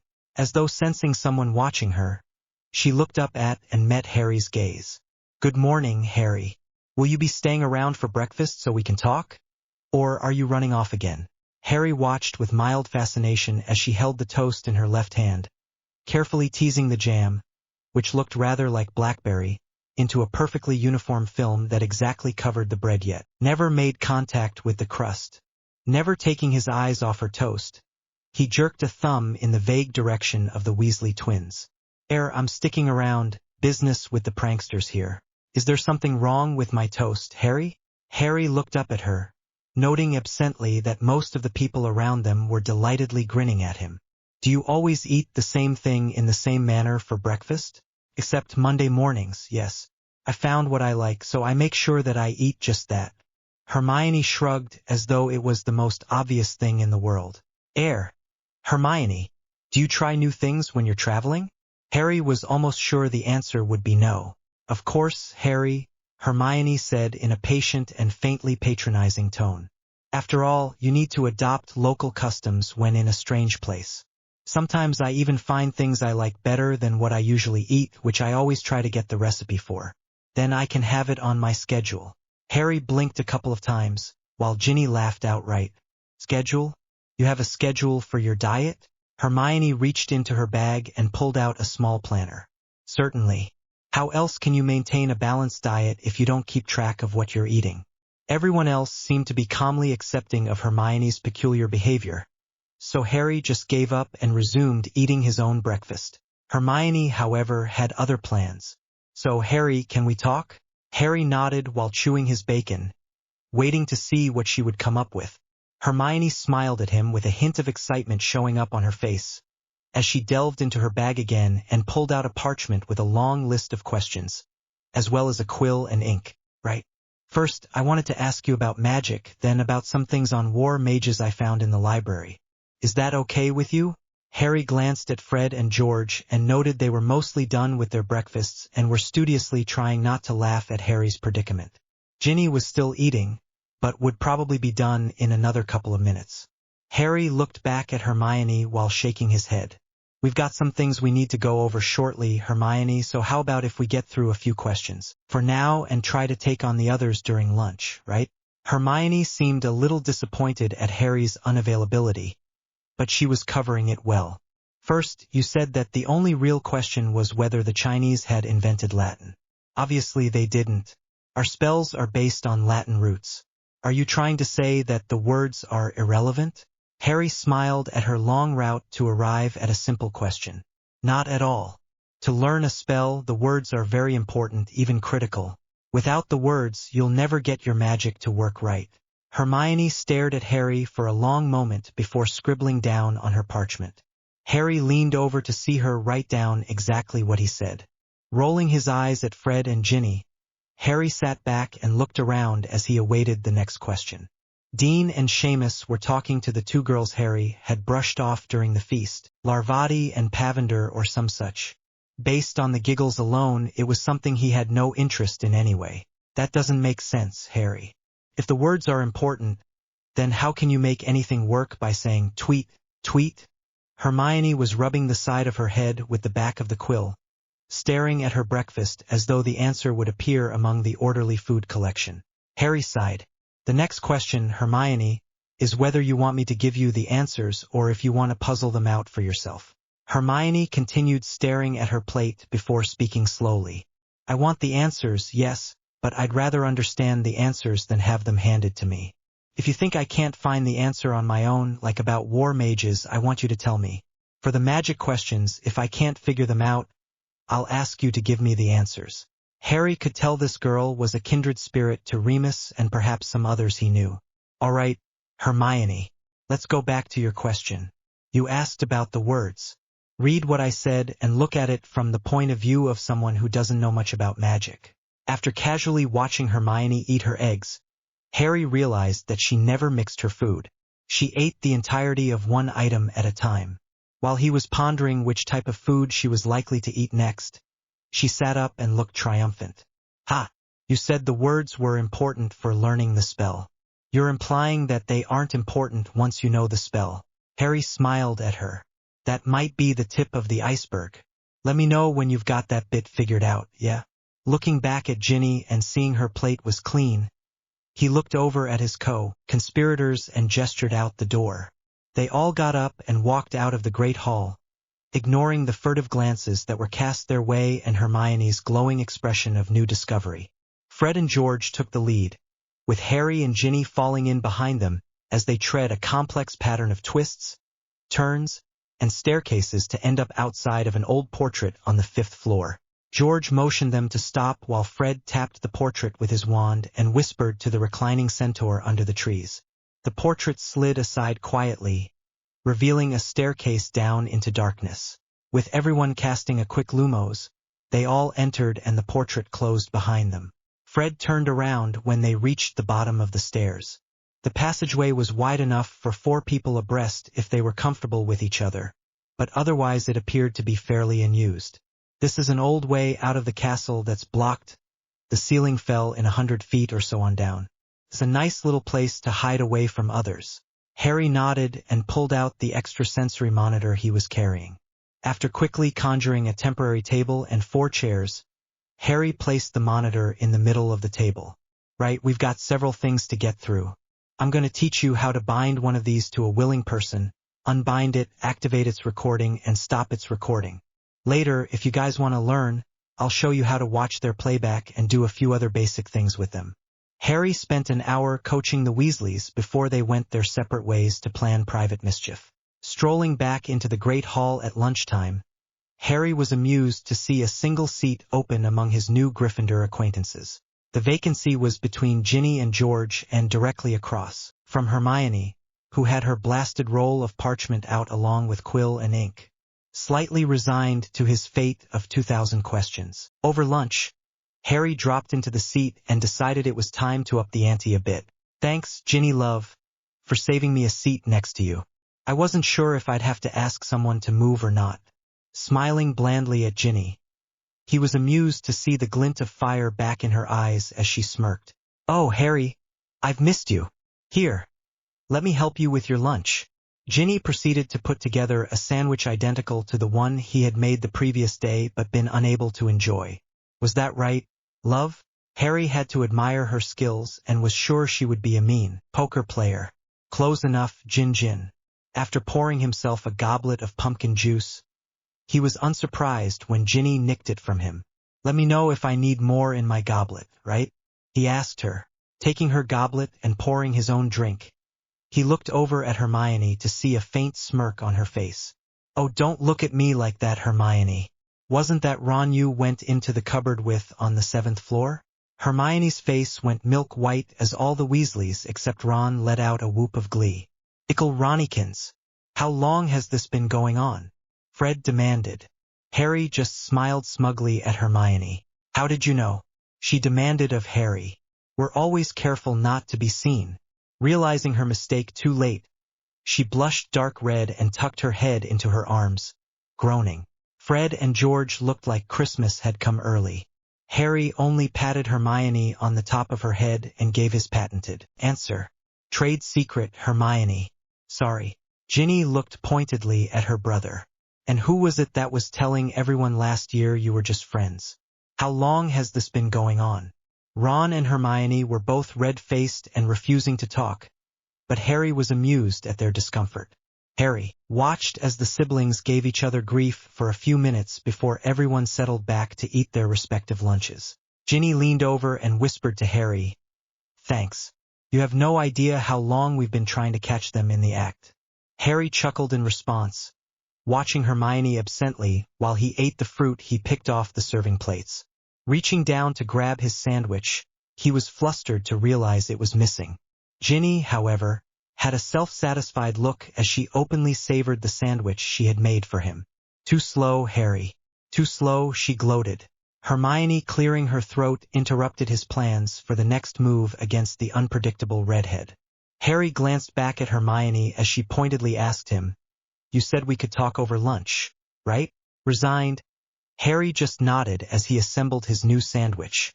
This was difficult as he found himself fending off Ginny's attempts to liven it up with more spices and other ingredients he was unable to identify.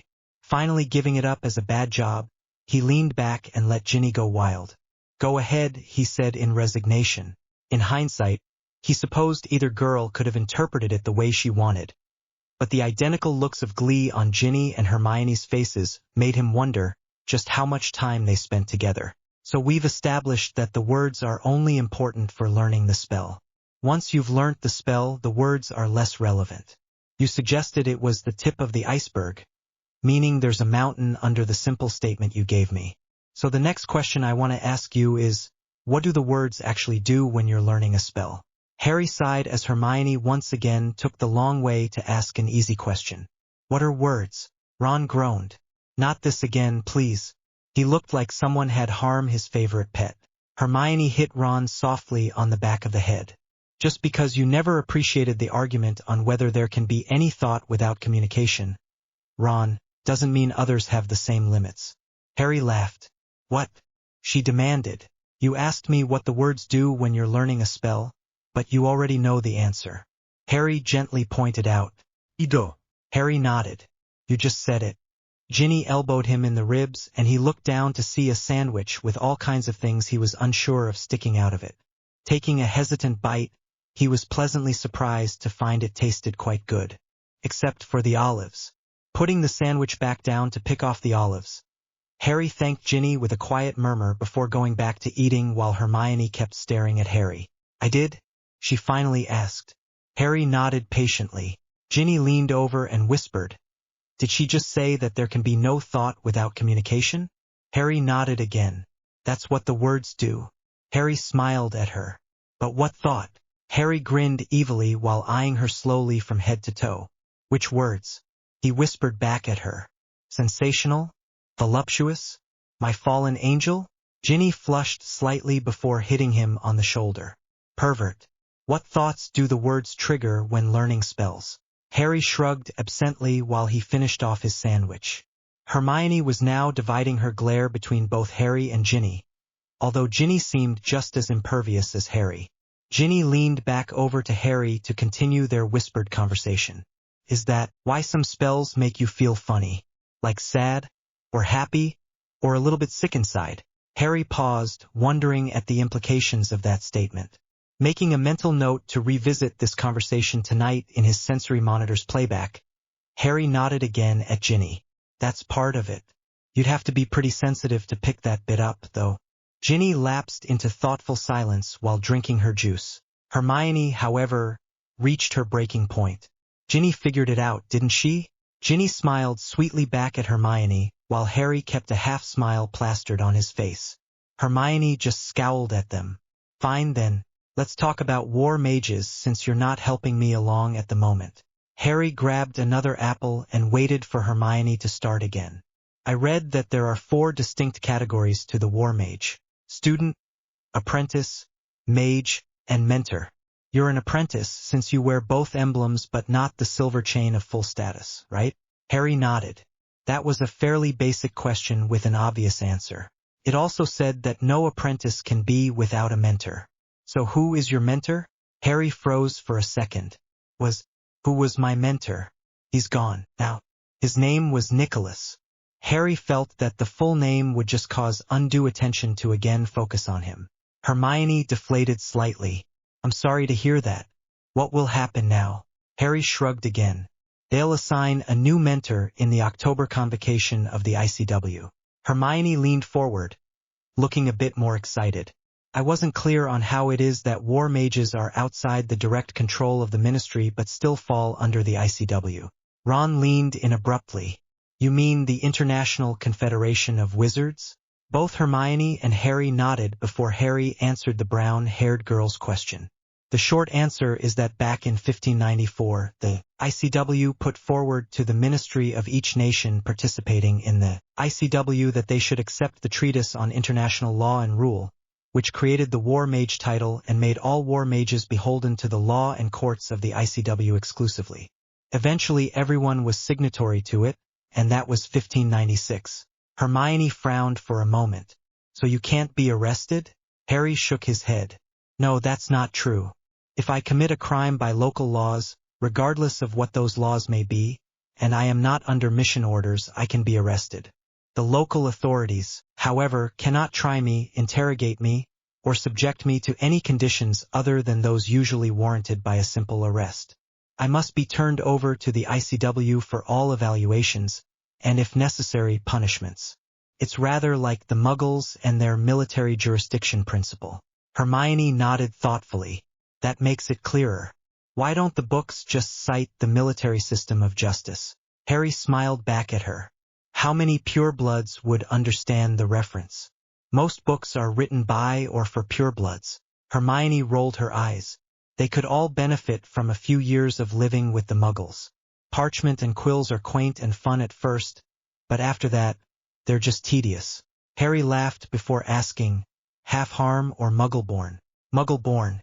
Hermione absently turned back to her list of questions, checking off items or making a few notes as she went down the list. Right, so the next question.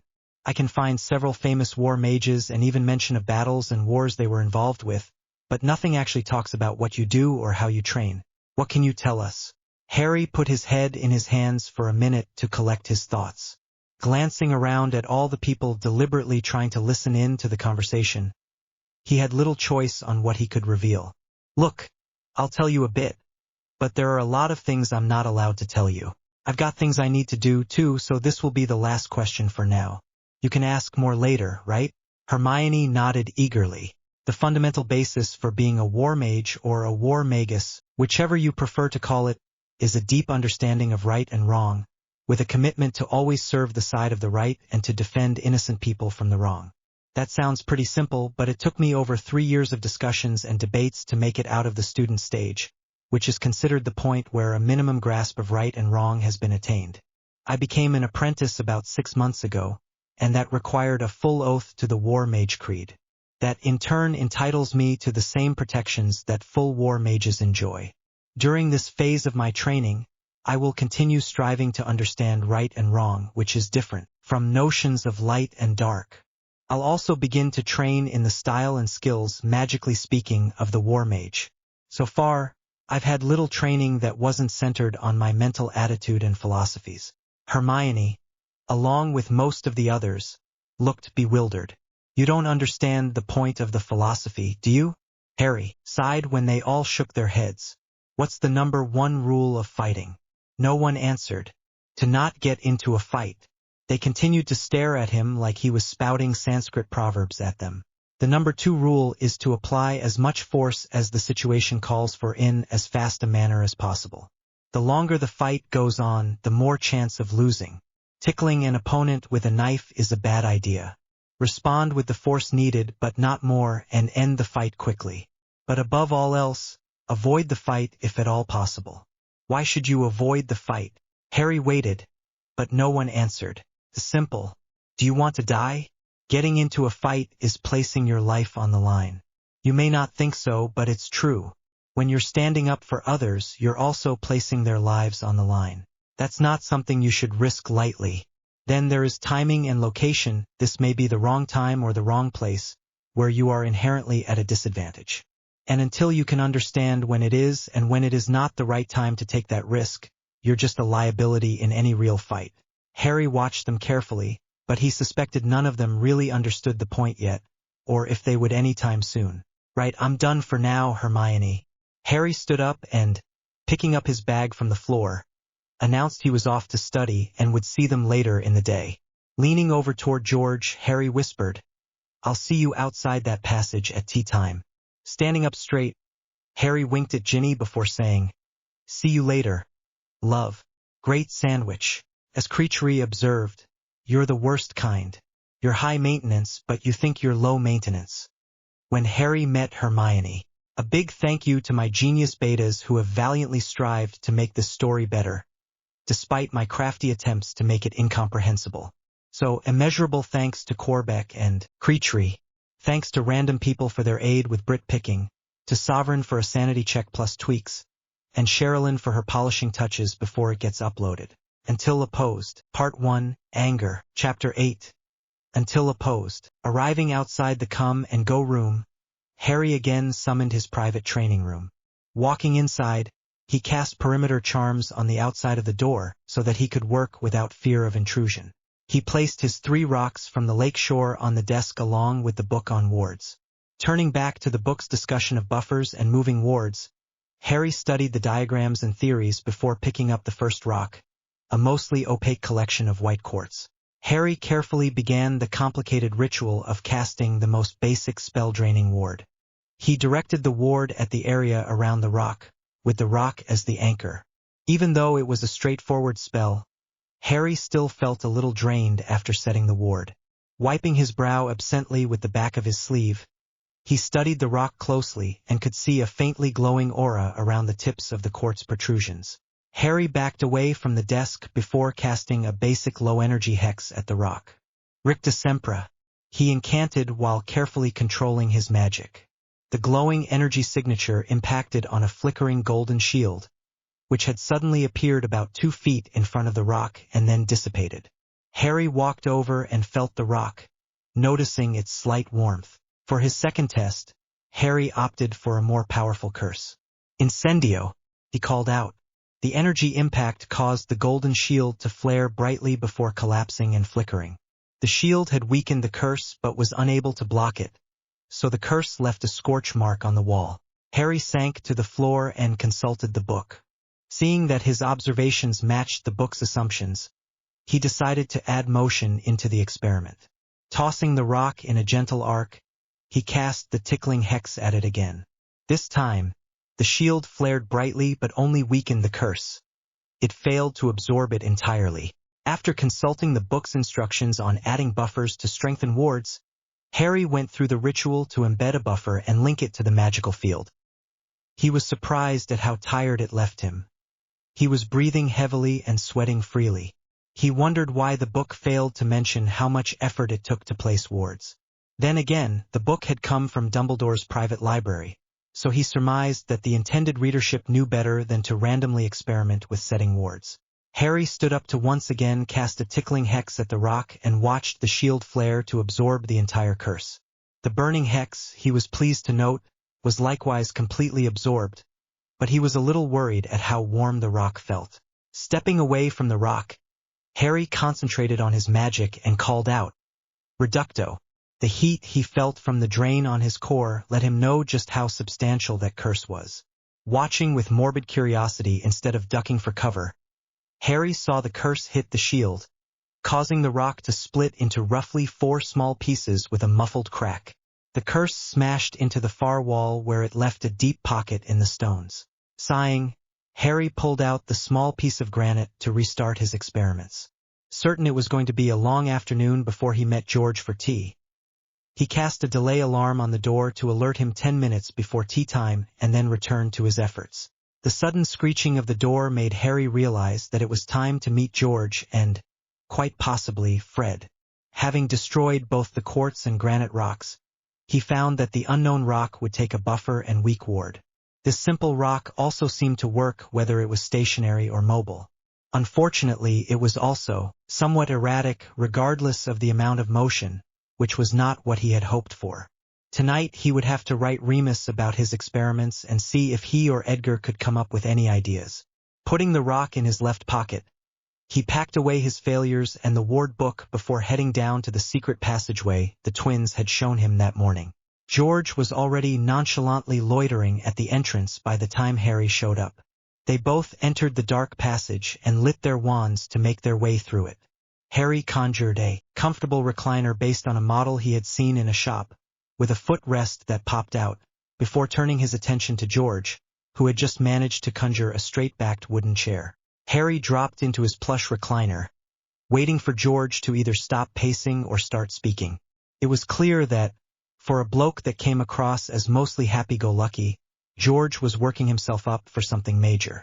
In all probability, Harry was about to hear the big brother protection speech 43A, followed by the riot act about little sister 2D.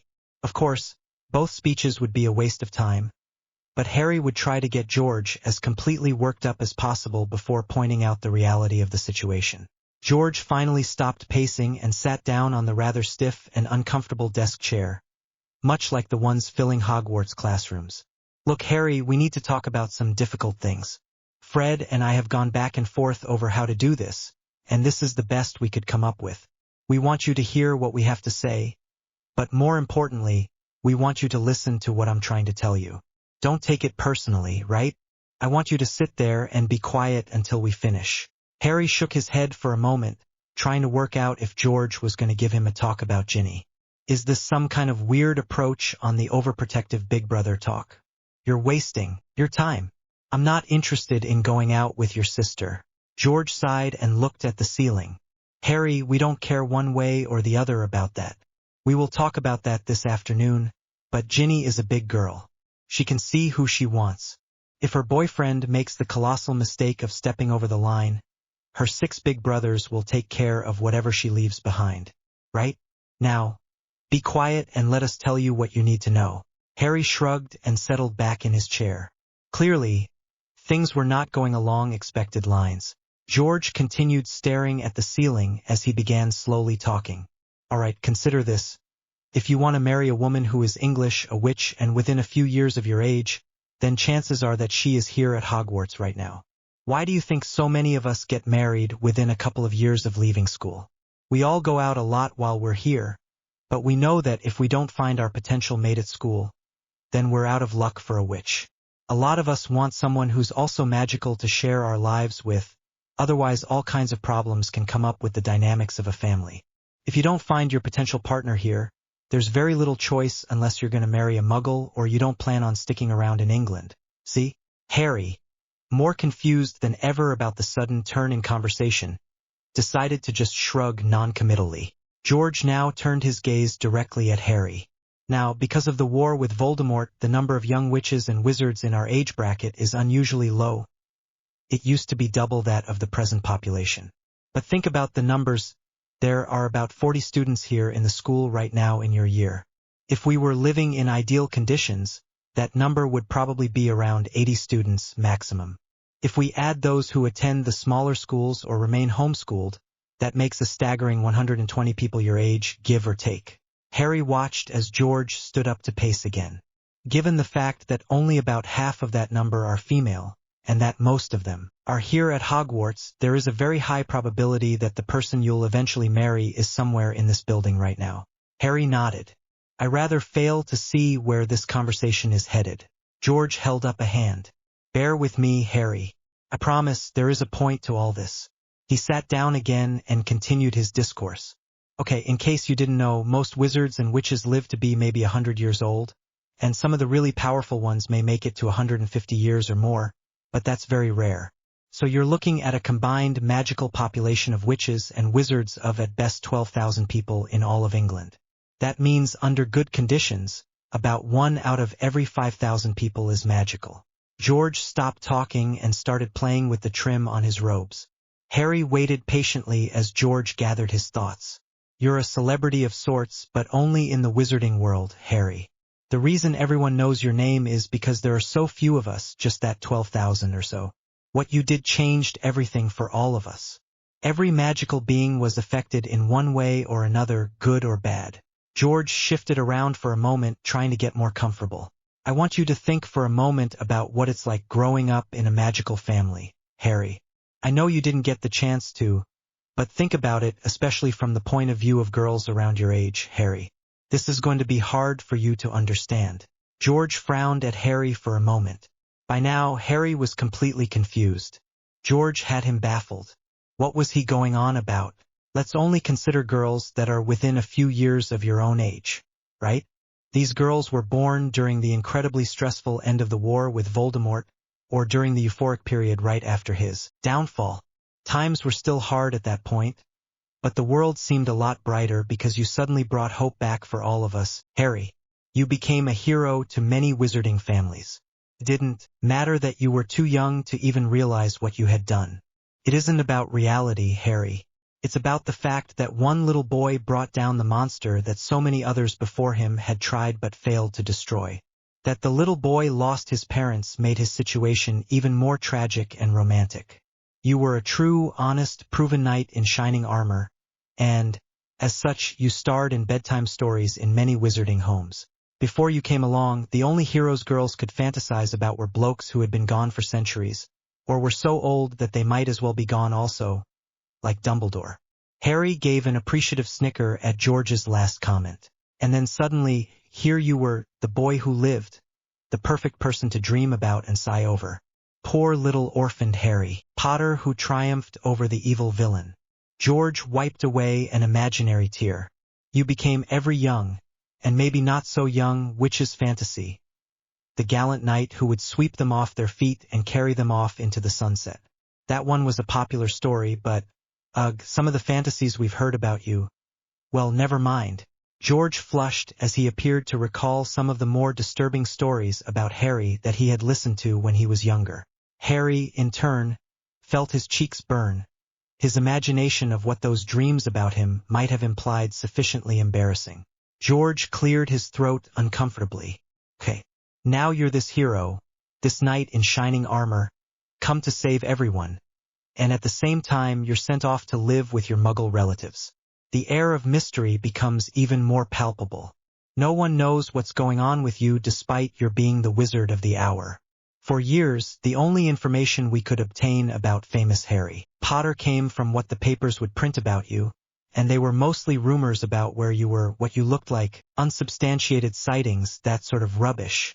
Despite the lack of accurate information, no one was willing to let go of your story and let your name fade into the background. George started to look rather uncomfortable. This was especially true of the Ministry of Magic. That lot exploited your fame to further its own reputation. They soon realized that the mere mention of your name boosted morale and kept people from asking too many questions about their own shortcomings. They could get support for whatever they wanted to do. It wasn't right. It wasn't fair, but that's the way it happened. With me so far, Harry felt torn between amusement and disgust. He had never had any love for the Ministry, and these revelations only confirmed his low opinion of them. Taking Harry's silence as permission to continue, George restlessly rose to his feet before resuming his narrative. One of the biggest headaches of the Ministry was this pure harm fixation by some of the old wizarding families. They've always campaigned for discrimination against those witches and wizards who were not of pure wizarding stock. This idea has been around since the beginning of time in one form or another, but it was always done in the background with bribery and well-placed proponents in the Ministry. All of this changed with Voldemort. He openly declared war on those who were not pure harm. George gazed at Harry, his face grave. We were told stories about how kids weren't even allowed out of the house to play. It simply wasn't safe to be out on the streets, or even in our own garden. All that changed when you defeated him. After his downfall, things got better. Kids were allowed to visit friends, run around where they wanted. Everyone breathed a sigh and relaxed. The evil wizard was gone. A few years before you were supposed to enter Hogwarts, the rumors and whispers started again. People began disappearing. Most were never found. A few did turn up, but they were too far gone. Their minds empty husks. Very few people were aware of these disturbing events, as the Ministry took great pains to keep everything quiet, but our dad works in the Ministry, so we heard what was really happening. George drew himself up proudly. Our family has always held that the purism dogma is crap, so we're reviled by the purists as harm traders. George snorted scornfully and ran his hands through his hair. Harry felt like a front-row spectator to a man talking himself into getting a gun and shooting some people. The harm purists started talking and acting more assertively, especially those families who had initially claimed that they had been placed under the Imperius curse by Voldemort. One of those families, the Malfoys, used their money to make sure that they always had the ear of the right people in the Ministry. Fudge is practically eating out of Malfoy's hands. When that Prat Draco Malfoy showed up at Hogwarts, it signaled the beginning of a dark period. People who spoke out against his family or against the importance of being a pure harm would suddenly find themselves having all sorts of little problems. losing homework, tripping down the stairs, nasty rumors, you get the idea. By the end of his second year, they weren't little things anymore. We started noticing the older Slytherin students doing his bidding, but we don't know if they're part of some power hierarchy or if they're hired muscle. The Malfoy coffers run deep, and with Voldemort gone, it seems like maybe Lucius Malfoy is setting himself up to be the new number one and is trying to recruit new followers to his cause. People were harassed a lot, and in the last 2 years alone, the bullying has become increasingly physical in nature. We complained, but since Snape handled any grievances, there's been no form of investigation whatsoever. The situation here was tense. There were all these incidents, and no one could stop them. There was no evidence, and the accused always had alibis. We decided to take matters into our own hands. We started pulling more pranks to get back at the Slytherins in general and Malfoy in particular. George stopped pacing to pull back his robes and show some faint marks across the left side of his ribs. Most of us have taken a few hits or maybe a busted bone or two. That's fine for us blokes, I suppose. By the time events had become really serious last year, the students had been conditioned to not bother reporting anything short of attempted abuse or harm. It was very crafty, the gradual increase in the frequency and intensity of events. I hate to say it, but even we gave up trying to do anything about it aside from pranks. George looked guiltily at Harry. We didn't even try to tell our parents anymore, mostly because there was little they could do without tangible evidence, and the Slytherins were always very careful to leave none. It was a desperate situation for everyone. George covered himself up again. The girls, however, are another matter.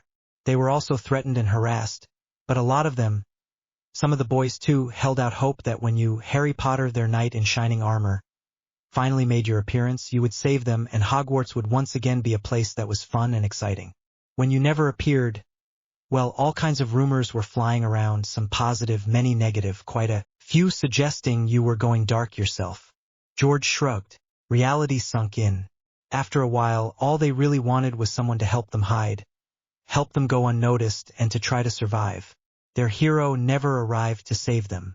No one was going to take on the forces of darkness for them. He just wasn't there. It was as if he turned his back and walked away, but no one understood why. Do you know what that did to them, Harry? George shot Harry a penetrating look, who stared back calmly. Your non-appearance crushed their hopes. Harry felt profound anger that anyone put him on some silly pedestal as well as the faintest traces of shame. What he so wanted to prevent was happening anyway. Seeing Harry's expression, George hurriedly added, "We're not trying to blame you, Harry. You have every right to live your life the way you want. You did nothing wrong, but because of your legend, you were larger than life. When they needed you most, you weren't there. We're telling you this so you'll understand how things are." Harry suppressed a sigh of irritation. George had rambled on for a good 10 minutes or so, and Harry had yet to see the point he was trying to make. George stopped pacing and collapsed back into his chair, almost seeming to deflate in front of Harry. George had an almost wistful expression on his face as he resumed talking, his voice low and strained. "Fred and we can't claim to know how deeply all these goings-on have affected the students. No one likes to talk about what happened to them. We can't even tell you what happened to Ginny, but we will tell you what we do know. We're not doing this to break any confidences. We're doing this so you won't go and do something stupid, right?" Since George was obviously expecting some reaction from him, Harry slowly nodded his head. This was definitely not the conversation he had been expecting. For lack of a better example, let's talk about my sister. Growing up, Ginny was a spunky and friendly girl. She wouldn't hesitate to pull a prank. She talked a lot, and she was a right little hellion most of the time. She had to be, in order to survive having 6 older brothers and be noticed. It helped that Ginny harbored very powerful, uncontrolled magic. Trust us, you don't want to get on her bad side. George shook his head and smiled. But Ginny was just as quick to defend us and lend a sympathetic ear if you were hacked off over something. George leaned back in his chair, his face becoming serious again. When Ginny arrived at Hogwarts, she was as excited as anything to finally be here.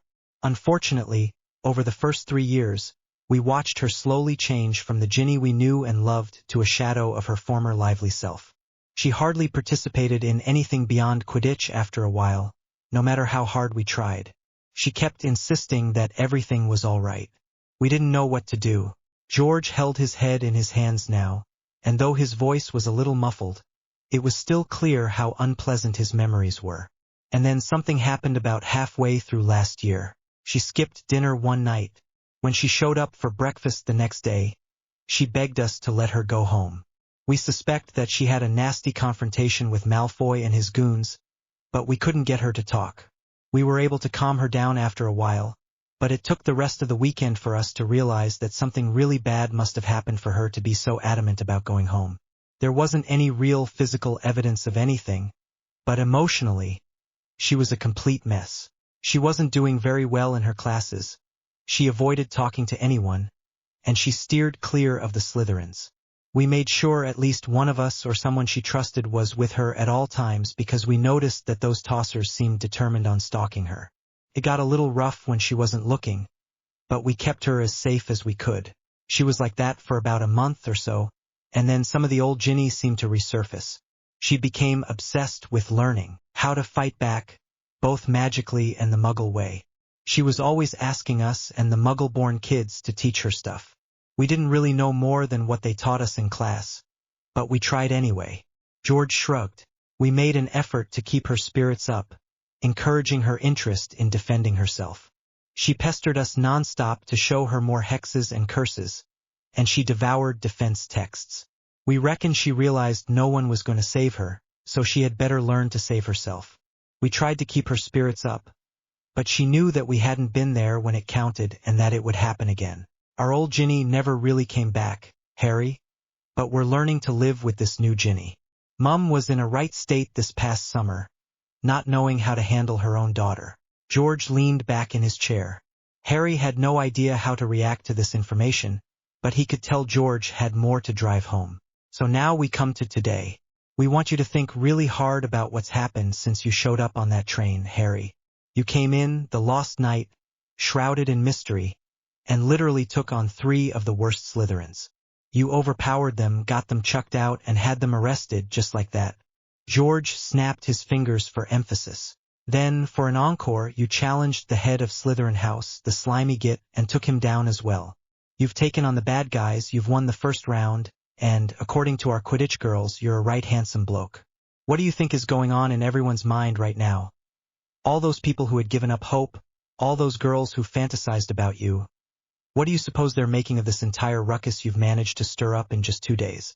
George leaned forward and stared hard into Harry's eyes.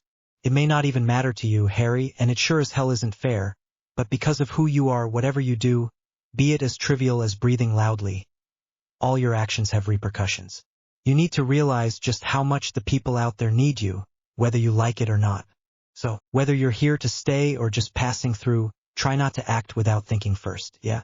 Harry merely raised his eyebrows at this, his expression as neutral as he could make it. We're speaking on behalf of all the students, and we are especially asking for Ginny's sake. She was completely broken after her encounter with those Burkes, and it was hard to watch and not be able to do anything about it. She's been slowly recovering ever since. Her behavior yesterday and today was a surprise to us. We haven't seen her so Ginny since she started school 5 years ago. We want her to stay that way. Don't make things worse. We're begging you as her brothers, Harry, please, please, don't make things worse. George sat up straight and stared vacantly for a long minute. Right, well, there's nothing else we can think of except... His face split into a wide grin as he looked back at Harry. I suppose you realize you're the most desirable boyfriend a girl could have right now. And when you think about that whole population going out and marriage thing, your life is about to get rather interesting, Harry. George stood up and stretched his lanky frame. And Harry, if you and Ginny do decide to go out and not just flirt outrageously, well, that's between the two of you. We're just going to warn you about one thing. She still has bouts of accidental magic, even though that's supposed to stop once you start magical schooling. She's gone out with a couple of guys briefly, but they have a strange way of ending up in the hospital wing after each date. Romantic, eh? Don't hack her off and you'll be fine. Of course, you've already hacked her off, so... Cheers, Harry. I'll just leave you to ponder things. Then, shall I? Not waiting for an answer, George started walking back toward the staircase. Harry called out, causing George to pause at the bottom of the stairs. "Hey George, I'll let you in on a secret. You want to know why I'm here now?" George nodded, his face curious. "Voldemort's back.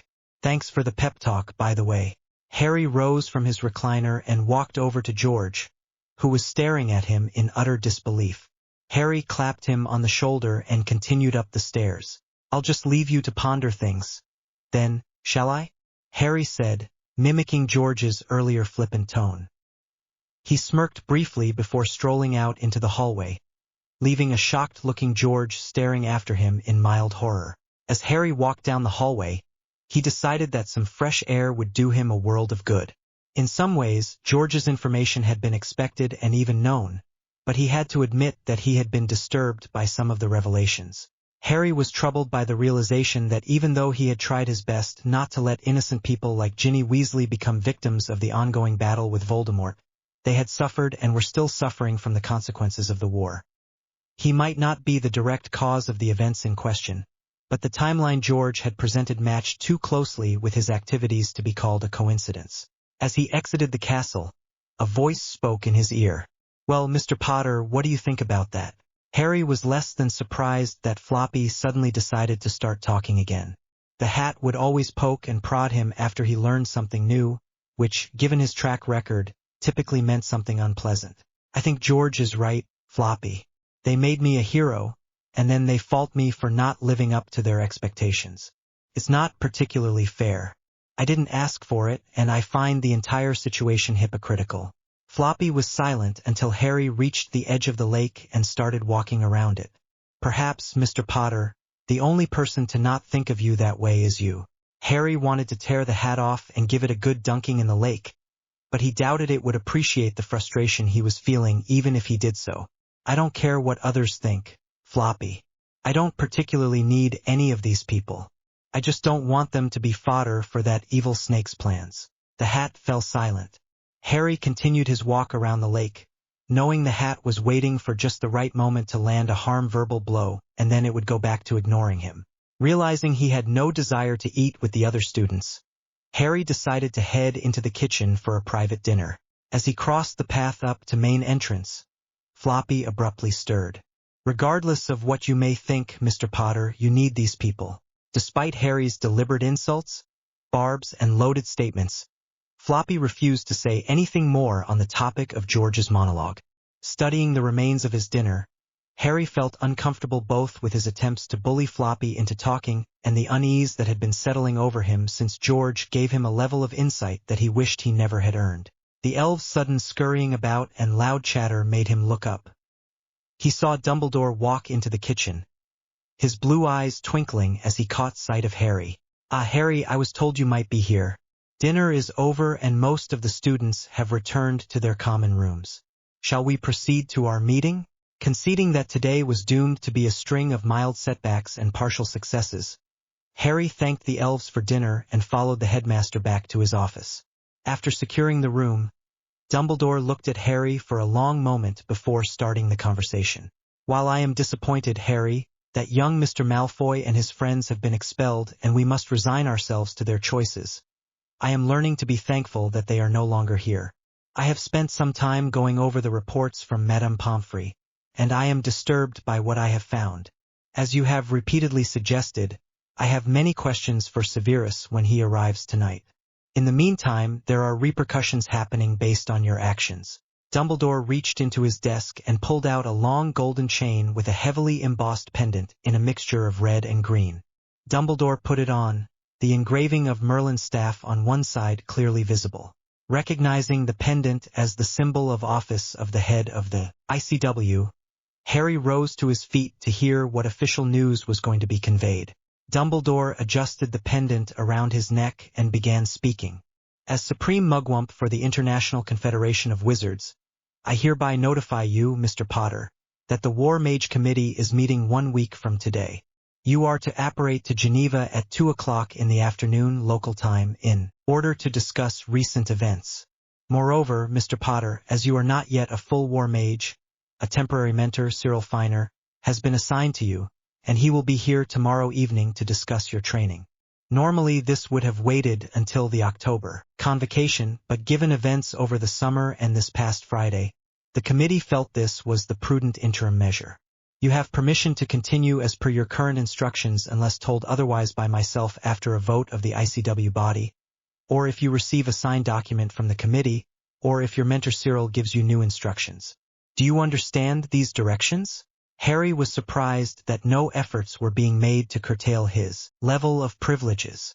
Yes, Mugwump, I do, and I agree to comply with each item you have indicated. Dumbledore nodded briefly. So mote it be, Mr. Potter. After Dumbledore removed the heavy chain and placed it back in his desk, Harry sat back down, feeling more comfortable. So far, the repercussions were surprisingly light for taking on Malfoy. With that bit out of the way, I was also asked to pass along a brief message from Cyril. He asked me to tell you that your sense of subtlety is reprehensible. Of course, this is a bit of a double standard coming from the man who prevented the battle at Basshunny from becoming a slaughter by challenging Grindelwald's forces to individual melee combat. Harry had to laugh a bit about the rather uptight Englishman. Cyril was a friend of Nicholas, and Harry was looking forward to seeing him again, even if he was prone to the disease of gross understatement of facts in any situation. Now Harry on to matters closer to home. Pausing to summon his tea set and pouring both of them a cup, Dumbledore leaned back to watch Harry. You know, the reason I always have tea on is that the heat of the cup makes my hands feel warm. A drawback of age, Harry, is that your circulation becomes poor. Age makes many things in life more complicated. Does it not? Harry slowly nodded, wondering if Dumbledore was trying to make a point in the obtuse manner Floppy favored. It was a paradox that as the ability to use magic improved as one grew older, the physical deterioration of the aging body meant that one was less able to perform magic. Harry thought people like the headmaster might secretly believe that magic, like youth, was wasted on the young. Mr. Crabbe and Mr. Goyle are being released tomorrow, Harry, and their parents have enrolled them in Durmstrang. Lucius Malfoy has spent quite a bit of money covering the legal costs, and he is using the law firm I think you yourself have used on occasion, Seller and Manus, I believe. In response, Harry simply grinned broadly at the headmaster. Dumbledore appeared confused by Harry's unusual reaction to his news, but he continued talking. Very well. Lucius is also spending a tidy sum trying to keep his son and heir out of Azkaban. He is also lubricating the wheels of the Wisengamot, trying to get some favorable legislation enacted to keep minors from facing full charges for their actions. If anything, Harry's grin became even wider, and it now contained a hint of maliciousness. Dumbledore frowned at Harry. Is there anything you wish to tell me, Harry? Harry shook his head and, knowing he was grinning like a fool, motioned for the headmaster to continue. Lucius, along with the parents of Mr. Crabbe and Mr. Goyle, has also complained to the Board of Governors. They, in turn, told him to discuss it with the ministry, since they had no grounds to overturn the punishment of expulsion and because war mages fall outside their purview. Their complaints at the ministry were directed to Fudge, who in turn directed them to the ICW since he has no authority either. The ICW is presently ignoring them, pending a report from the committee after your meeting with them next weekend. This, of course, has brought me into the situation as Supreme Mugwump, Harry. Lucius' power does not extend well onto the continent, so most of the ICW is quite immune to his status here. That said, if Lucius decides to take more direct steps to protect his son from the Dementors, then I cannot say what will happen. Harry was openly chuckling now. Let me guess, Headmaster. Lucius is draining his liquid capital rapidly, which is going to displease Voldemort when he finds out. Meanwhile, when Lucius becomes truly desperate, he will either try to ram-shot illegal reform through the Wisengamot or attempt to attack the families of the ICW body. In the first case, well, he'll not like what happens. In the second case, the ICW will officially declare war on Malfoy and those who follow him, and that means that the truth about Voldemort's return will come out. Then both the English ministry and the ICW will have a hard bed to lie in, given their recent actions. Dumbledore was staring at Harry as if wishing he could use legilimency to get straight answers. Are you implying that you orchestrated this series of events, Harry? Harry was still chuckling, but he was shaking his head as well. Not at all, sir, not at all. I made no effort to orchestrate these events. Dumbledore leaned back and again studied Harry from around tented fingers. Very well, Harry. I shall think about this, and perhaps later we can discuss how best to have Voldemort's return acknowledged. In the meantime, we have nearly 2 hours before I must prepare to meet with Severus. Before we talk about your training, is there anything you need to discuss with me? Harry leaned back in turn and stared at the ceiling for a few moments. Yes, actually. I'd like unrestricted access to all the material in the library. Dumbledore blinked before slowly nodding. Very well, Harry.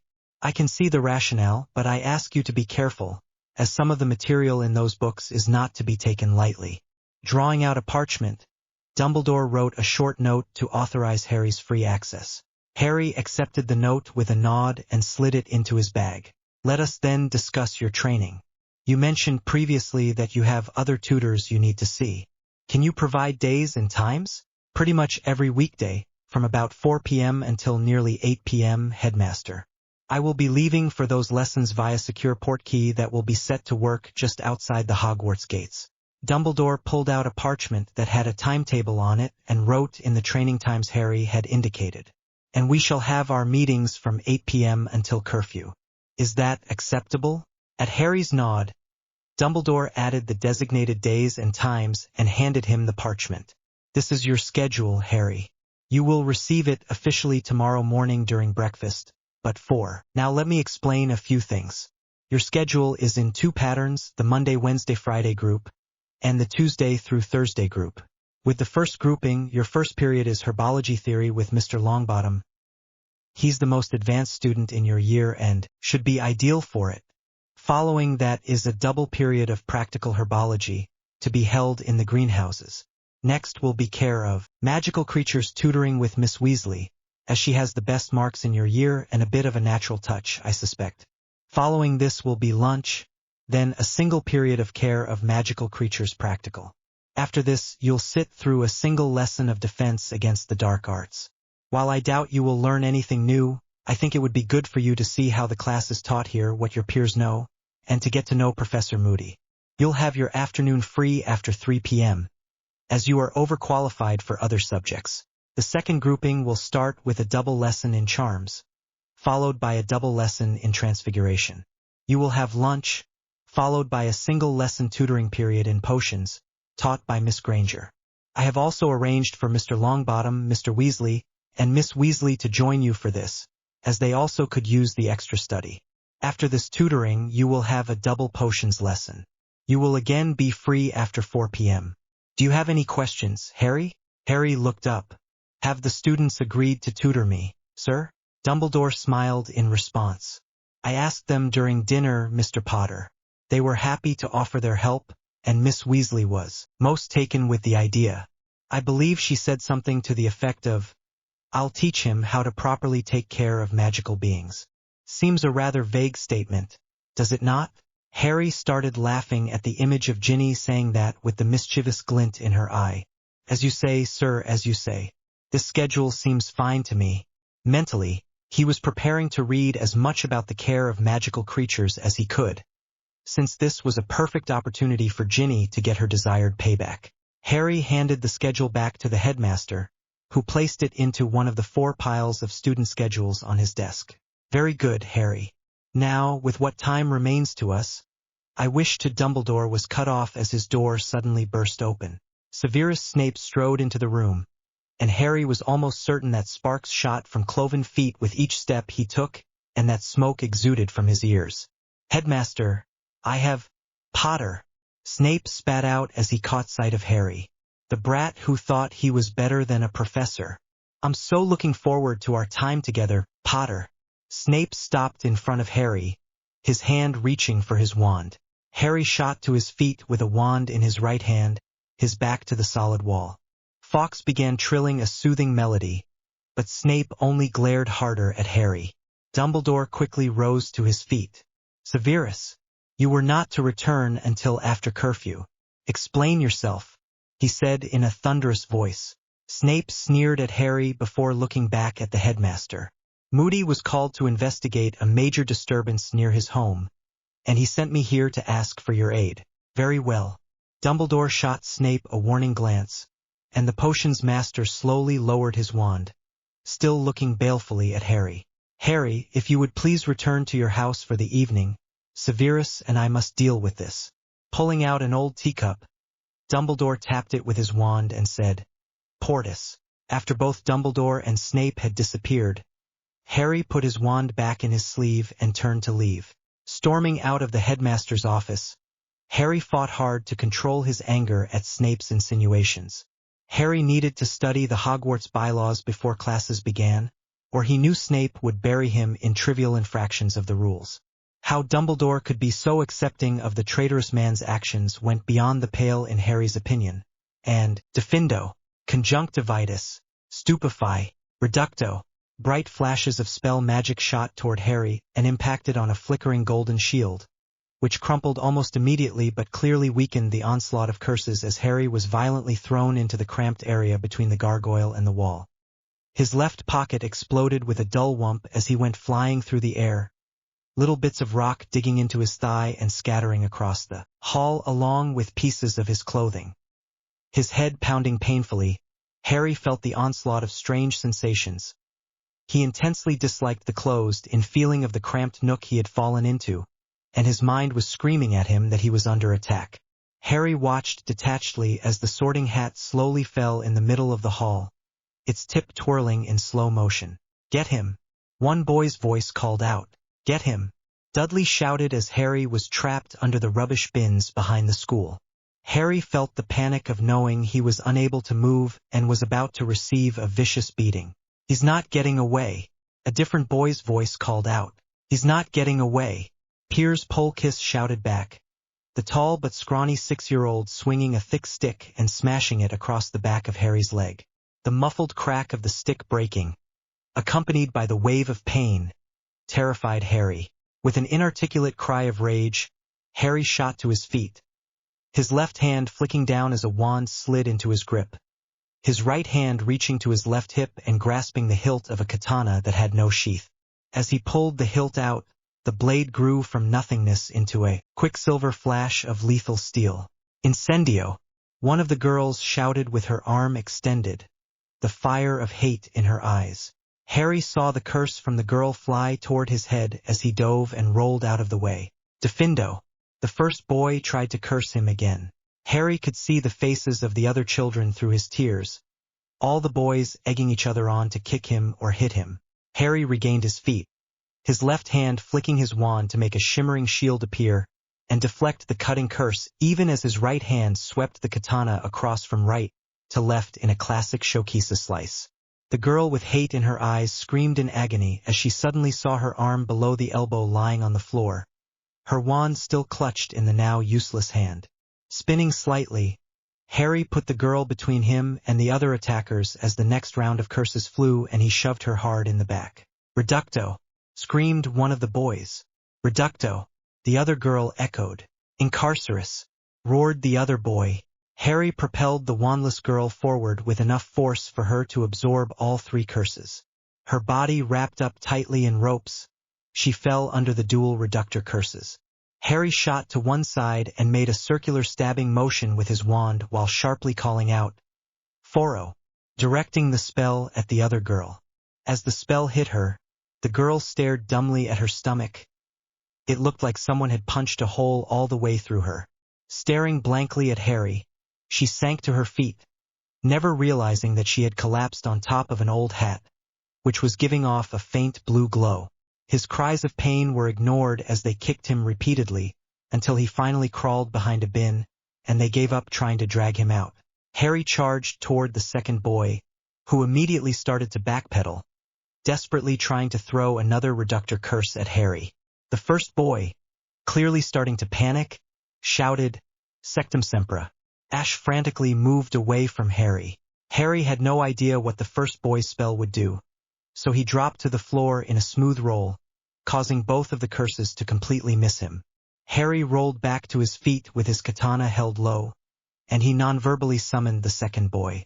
As the boy flew towards him, Harry planted the far tip of the blade on the boy's opposite hip, and using the boy's momentum, Harry drew a long horizontal dew slice across the bottom of his belly before sharply twisting the blade up his side, letting nature take its course. Silently, Harry swore to himself that one day when he could stop bullies, he would. In the meantime, he needed to learn how to survive in order to reach that one day. Reflexively ducking and rolling again to keep his erratic motion going, Harry shot to his feet and saw that the remaining boy was trying hard not to turn and flee, panic written across his face and in his bulging eyes. Reducto, thought Harry at the same time the boy said it aloud. Harry's automatic diving roll took him out of the path of his opponent's curse, but the other boy was not as fortunate. Harry's curse struck him squarely in the center of his chest, and he toppled backwards, a look of utter shock on his face. All across the stone floor, tendrils of blue were tracing across the floor in seemingly random patterns, clashing horribly with the dark red harm on ground. Stop him! The scream came from behind him and left Harry in a horrible place, fear clawing at his insides. He was facing the wrong way, completely exposed, unknown assailants closing on him. Stop him! Wormtail shouted as Nicholas was struggling to get back to his feet from the surprise attack. Harry trapped beneath him. Lucius' harm curse took the glimmer of energy, the hint of mischief, the glow of love out of the eyes of Harry's virtual grandfather. Harry released his bindings on his magic and concentrated hard on the wandless area stunning spell, the only thing that could buy him the seconds he needed to regroup. A rolling ring of magic shot out from his body, and his skin felt like it was on fire. Harry dropped into a back roll and came up spinning to face the rest of the attackers. Two tall boys were down on the ground, having fallen to either side of a petite girl. Raising the katana high over his head for a full skull, cleaving min-attack. He dimly registered her look of both horror and extreme anger before he saw an immense wave of raw magic shoot out from her and catch him in the chest. He flew through the air once more to hit the wall with a sickening crunch. Stunned, Harry heard screams and the sound of running feet nearby, and as he felt unconsciousness take him, he wondered faintly at the meaning of it all. This chapter, technically the second half of the last chapter, was a nightmare for my betas, although I'm sure they would use more vague terms. It almost became 2 chapters in and of itself. While still dense and full of information that may, hint hint, become critical later, it reads much better now than when they first got their greedy hands on it. About the population numbers, typical lifespan, and so forth. As most people are aware, JKR is infamously bad at dealing with all things numeric. The numbers presented here serve several purposes. 1. It lets me have some wiggle room in JKR's sandbox while dealing with her inconsistencies with reporting the numbers behind it all. I've bounded what's current, what used to be more typical in times of peace and plenty, and give an indication about life overall. 2. These also represent a stake in the ground, providing ramifications for the story development as well as helping you gain insight on what is and isn't feasible based on population sizes. For the rest, keep reading to see how this data comes back. Terms used in fight. Showcase Giri, do, min. For the record, Giri means cut. This is the first, show, priest robe, kesa, cut, Giri. It's a diagonal slash from shoulder to opposite hip, kesagiri. The shokisa was meant to take the arm off at the shoulder, or any other convenient location. The min, sometimes spelled men, attack is essentially an I'm gonna harm you and you can't stop me charge with the sword above the head. Raised to reach full extension with wrist snap to accelerate the blade through the tip of the skull, one of the hardest cuts to make. Done properly, it will split the skull into the chest. The do cut, pronounced more like Homer's do, probably more properly referred to as a Harajirai belly cut, is actually one of the basic triangular entry moves, Sankaku no Irimi, where you let the attacker cut themselves open as they rush past you, and you literally move around them in a triangular fashion, holding your sword firmly. New spell. Foro Latin. To piece, to bore a hole. A big thank you to my genius betas who have valiantly strived to make this story better, despite my crafty attempts to make it incomprehensible. So, immeasurable thanks to Creachery and Corbeck. Thanks to random folks for lending their Brit-picking data, to Sovereign for a sanity check plus tweaks, and Sherilyn for her polishing touches before it gets uploaded. Lessons in Time, Chapter 9. Lessons in Time. Wednesday, December 10th, 1986. Dear Albus, as I've told you previously, I am leaving for the winter holidays shortly. Since I'll be on the continent visiting family for the next several weeks, I assume you will have already made any alternate arrangements you feel necessary for keeping an eye on young Harry by now. As usual, I watched Harry walk home from school today, and from what I could see, he seemed fine. It was a little windy out there, but you know how December weather can be. My windows appear to be leaking again, so I'll have to get Mundungus by again to fix them. Could you ask him if you see him first? The Dursleys never go anywhere for holiday. They spend all their time in that boring Muggle house. If you need to use my house while I'm away, you know the way in and where everything is kept. You've stopped by often enough, I dare say. I'll be leaving tonight by flu. I'll let you know when I'm back here in Little Whinging, which should be around January 11th. Happy holidays to you and Minerva, Arabella Fig. Tuesday, October 13th, 1987. It was a brisk morning, the temperature just shy of 10 degrees Celsius in the coastal town of Brighton. Shortly past the full moon, Remus Lupin was a tired man, but his need to resume work was driving him on. Bills and hunger wait for no man. Remus kept his coat pulled close about his shoulders as he slowly walked down the road, frustrated by the way his life had turned sour in the years since his school days. During the latter months of the war, the Ministry of Magic, being what it was, had requested werewolves, well, those not working for Voldemort, to register. It was innocuous enough: register your name, occupation, and provide a magical saliva sample, so they would know if you bit anyone. There was prattle about tracking the curse through the saliva samples in the Department of Mysteries, but within a few months, the registration went from voluntary to mandatory. The briefcase he carried was worn around the edges. His once carefully embossed and proudly shining name was now slowly starting to fade with the passing years. His clothes, while serviceable and proper, were a bit on the thin side, his face drawn and his frame wiry, a hint of gray in his hair at the temples despite his young age. By the end of the war, werewolves were regulated dark creatures, and restrictions were placed on where they could live, travel to, and even with whom they could interact. After the fall of Voldemort and during the subsequent roundup of his supporters, the Ministry had even pushed limitations on what jobs werewolves could hold in the magical community. The primary school he was walking towards was much like most junior schools in the Muggle education system of England. While not a particularly attractive building, it did have a play yard of sorts behind it.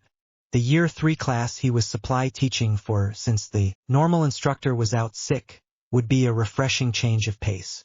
Lately, he had been called on to supply teach older students.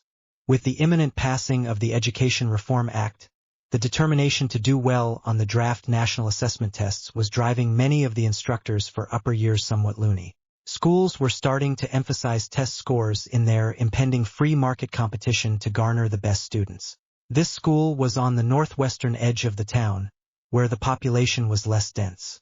As was normal in his line of work, he tried to arrive at least 45 minutes prior to the start of the day. He needed to orient himself with the building, look over the detailed lesson plan and any prospectus the regular instructor left behind, and familiarize himself with the room and materials. Teaching a group of students who seldom left one classroom was easier, and at the same time more challenging than teaching students who shifted from room to room nearly every hour. On the one hand, getting to know and joke around with the students was a much simpler task. On the other, problem children would be there throughout the day, and if the tone of respect and authority was not set up from the start, problems would develop quickly. Being only able to work 3 out of every 4 weeks, as well as being virtually banned from the magical community, left Remus with few options to make a living. He had always leaned towards more scholarly activities, despite his occasional penchant for mischief, and supply teaching was the only job he had found that he could maintain. While the pay was less than stellar, he earned enough to get by. It also left him free to spend his evenings on his own pursuits, as marking papers and devising new lesson plans seldom took up much of his time. He was, in essence, a paid senior student who rode herd with the younger ones. Overall, he found that the pay was comparable with most temporary jobs he had held through the years, but the rewards were far better. He also found it fortunate that the Ministry of Magic was so short-sighted when it came to Muggles. Their tendency to treat Muggles as merely intelligent animals and their lack of restrictions on his living among them fashioned his haven of opportunity. In reality, they probably failed to understand that someone might prefer to be with the Muggles. After all, why live there if you cannot use your magic around them? After identifying himself, the administrative assistant escorted him to the room of Mr. Timothy Joy, who, Remis was informed, would be out for the rest of the week.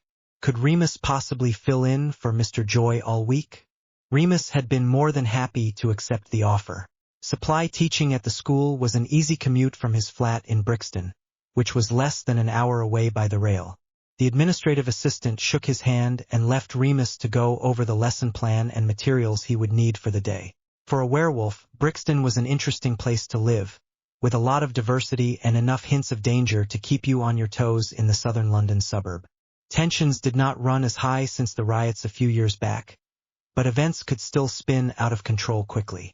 That was partially why he enjoyed getting a call to leave the city for someplace nearby, and it happened often enough since there was a current shortage of teachers.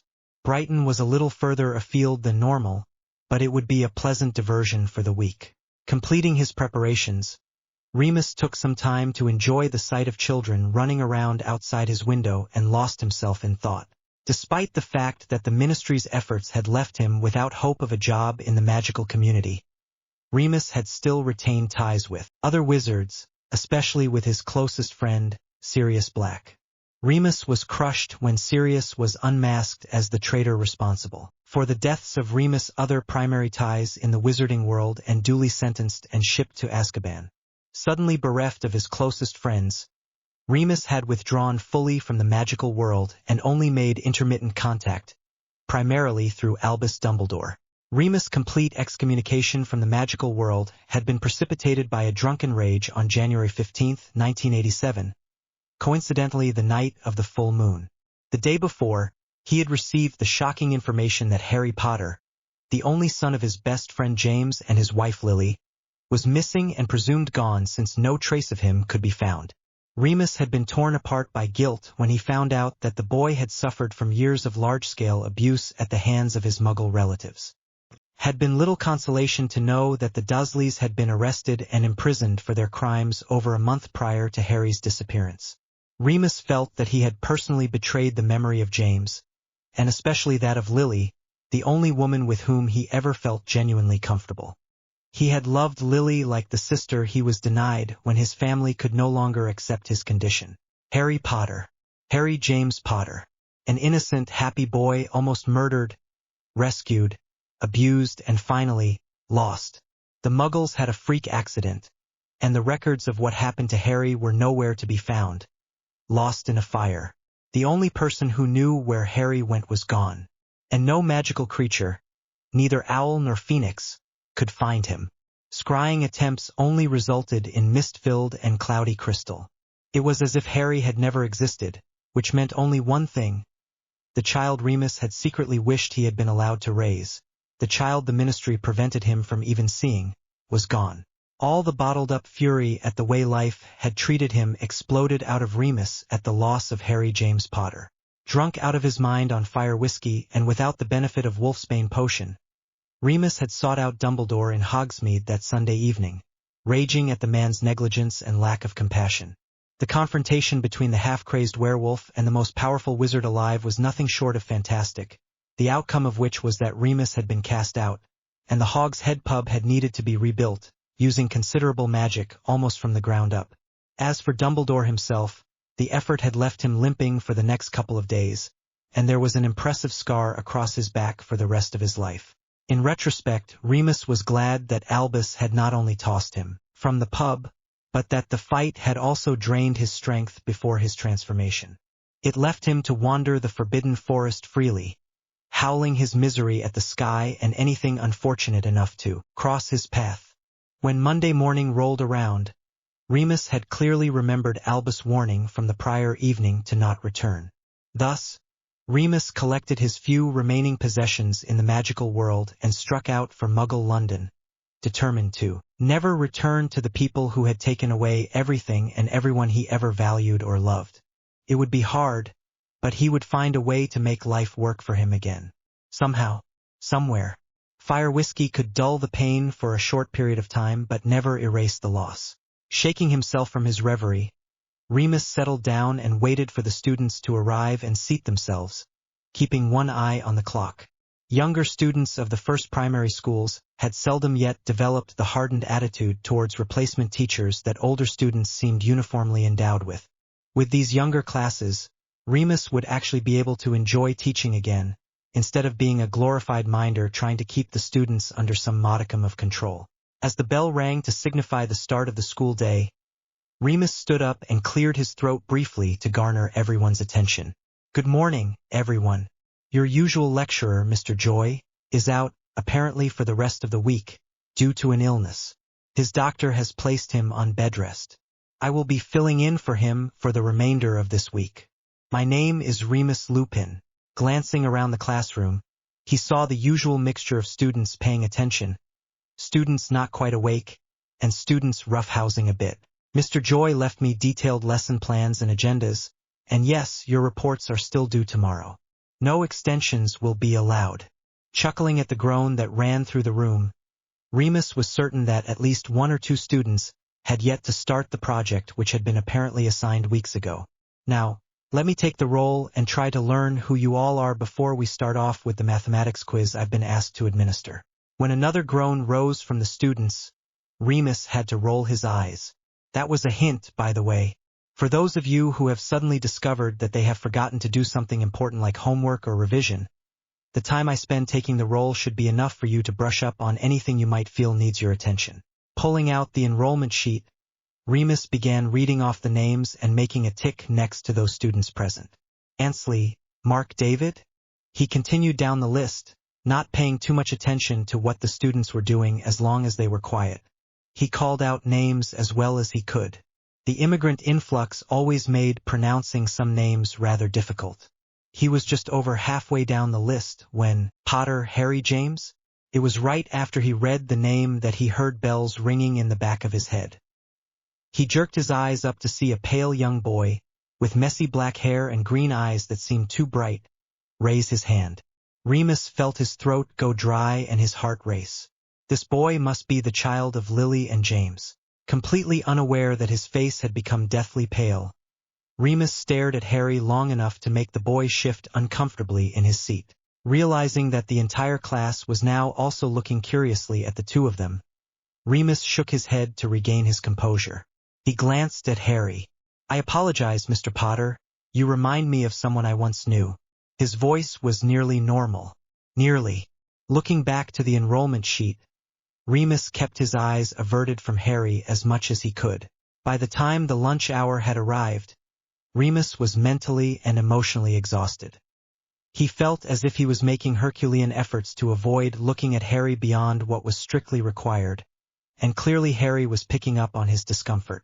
He seemed nervous, on edge, and twitched whenever Remis came near him. Deprived of his werewolf senses when not transformed, Remis felt a brief moment of regret that he could not simply sniff the air to determine Harry's mood. Dismissing the students for lunch, he watched them file out before calling to Harry, who was in the middle of the pack. "Mr. Potter, a word with you, if you please." He tried to keep his voice calm, although his heart was beginning to race again.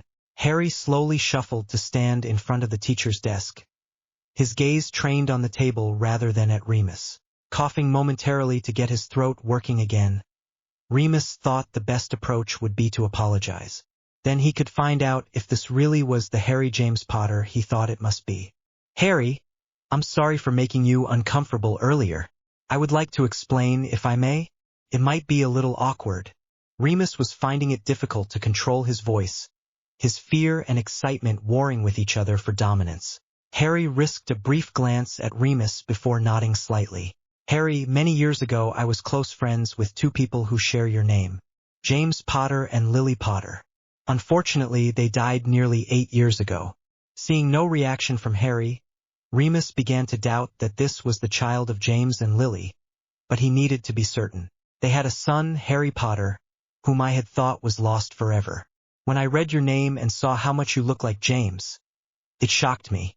I suppose you wouldn't know whom I'm talking about, would you? Remis tried for a patient tone, but the hint of a squeak kept creeping into his voice. Harry shook his head. "I never knew my parents, sir. They died when I was a baby. I live with my foster carers now." Remis felt his hopes die quietly. So you've been with your foster carers all along then? I'm sorry, Harry, if this has upset you. I guess you're not the Harry I was thinking of. Harry stood there for a moment longer before shaking his head again. No, sir. His voice was very quiet. I lived with my Aunt Petunia until last winter. His gaze still averted. Harry had no chance to notice the shock on Remis' face. Sunday, September 3rd, 1995, 21:47. The first conscious thought Harry had upon waking was that whoever was shaking his shoulder was asking for a world of pain to be delivered to them by express post as soon as he could find a box big enough. He felt as if several small trolls were inside his body, each smashing away with a ball-peen hammer at a particularly sensitive location or directly in his brain.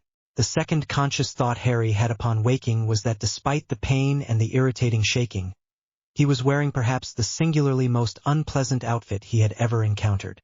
It felt as if it was made from proverbial camel hair, and he realized that he itched in ways that would undoubtedly haunt his wildest nightmares in the future.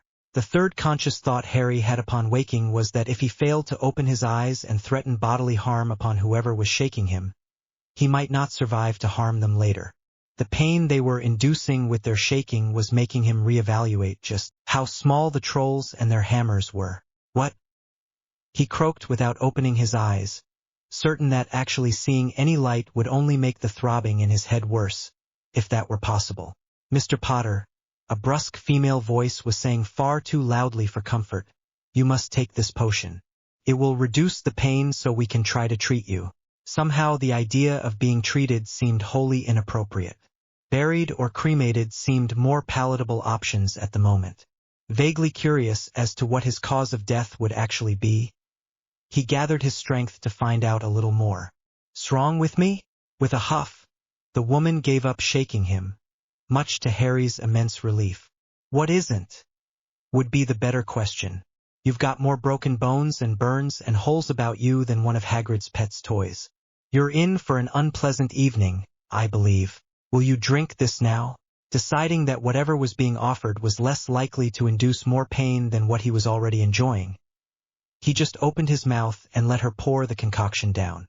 Fighting the urge to gag and spit up what liquefied dragon dung must taste like, Harry tried to breathe deeply only to find his entire chest objected to that idea. With a groan escaping his lips, Harry resigned himself to what had already qualified as an unpleasant evening. "We'll just give that a moment to take the edge off the pain, Mr. Potter." The entirely too chipper voice continued to talk at him. Harry could hear things moving around, but it really just meant that she was manipulating body parts, and none too gently, much to his dismay. Broken bones? That was obvious from the pain levels. Burns? Not again. Holes? Where had the holes come from? And for that matter, why exactly was he in this place? There was something on the edge, just out of reach, something important. Feeling better? The owner of the voice was so close to his ear that it startled him. His left arm reflexively shot out to knock the person away, or rather, his left arm lifted about 4 inches off the bed before it felt like someone had rammed a white-hot iron poker into his shoulder. Grunting from the pain, Harry tried to relax as his muscles tensed involuntarily in an effort to try preventing any additional movement. "Well, you must be since you're trying to move.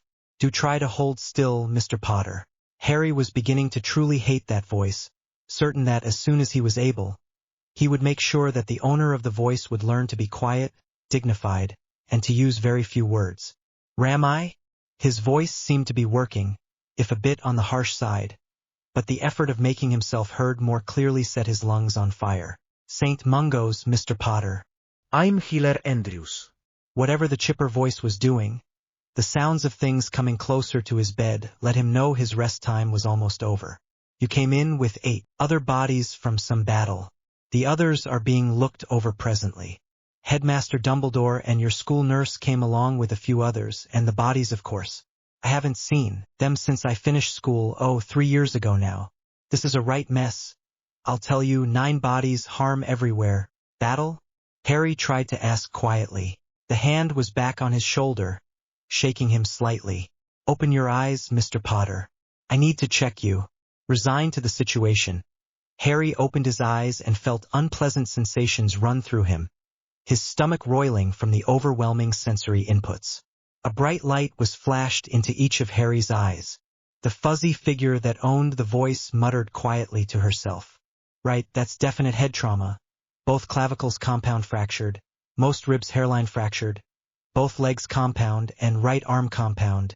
She switched to waving her wand in complex motions while slowly moving around his bed. Punctures across left hip and thigh, upper back, pierced cavity there. First degree over face, chest, and legs. Second degree over hands and arms. Harry felt his consciousness wavering as she rattled off hints about the extent of his injuries. He was still mildly confused as to why he had been in a fight, let alone a battle. Well then, Mr. Potter, we'll have you right as rain shortly, but I'm afraid you'll have to stay until the early morning hours so that the Skillgrow can finish its job. I've got a set of potions and salves you'll need, so let me get started. Mont, 4 septembre 1995, minuit 12. Harry found it impossible to sleep or think much, as the Skillgrow was slowly driving him insane. His admittedly attractive healer had finally given up on getting anything other than a sour demeanor from him, and she had finally left him alone. That left him with ample uninterrupted time to sit in an uncomfortable position and watch the silent picture of a moonlit landscape hanging opposite his bed. Most of the pain was gone, although the tingling and shifting sensations along with occasional flashes of sharp pain were signs that his bones were still repairing themselves. While not his absolutely least favorite medical potion, Skillgrow was easily somewhere in the top 5.